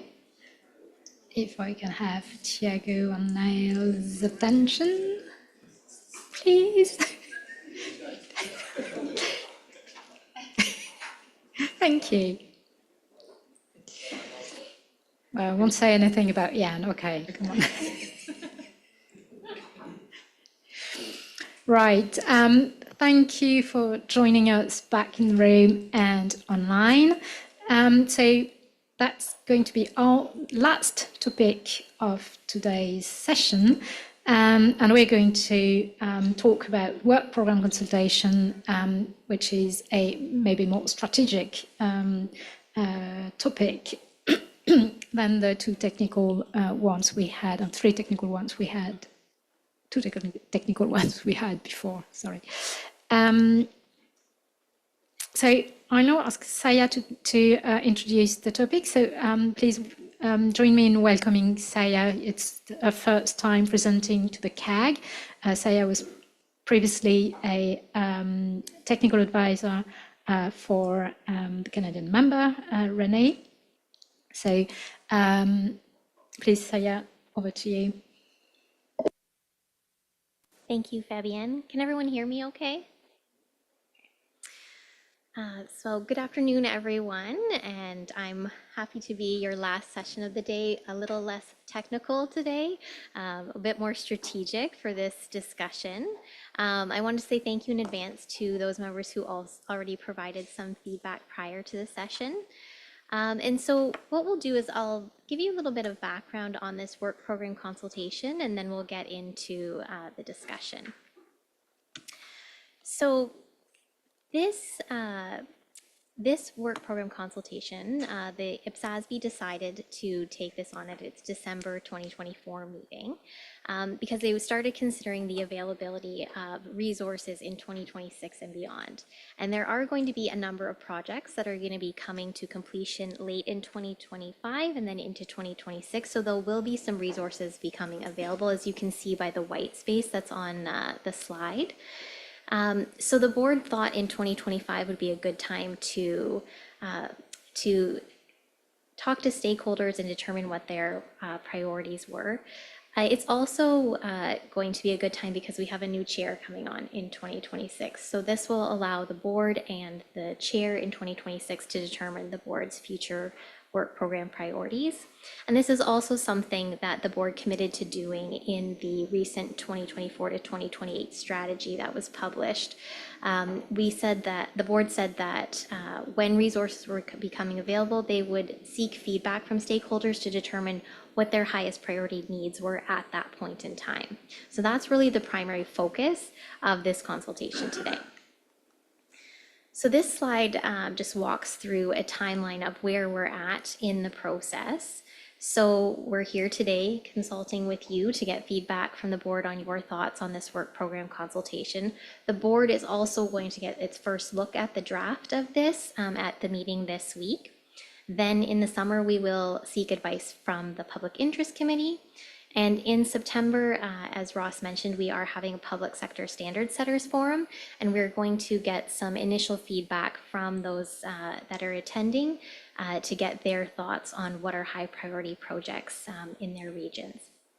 And then at that September board meeting, the board is aiming to approve the consultation at that point in time, and then it will be issued in October for public comment.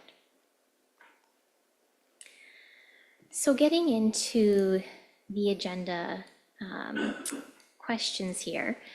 In terms of the format of this consultation, just for everyone around the board as a refresh and anyone who's new around the table, in the past, the board has done consultations like this, but they have been a little bit more structured, where the board has provided a list of potential projects that they think are the most important and ranked them, and then asked for feedback on whether or not stakeholders agreed with that ranking. But now the board has a little bit more of a mature set of standards that we're working with, and from the financial reporting standpoint, the board has been rebalancing its focus to focus a bit more on maintenance projects. And as well, the board has taken on sustainability reporting. So at this point in time, at the March meeting, the board really thought, let's give stakeholders an opportunity to have more say in what we do. Let's hear from them in a more open fashion than giving them a list and just asking them what they think of that list. So the board is issuing a more open consultation, as you can see by the document that you looked at, and the hope is that this will give stakeholders greater flexibility in their responses in helping the board understand, are there other projects, are there other emerging issues that the board should be thinking about? What is really the highest priority for respondents at this point in time? And that will give the board a better understanding of the mix of projects that it should take on as well. You'll see in the document that there are financial reporting projects, post-implementation reviews, and sustainability reviews. In the document, it also outlines that the board will probably be able to take on about 3 projects, but it doesn't have to be one project in each of those categories. It could be a different mix depending on what stakeholders tell the board their needs are. Now, I mentioned that this is a more open consultation, but the board is still planning to provide a separate document in Appendix A that does provide a list of previous financial reporting projects and sustainability reporting projects that they have had feedback on from prior consultations and prior engagement with stakeholders, in case that document is useful for stakeholders in responding to this work program consultation. So they can take a look at that. Some of the projects on there might be their highest priority. Others, maybe they think this would be a great project if we tweaked it a little bit like this, that would actually better meet user needs. Or maybe it's a completely separate project that's not on there. But that document is just there to help respondents if it's useful to them. You'll notice that in that document, there aren't any post-implementation review projects proposed. And that is because that is a very new area for the board. So the board really wants to hear from stakeholders, what are the standards that are currently causing issues in practice? What are those issues? So that the board can determine which standards to prioritize for a post-implementation review to best meet the current needs. So I think with that, again, we can open it up for comments. Thank you. Thank you, Saya. I think that's better. Yeah, hope so. Well, thank you. Yes. Any ideas on the approach the IPSASB is taking to the public consultation, which is not recommending which project it believes should get the highest priority for constituents to fire away with any projects they think should be on the agenda? Anyone would like to start? Beatrice. I'll start like that. I kick off the comments. No, I think this is a very good idea. It's more work for the staff because, of course, it's rather easy to give a topic and then have the different members to choose the three that should be given priority, but I think it's more comprehensive, and like that, we make sure that we capture every single interest and worries and focus that the different participants might have. So I think it's a very good idea. Thank you. Thank you, Beatrice. Maybe to build on what you've just said before I go to Ada, question I may have is what would be, how would the board plan to communicate on the selection process on the topics that the board's going to take on the agenda? Is it going to be a sort of comprehensive assessment of the topics that are going to be brought to the board's attention and assessment against the prioritization criteria, because I'm actually sure constituents will be eager to know how the selection will have been made and what the process for the selection is. And also, I believe that in the sustainability reporting space, there may be a lot of good ideas that may come up. So again, what do you have any idea on the process that might be used for the board? I'll take a stab at this one. So we will be using the project prioritization criteria. That's what we've been using now. I think this is the third consultation where we've applied these. So that's always the lens the board now uses to decide what the priorities are, because inevitably there's no clear-cut answer on which project's better than the other, and it is a bit of a qualitative assessment, but those criteria help prioritize different aspects of the project so you can prioritize. The other piece of the puzzle is resources, and that will be based on where we are in the work program at the time we look at the responses to the consultation. The other part of the puzzle that we can't give too much assurance on is we will have a new chair at that point. And the whole purpose of being open is to allow that new chair to come in and have a bit of a say in how the board prioritizes the new items it puts to its work program. Inevitably, there'll be a tail to the current work program for a couple of years that the new board chair and the future board will have to work through. But the whole purpose of this is to not handcuff the future board chair with the board's thinking now on being too prescriptive on what the projects could be, and to make sure it is more open. But even in the openness, if you read the document that says drafted and the board will be discussing this week, we've made it clear we want constituents to make their arguments in line with the project prioritization criteria. So what we normally get is jurisdictions, if we say these are project A, B, and C are most important and the board's going to prioritize that, because that's what we have the resource to do. And what we get from people almost universally is, I like A, B, not C, but do D, E, F, and G as well. So there's no step back of what the actual resources are. And again, the whole staff team's behind me here, that's it. It's a volunteer board, same like a volunteer CAG. So there is a real resource constraint that needs to be layered on. So that's why we like using the project prioritization criteria.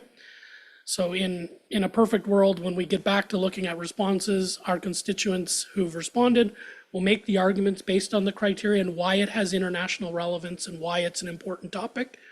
And they'll consider constraints of resources. If they don't, we'll have to put that lens on it when we look at it. Again, working together with the future board and the new chair at that time. Thank you, Ross. Perfectly clear. I'll go to Ada next. Then I've got Tim and Anthony. Ada. Thank you very much, Chair. It's a very bold move to go out wide without filters. Very, very commendable. But I think as we go through it, it's about how we shape the future, but also learning from the past. Because when you look at the last 10, 15 years, there has been a very wide and if I may, accelerated adoption of IPSAS. When you look at governments, you look at the UN agencies, you look at both developed and developing countries. It will be good as part of the consultation to understand the learning, because I think it is through that learning we will be able to not only shape new standards, but also support countries in the implementation of those standards. From our perspective, we would also like to broaden the respondent profile. We have the tendency to seek feedback from practitioners. But what about the users of financial statements, be it parliamentarians and others? Because we had it today, when you look at public interest on budget data versus financial statements is very variable. Why is that so? And how can we use this consultation process to drive that? And that brings me to the last point, balancing normative, because a lot of accounting standard setting is very normative, regulatory, and get to the practical experiences. I'm looking at Diego around his interventions today, which is around what is in it for governments, for politicians, and that sort of thing. We have to balance those two things. Thank you. Thank you, Ada. I'll go next to Tim.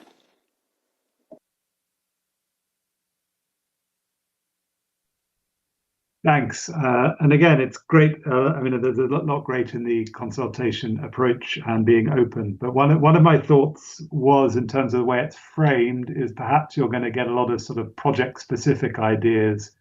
And I mean, a little bit linked to what Ada just said, is there some, is there something to encourage sort of feedback around implementation and what the challenges are across the piece of implementing IPSAS. Otherwise, and I think related to that is does one want to be encouraging a lot of sort of new sort of projects or new standards, or is one of the things to actually, is this a period of consolidation that one is looking for? Of course, this is dependent on the new chair, but it may be that actually it's about the next, especially on the financial reporting side, is about sort of consolidation rather than creating new things. And I had a similar point written down to add around this: who are we consulting with, and what's the approach to actually? And it may be good to try and to try and reach new constituents and ask them what do they want from accrual-based financial statements or from financial statements, and then trying to sort of move beyond the accounting community. So that was those are the two main points, and of course the point again that I repeatedly make is how can we make sure that also there's a balance between the developed world and the developing world as well, in terms of the voices that we're hearing from, and being proactive from the areas and places where we may not be hearing so much from. Thank you, Tim. Anthony? Thanks, Chair. Look, when they talk about prioritisation, the better practice usually uses a diamond. So if you think of the left-hand side of the diamonds expanding out into the idea generation, and then the right-hand side of the diamonds constraining back in towards the prioritisation of those things that align. And so I think this is really good as it aligns into that better practice, which looks to draw in those ideas without constraint, and then prioritise them based on pre-agreed criteria. The risk or the challenges in making sure that the criteria are robust while sorted out. So that may take time and reflection, certainly be the focus of the new chair over time around the weightings associated with each of those. The other area I'd suggest considering is adding a filter in, so those things that are yeses or nos, not priorities, are they within the scope of IPSASB's focus, and that may draw some things out.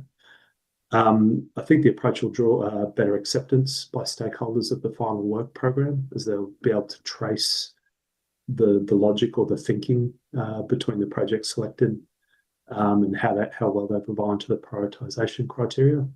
And just the final area I'd ask is consideration around that long list, the idea generation, the sort of the widest part of the diamond, if you consider that the long list, and then the work program candidates as the short list, will they be managed forward and stay on the list over time, and be subject to prioritisation again? And at what point would that you then say, okay, well, we haven't done this for experience, probably not likely to occur as well. Thank you. Thank you, Anthony. Dina, next. Thank you, Fabienne. I would say that the IPSASB board decision to conduct an open consultation is something which is commendable, because it will allow stakeholders to express their priorities without imposing a predetermined list of projects. And as well as it will empower respondents to prioritize projects based on their unique context and experience, which can lead to more relevant and impactful outcome to the overall work program. Just key thoughts that looking at the example that has been provided, how it will be and what the type of information should be included. Looking at the criteria of identifying low, medium, high. There is no proper definition that has been mentioned. It was to say that having a definition of what should be identified as high or medium or low with an example will allow users who are putting their comments and feedback to follow a consistent and comparable approach. That will ease even the consolidation from our side and will ensure that we have a consistent and comparability view. Also, one other key thoughts to have a feedback loop, because whoever will be providing the comments, it's good that we have this open consultation, but not having a feedback back on what has been taken into consideration or how we will take that in part of our decision making will not provide maybe the results that we're looking for if we're going to apply this approach going forward. So I would recommend to establish a mechanism of communicating how stakeholders' feedback will be integrated in the decision-making process, if possible. I know it's going to be hard, but if we can have this sort of governance or mechanism, at least to provide an overall or group the comments and provide feedback on it, that will enhance the trust and demonstrate that the board values and considers stakeholder inputs. And will also encourage people, again, when we ask for such comments, that they give their feedback because they feel that they have been heard and it has been taken into consideration. Thank you. Thank you, Dina. And go next to Leonard and Sheila and Ross. Thank you, Chair. I think that this open invitation will be really welcomed and it'll encourage engagement.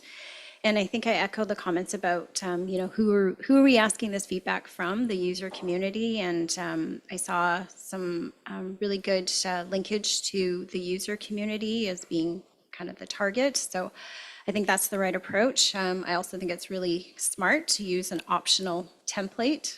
Hopefully that is seen as being an invitation to put comments into that template, make it a little bit easier for staff in terms of ability later on to maybe use AI and certain tools to tabulate some of that information, do some of that legwork for you. So I think you set yourself up well for that.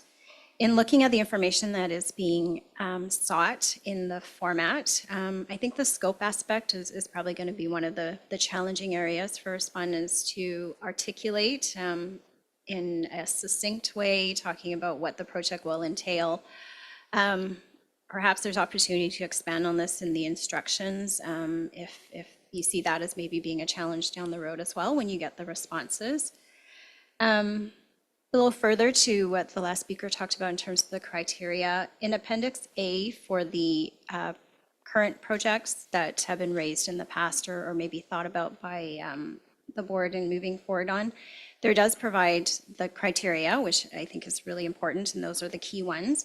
But right now it also lists the analysis and it also has the low, medium, high where relevant attached to it. And my sort of first reaction to reading that was, well, just having that in and of itself right now introduce a bit of bias in there right away, and that you've already started that from previous informed decisions, but if you're wanting to start fresh or wanting to sort of have it truly be open, does that help that or hinder that or not? I just maybe leave that out there for you to think about. Thank you.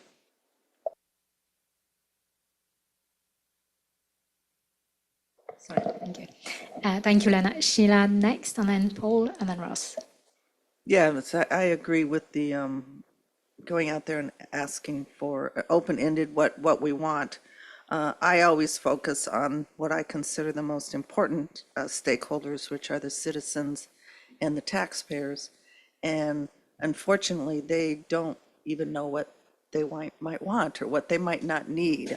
So that would be a problem with the open-ended, is that that they don't, they don't even know what to ask or what projects might be working on. So you would limit them. I also agree that having those low, medium, high are already existing does do a basis. I think, we've worked really hard at Truth in Accounting to get the taxpayers and the citizens to participate in the standard setting process. We did have success with just a templated formatted email that was easy for them to just click on, and here's what I agree with. And we also, you might think about going to conferences or where think tanks, watchdog organizations, NGOs or nonprofits are at, and trying to encourage them to be involved, or just go to those organizations directly.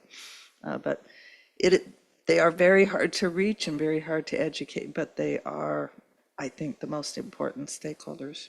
So I encourage you to try to figure it out. Thank you, Sheila. Paul? Probably some similar comments to what have already been made. I think in terms of the users piece, I mean, if you look at the prioritization criteria, once you get outside of accountants, that's going to be really difficult for them. So just listening to other comments, thinking whether that's the first step, and then maybe a last step might be, once you've done that prioritization, then go to the wider users who are a bit less sophisticated, if that's the right word, with, okay, we've done this prioritization, this is now what we're thinking. Does that make sense? I had similar thoughts on, did Appendix A give a bit of a steer as to what the board really thinks is important? So I don't know whether maybe just some of those as a guide as to what you're looking for in terms of content in that might be better than putting all of them in. I really like the feedback loop idea. We've pushed as the Forum of Firms with the IAASB and IASB to be really clear about what they've done with our feedback. Slightly different because we kind of fund them, but that feedback loop is really quite important. And again, if you go into a smaller set of users at this stage for that prioritization piece, maybe that's something that could be built in. So, but overall, just like everybody else has said, I think it's a great idea to go out this way rather than a predetermined list. So. Thank you, Paul. Maybe I'll go to Eileen first because she will bring the voice of Julie, I think, and then I end up with you. Thank you, Chair. Sorry, Ross. I just wanted to feed in a comment from Julie, who was hoping to be part of this session, but unfortunately had a conflict. So she sent a comment in advance. She mentioned that she recently came across an interesting study on IPSAS adoption in various countries. And one of the key findings was that there were often significant deviations in IPSAS adoption for various reasons for why they might deviate. And the study suggests that governments that tend to adopt accounting frameworks that better serve their needs, and they therefore lead to modifications in the framework to suit their individual country's needs and characteristics. So as a result, it would be really useful in terms of achieving comparability for IPSAS implementation to really consider how the various complexities in adoption may actually tie into the local adoption scheme. And as a result, she's really strongly in support of taking on more post-implementation review type work to really understand these adoption complexities and to therefore feed into how the IPSASB then considers the development and enhancement of its existing guidance.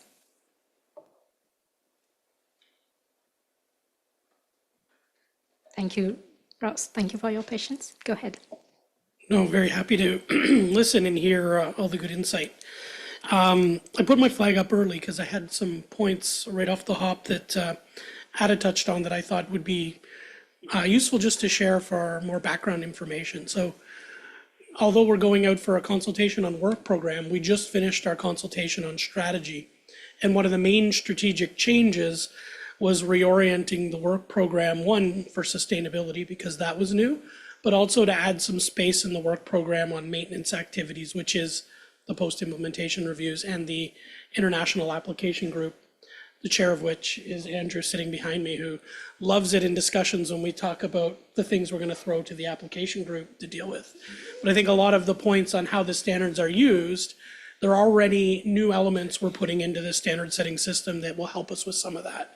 You know, an area that was more of a blind spot now. So now that we have the application group and Andrew's leadership on that, and I'm giving him a bit of a hard time now because I'm sure the next 4 days he's going to give me a hard time on projects too. So taking my opportunity while I've got it.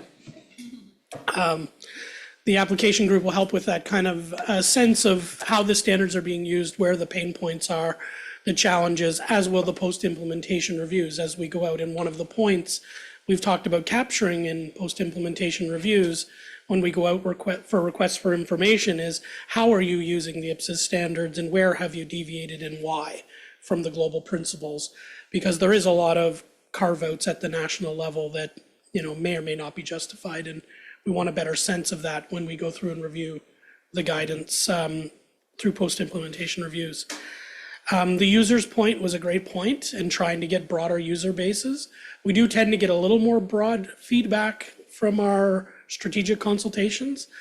That being said, getting, you know, the ultimate citizen user parliamentarians has always been a challenge.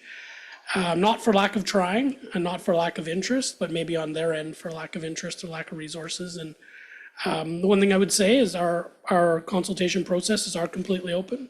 We don't filter them. So if you know any of those parliamentarians or user groups or NGOs that should be responding, please help us make sure that in your jurisdiction, your region, they're aware when we go out for the consultation in the fall.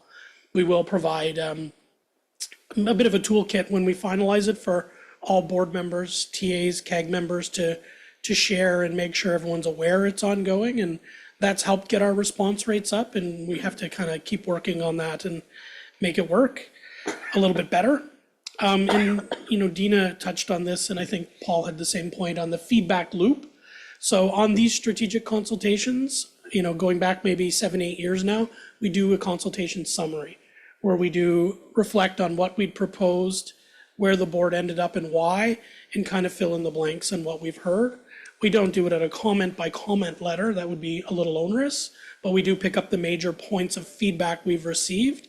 And we make that available when we publish the final document, and we would do the same when we finalize the work program, you know, to close the loop and, you know, maybe in the way you're talking, Paul, that ISBA and IWSB do.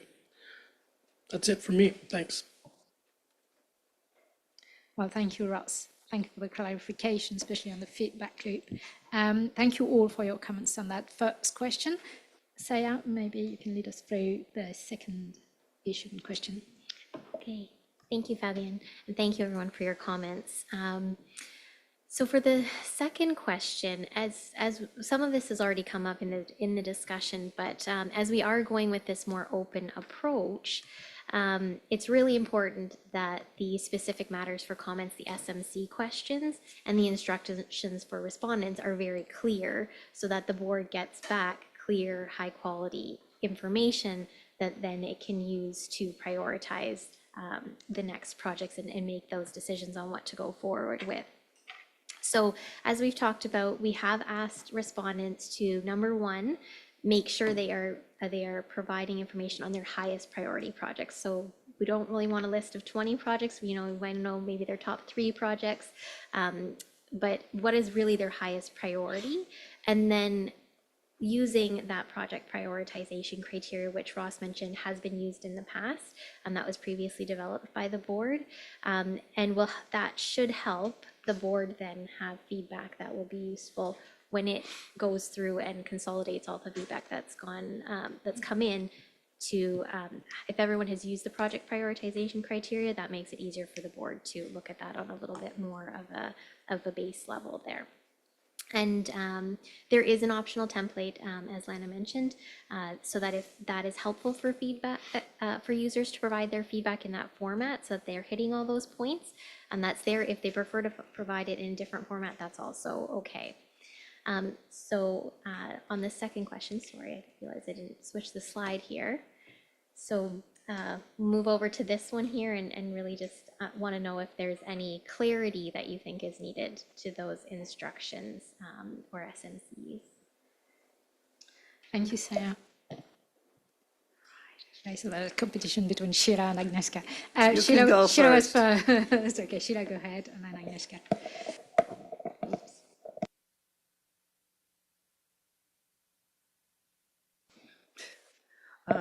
With this, I know that you said that you haven't done the open-ended, what would you like approach before.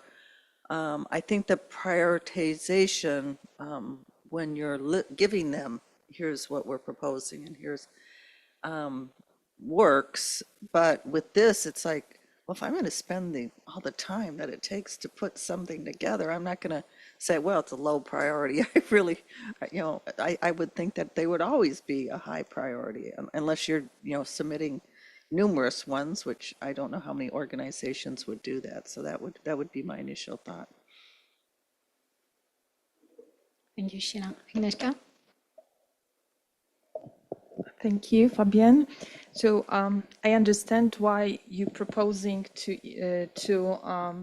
assess the proposal against certain criteria, because this is an open-ended consultation. However, my initial thought was that it could be, at least for some stakeholders, it could be difficult to assess against some of those criteria. So, for example, if you look at prevalence, is that it's a little bit different if you look at that, with the lenses of individual jurisdiction, and different when you look globally at it. Can be done after you receive all the comments and you look at them, whether this is an issue that is an issue which is difficult for more jurisdictions. And the same with feasibility. Some of the stakeholders may not have enough knowledge to just assess that. I'm not saying it shouldn't be asked, but maybe a bit softer language could be applied to that than saying that respondents should ensure that their analysis of each suggested project addresses the 4 criteria, because it may be treated as a discouragement to answer. If I'm not, able to answer all of this, so maybe a bit softer language, and maybe it could be helpful just to add a little bit more instruction how this prevalence, feasibility mainly is understood. I'm not saying like 2 pages, but at least 2 sentences, how you understand that, whether you should look from the lenses of individual jurisdiction or not. And the second issue, when I read this draft document, I was not completely clear about what's possible. We have the information, which was somewhere next to Ross's picture, that the three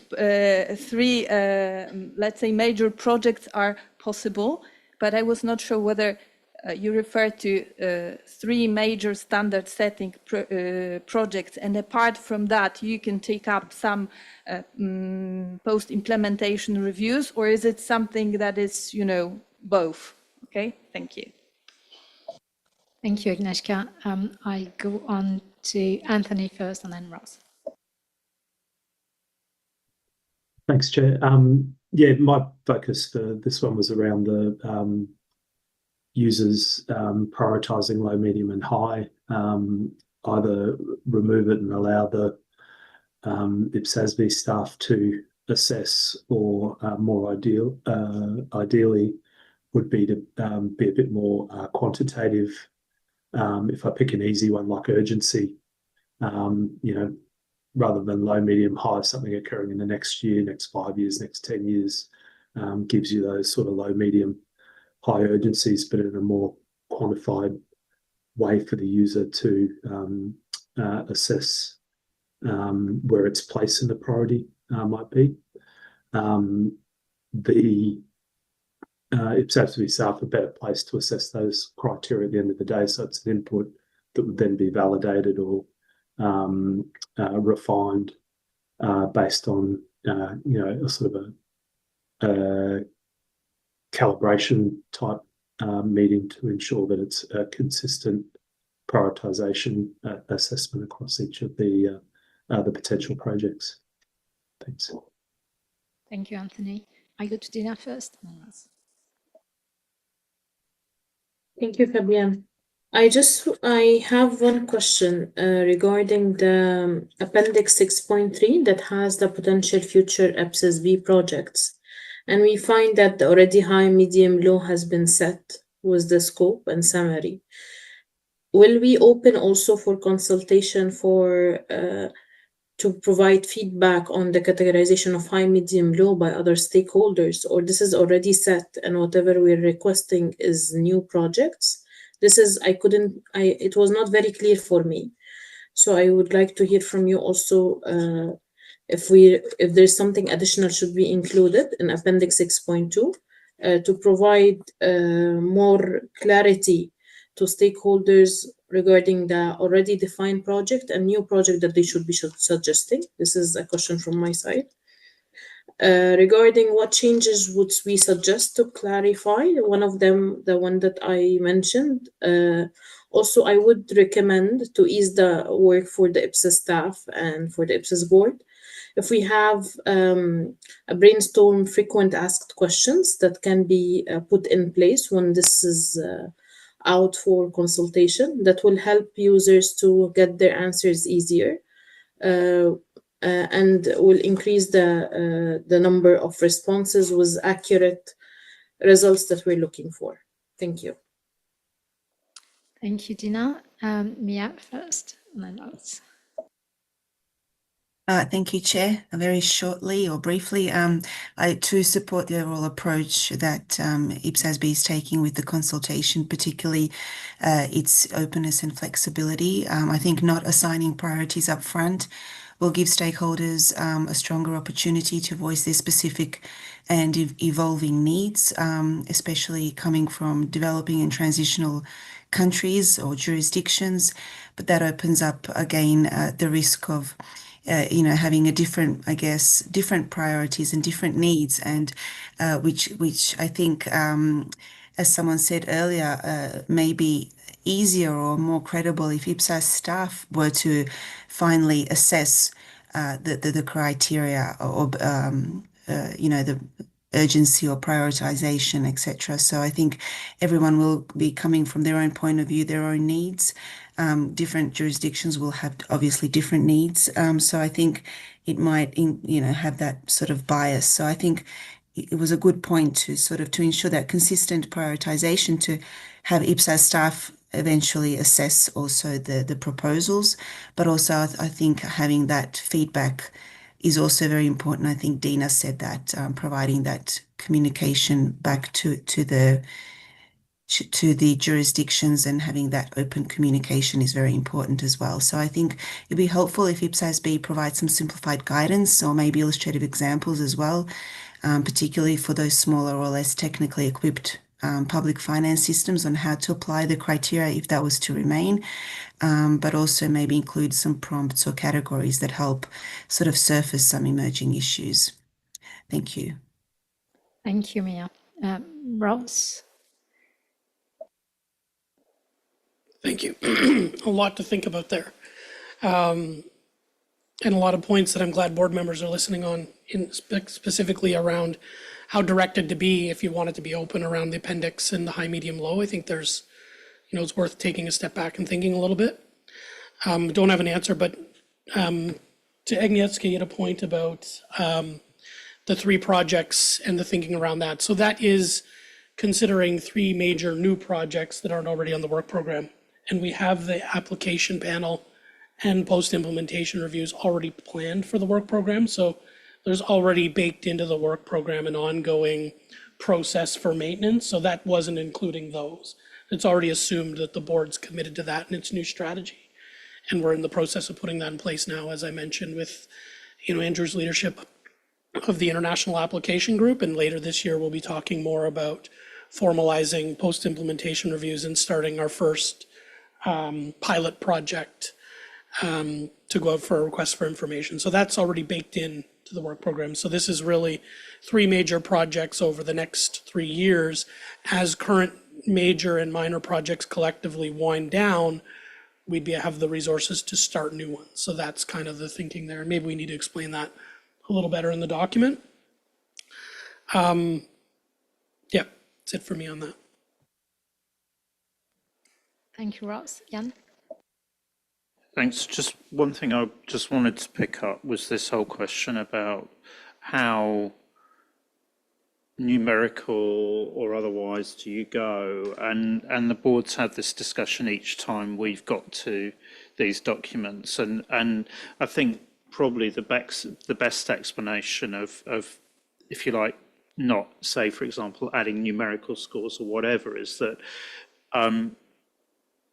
we all come with our own particular views into these consultations. That's true of board members, it's true of staff, it's true of our constituents. And sort of, you can provide a numerical scale, but then there's subjectivity that goes into the way in which you score a particular project. So even if you go for something which is supposedly, more objective, more quantitative, actually that has its own biases in there. And in a sense, that's why what we wanted to do was go for, and this is going back, a number of iterations. I think it was probably actually the 2019-2023 strategy when we kind of first really went around setting these criteria.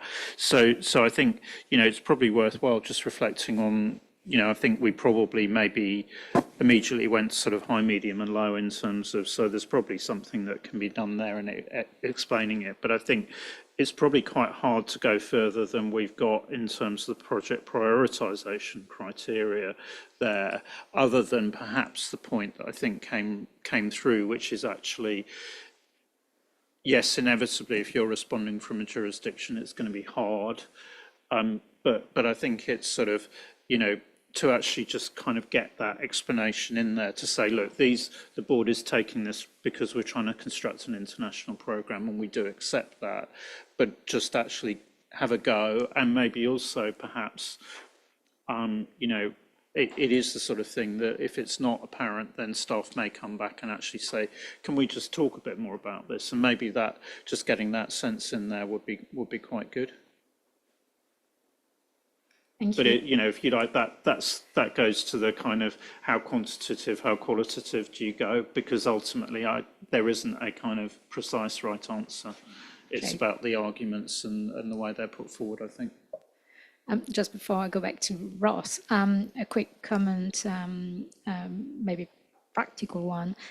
Personally, I like the template. I understand that it would be anyway filled in from the jurisdiction point of view. So there would be definitely a bias there, but still it's information to the board. And I guess maybe if the SMCs themselves clearly referred to the template, so that whenever constituents would read the questions, they would be directed directly to the template. Ross? You're kind of getting into the point I wanted to make, Fabienne. I forgot to make it the first time. So the question of whether or not the criteria would work for the respondent, I think inevitably I can see the challenge of having to think about it, but I think the whole point of having them think about it is they think about it and provide their thinking and their logic as it applies to those various criteria, because at the end of the day, the board will reflect on those criteria when it makes decisions. So I think we could, if you moved away from that, it'd be a little disingenuous in what you're asking from them, because you're just going to ignore their points or not pay attention to them in the same way as if you told them how you're going to make the decision. So, this will be the third time the board's used these fairly stable criteria to make decisions on prioritization and add new projects. So we've got a bit of a practice developing, and our constituents who have been following, are aware of these. They've had 3 opportunities not only to tell us what they think using these, but to actually reflect on the criteria themselves. So I can see some of them would be hard at the national level to do it internationally, but I do think, the thought needs to go into it on the constituent end and on the board's end and staff end when we look at it, because we will use that to try and make trade-offs between different projects.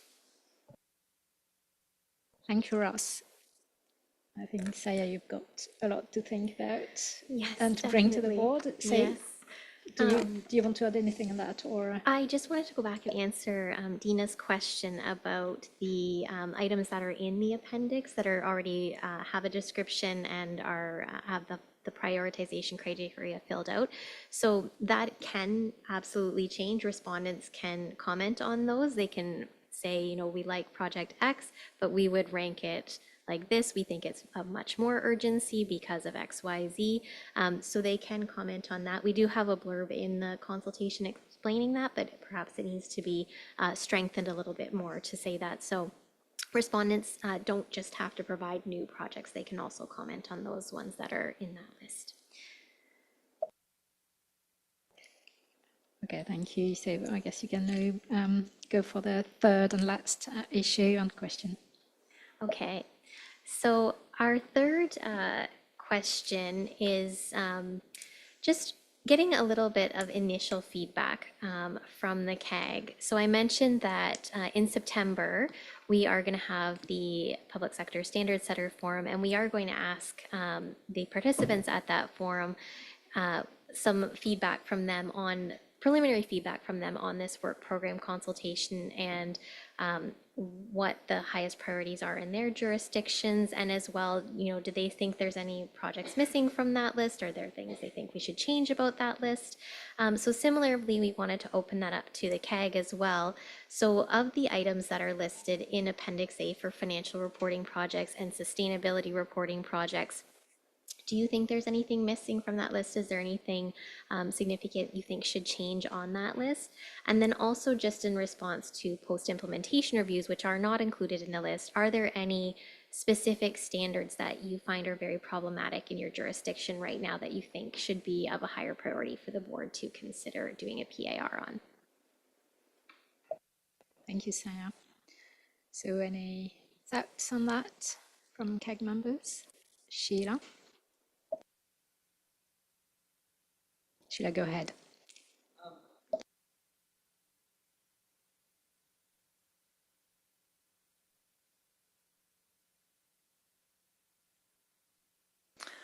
You mentioned the importance of one number, including the budget number. So I would love it if I had my wish list, which I think is what we're looking for. I would love us to revisit looking at budget numbers and standards there, because they're all over the board. And having one number is so important, because the different numbers, obviously the political people are going to point to the ones that make them look best, and the accrual numbers are not going to be those numbers. So and then the other one is revisiting social insurance. To me, a liability is whether it's probable, you record it, whether it's probable that you're going to pay it, and it's estimatable. Fortunately, we can estimate it at this point in time. And I think in probability, what we don't look at is, what we should look at, but we don't, is looking at the citizens' expectations. What have they been told that they can expect? What have they been promised? And with social insurance, they have, at least in the US, have been told, these are guaranteed benefits, and you're going to get these and you can count on them. And they get statements that actually show that here's how much benefits you're going to get. So I think the citizens are expecting those, so they are probable and they should be reported. Thank you. Thank you, Sheila. I go next to Anthony. Thanks, Chair. There's 2 on my wish list that I'd like to discuss. One is around IPSASB 35, and for context, I've been an independent officer of Parliament rather than in the public sector for around a decade. The consolidation of financial statements for parliamentary functions is quite a frontier in terms of consistency and would benefit from consideration within IPSAS 35. Parliament isn't an entity; it's a tradition or a practice for those that have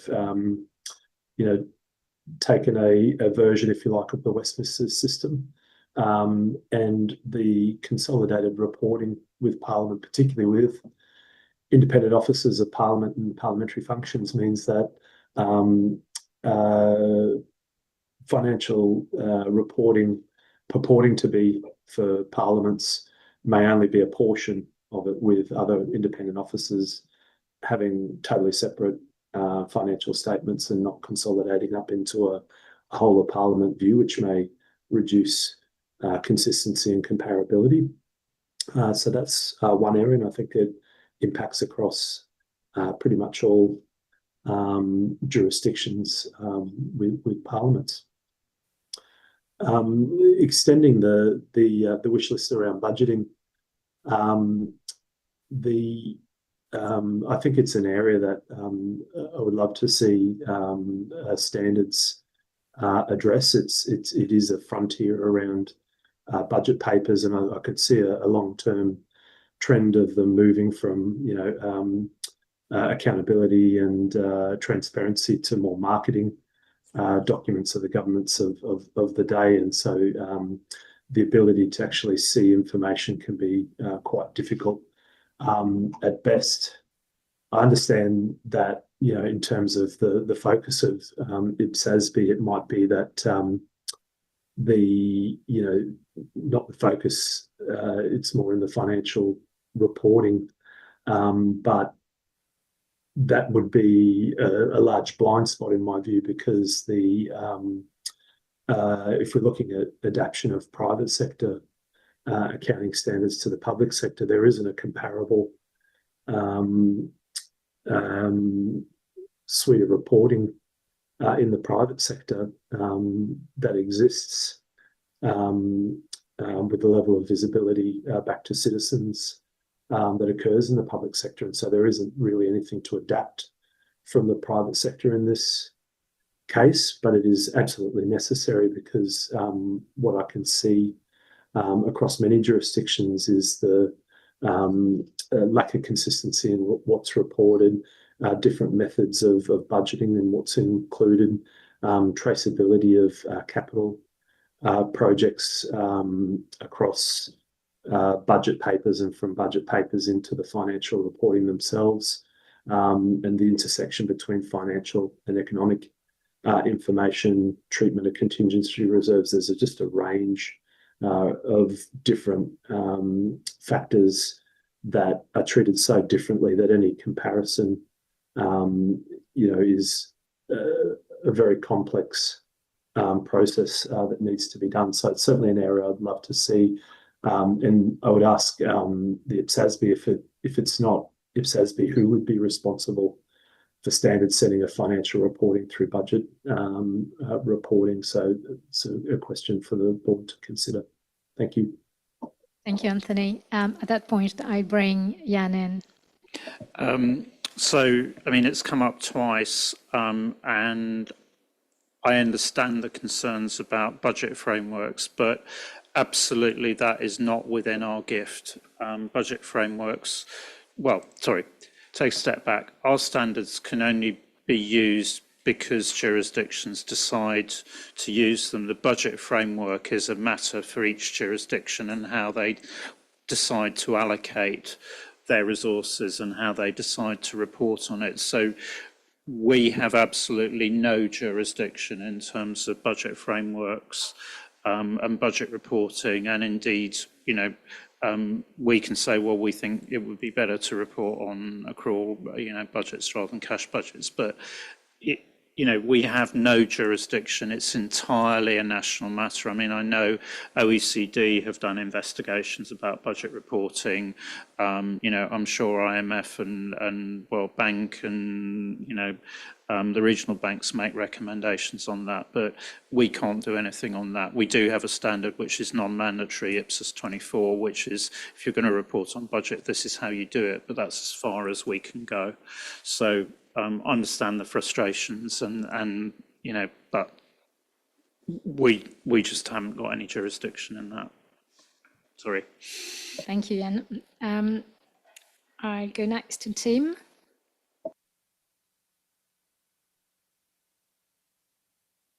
So maybe also a little bit, because I was going to be the third person to mention budget, but now I'm the fourth person. But in response a little bit to Ian, and perhaps there's a more indirect way that I think IPSASB can help in this, and I think this is, and I think it links to actually also the sustainability reporting opportunity as well. And I sort of latched on to two of the proposed project around long-term financial sustainability and service information, service performance information, and I think if one could bring that together with some of the ideas around presenting accrual-based information on a sort of a government program basis, then you can actually start doing towards organizing information around both sort of financial information and non-financial sustainability related information together in a way that promotes accountability, but then it becomes a shorter step to integrating that into budget presentation. So I think actually continuing along a lot of the proposed work, and also but thinking about when one is working on the sustainability, the two proposed sustainability standards, if they come out of the consultation as a priority to be done, because I don't want to preempt that, then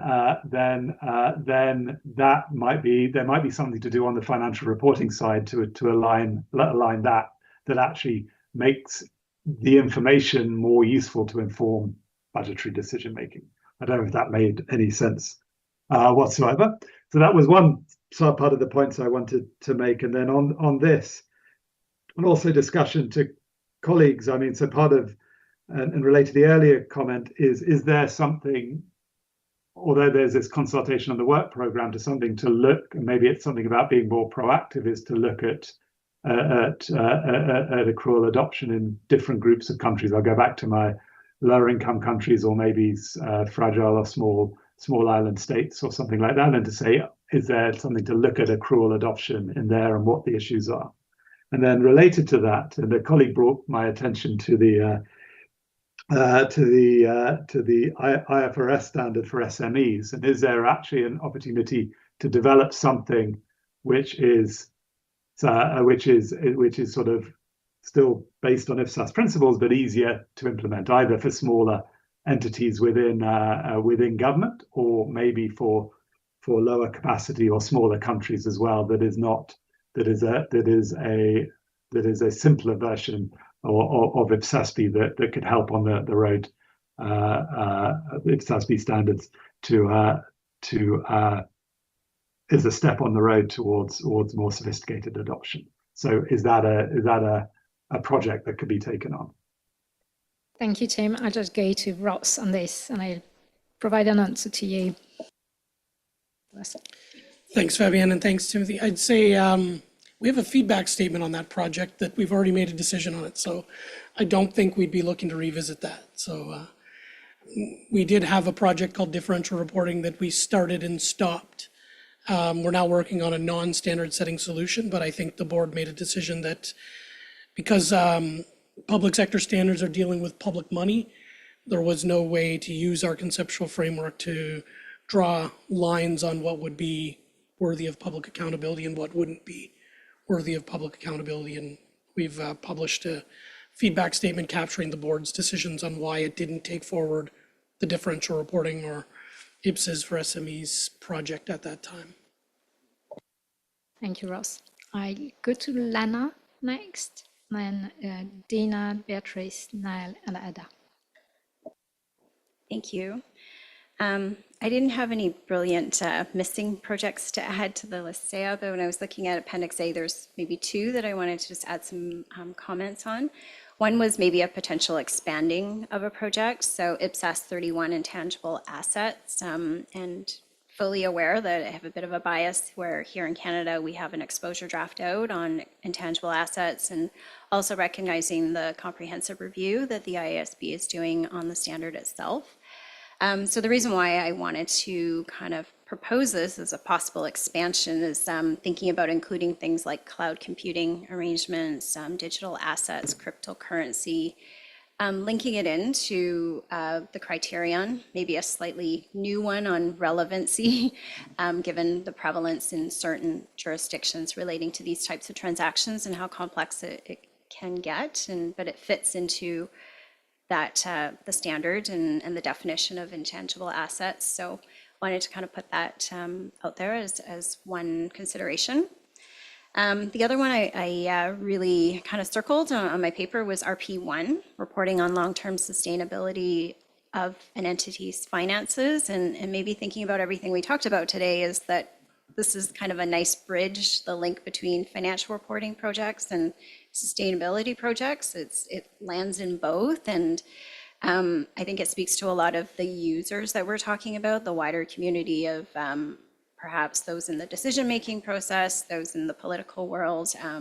This is really important because one of the big questions that I think comes up a lot in public accounts committees and those that study the public accounts of central governments is thinking about long-term sustainability. And what we're seeing right now is debt levels continuing to rise. There's some fairly robust disclosure of financial instruments and financial statements right now, and this project would kind of serve to link that information that's already out there with a bit more information about forward-looking, maybe not so much budget, but certainly sustainability, and would just provide some more transparency that I think right now, personally, is really missing. That future generation, however many years out, isn't really getting very much information about what to expect. And I think we're kind of failing in that regard. And where can we step in to do that? And maybe this is one project to think about and lean on first. Thank you, Lana. Dina next. Dina. Thank you, Fabian. Yep. Yeah, can you hear me? Let's go ahead. Yeah. Yeah, thank you. So I think the majority of the points that I want to highlight has been already discussed, but I wanted to give the view of the MENA region as well when it comes to these points. So one of my colleagues have mentioned the rapid technology, the technology advancements, and how this will be included within the update for the intangible assets standard or no. So I had a similar question, taking into consideration that within the MENA region there is a huge investments when it comes to advancement to technology. So I would believe that there should be a necessity to have a project focused on implementation or treatment of investment on assets from emerging technology such as blockchains, Gen AI, cryptocurrency. All this within MENA, specifically in UAE, there is a lot of investments. There are legislation that has been put in place for federal government or local government to apply to those legislations. And there is a target by 2030 that a lot of technology advancement should be put in place. So there is a race across all the federal entities, local government to adopt this, but I'm not very clear about how, from an accounting perspective, this will be recognized. So please let us know if this is something within the scope of the update of the intangible assets standard. Other point I think has been mentioned by several stakeholders or colleagues related to the budget. So I was wondering if there is a possibility to have a project of a post-implementation review on IPSAS 24 for presentation of budget information financial statement, as Ian was mentioning. I know currently it's optional, but I was wondering if we can make it mandatory, and this will at least bridge a gap that, from a consistency perspective, not everyone has been applying it, as well as I think we can group all the gaps that we have been discussing since the beginning of the session related to budget and brainstorm and update the standard to maybe include some of those gaps and make it more clear on the adoption. So I think this will also apply on a lot of auditors' comments that I have been seeing when currently the UEE have been, this is third year on accrual accounting, that is coming from the budget and versus actual report and the inconsistency between entities when they are, whether they disclose it or not. That's it from my end. Thank you. Thank you, Dina. I'm conscious of the time, so I'll take, I think, Beatrice, Nael, Ada, and Gustavo, and we'll stop there. So Beatrice. Thank you very much. I will try to be fast then. On the projects that have been submitted, the first three are the most important for us and the more useful in the EU context, which are the RPG 2, because we use it as the basis for the financial stability and data analytics that accompany the EU accounts. Then the IAS 37 on provisions, contingent liabilities, and assets, because in some projects we need to decommit, and we are obliged, so we are counting it as a provision. And then, of course, the better communication in financial reporting, because it's always good to try to find a balance for disclosures. With regards to ideas, we think that it would be good maybe to do a post-implementation review of IPSAS 41 on financial instruments, because as it's been based mainly on the practices on the private sector, it will be good to take a stock of how it's been implemented, what are the lessons learned, is some difficulties or not. What we have found is that we had some, not issues, but we have to apply our own judgment on guarantees. So any guidance would be very welcome, because of course, depending who does it, might have a different judgment. So that would be also good to have a look and an expert advice. Thank you so much. Thank you, Beatrice. Sorry. Nael, next. Thank you, Fabienne. I will be brief as well. So I have two projects in mind that we do not see in this list. So the first one is IPSAS 42, social obligations. So there seems to be we think there is a cost-benefit issue, because the incremental information does not seem to be too worth the effort needed to produce this information. And the second one is IPSAS 35, consolidated financial statements. So the feedback also we hear indicate that this consolidated financial statements are not widely used in practice, and there seems to be an issue around the notion of control there, and the definition of control. So these are two issues that might be worth looking at. Thank you. Thank you, Nael. I'll go to Ada and then Gustavo. Thank you very much. And I have three, given the current development finance context. IAS 37, we realize that for many governments, public finance sometimes does not include flows that are coming from development aid. As a result, like Beatrice said, European Commission or many donors will recognize contingent liabilities. Governments do not recognize contingent assets. So as a result, when some of those flows cease to exist, it impacts social services and government. In their books, there is a gap in sort of like stepping in to continue service provision for the population. The other one is IPSAS 31, where as we look at PFM, a significant portion of public finance expenditure and development expenditure in the area of human development, in the intangible assets, capacity development and all is expense for many governments. And however, there exists a long-term benefit under IPSAS 31 that maybe governments need to look at. And the third one is very similar to Beatrice. RPG2 is an opportunity, Ian, to bridge the gap between the needs and the requirements of IPSAS in terms of financial statements, but also encourage wider adoption and integration into program-based budgeting and performance-based service delivery. So even though it is outside of the scope, we can look at some of the standards as an opportunity to encourage adopters to integrate those. Thank you. Thank you, Ada. And Gustavo, Tiago, are you?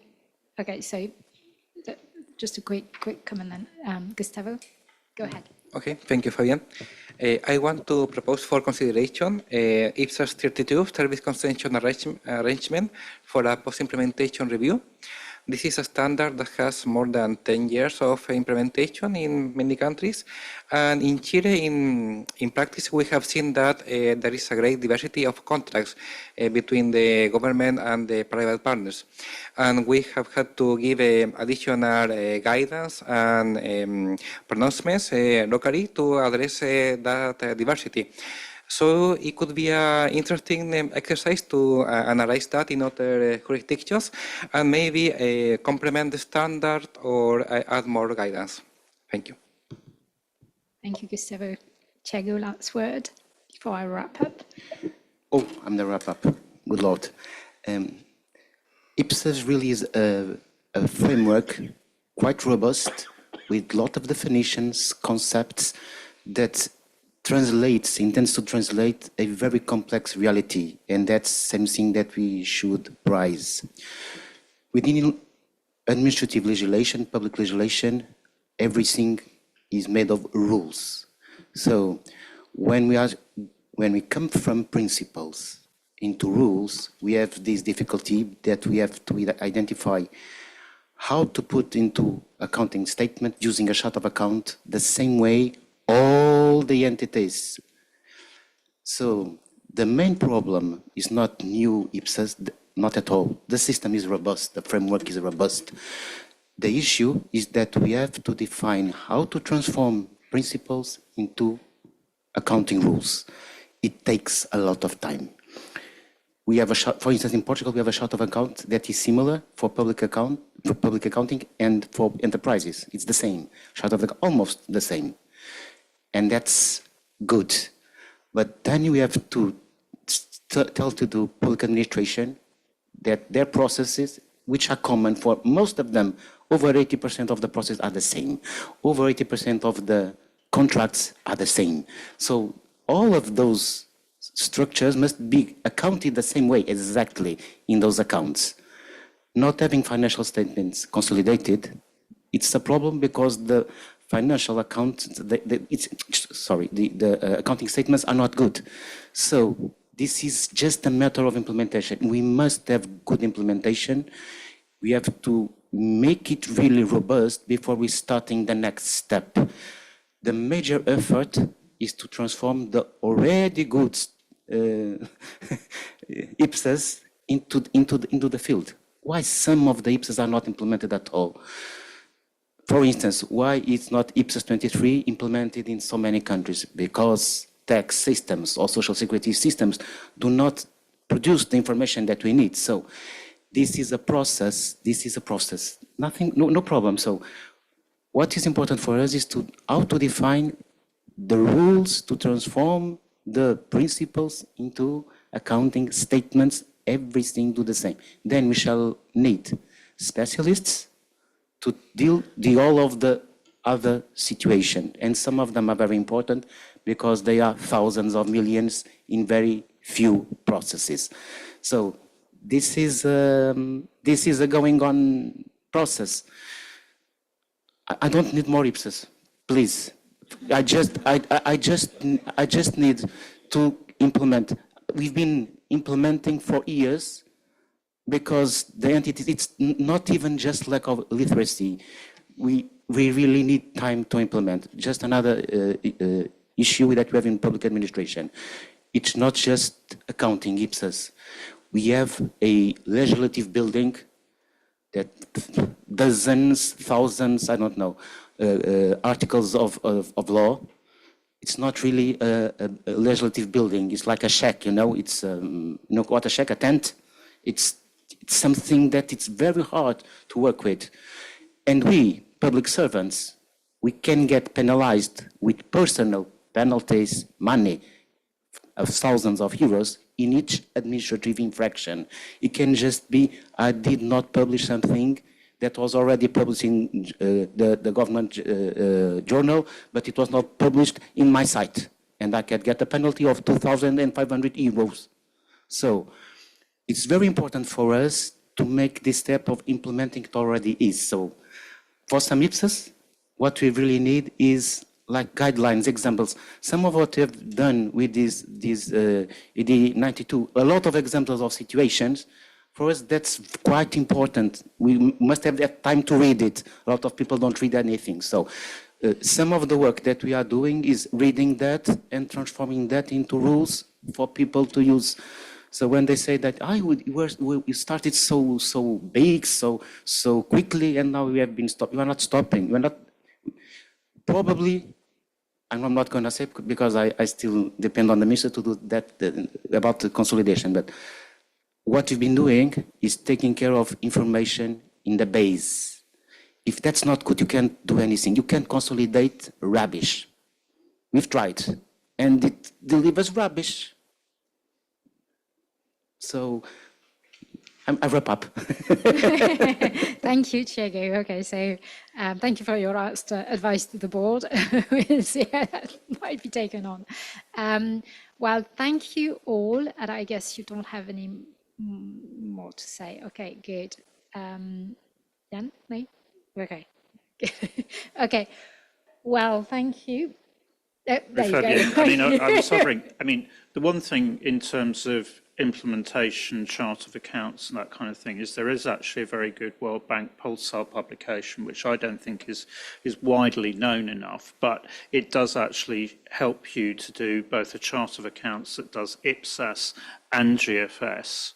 And I think that's one of the things that actually would be really good to get feedback on is actually has that helped people practically, because that is a real, you know, it's a practical document and it literally does show you how to do it. So, you know, I think before the board, you know, because if you look at the experience of the IASB and they're going down this route with sustainability reporting, digital taxonomy is potentially important, but it's really complex. So I'm not saying it shouldn't be there, but actually it's a big investment. And certainly it's not something that, as funded currently, the IPSASB would be able to do. It really is, you know, so there is a document out there. Maybe it's a start of what's required, but actually this is potentially very big. So just, you know, the art of the possible. Thank you, Jan. Final word. Right. Thank you, Saya. Good session. A lot to take to the board. And do you have anything to add? Just thank you to everyone for all your feedback. That's really helpful for us, and I'm sure will lead to a lot of useful discussions with the board this week.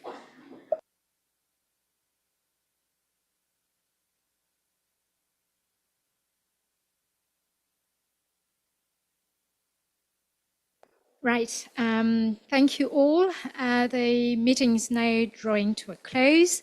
So thank you for attending the various sessions today and for providing very good quality high-level comments to the board.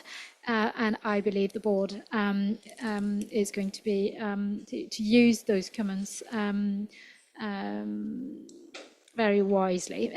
And we've covered a lot of grounds today again. Thank you to our 4 speakers this morning. This is a really important discussion this morning. And thank you to staff. The high quality of the agenda papers and the presentations are, as usual, impressive and really help get insightful comments from CAG members. And thank you to Lee as well for organizing and making us all feel comfortable. Well, thank you all for your time today, and I shall see you virtually at our CAG update or IPSASB update to the CAG session that might be set sometimes after the IPSASB meeting, the IPSASB September meeting. Well, I'll now ask all observers to leave the room, and before that, I would just remind you that tomorrow morning, it's a closed session only from 9 to 9:45. So observers and technical advisors are advised actually to come at 9:45, please, for the start of the public session of the IPSASB. But board members are to be here at 9. Good. Right. So the closed session with CAG members only is about to start. So let's give 5 minutes to observers, technical advisors, and board members to leave the room.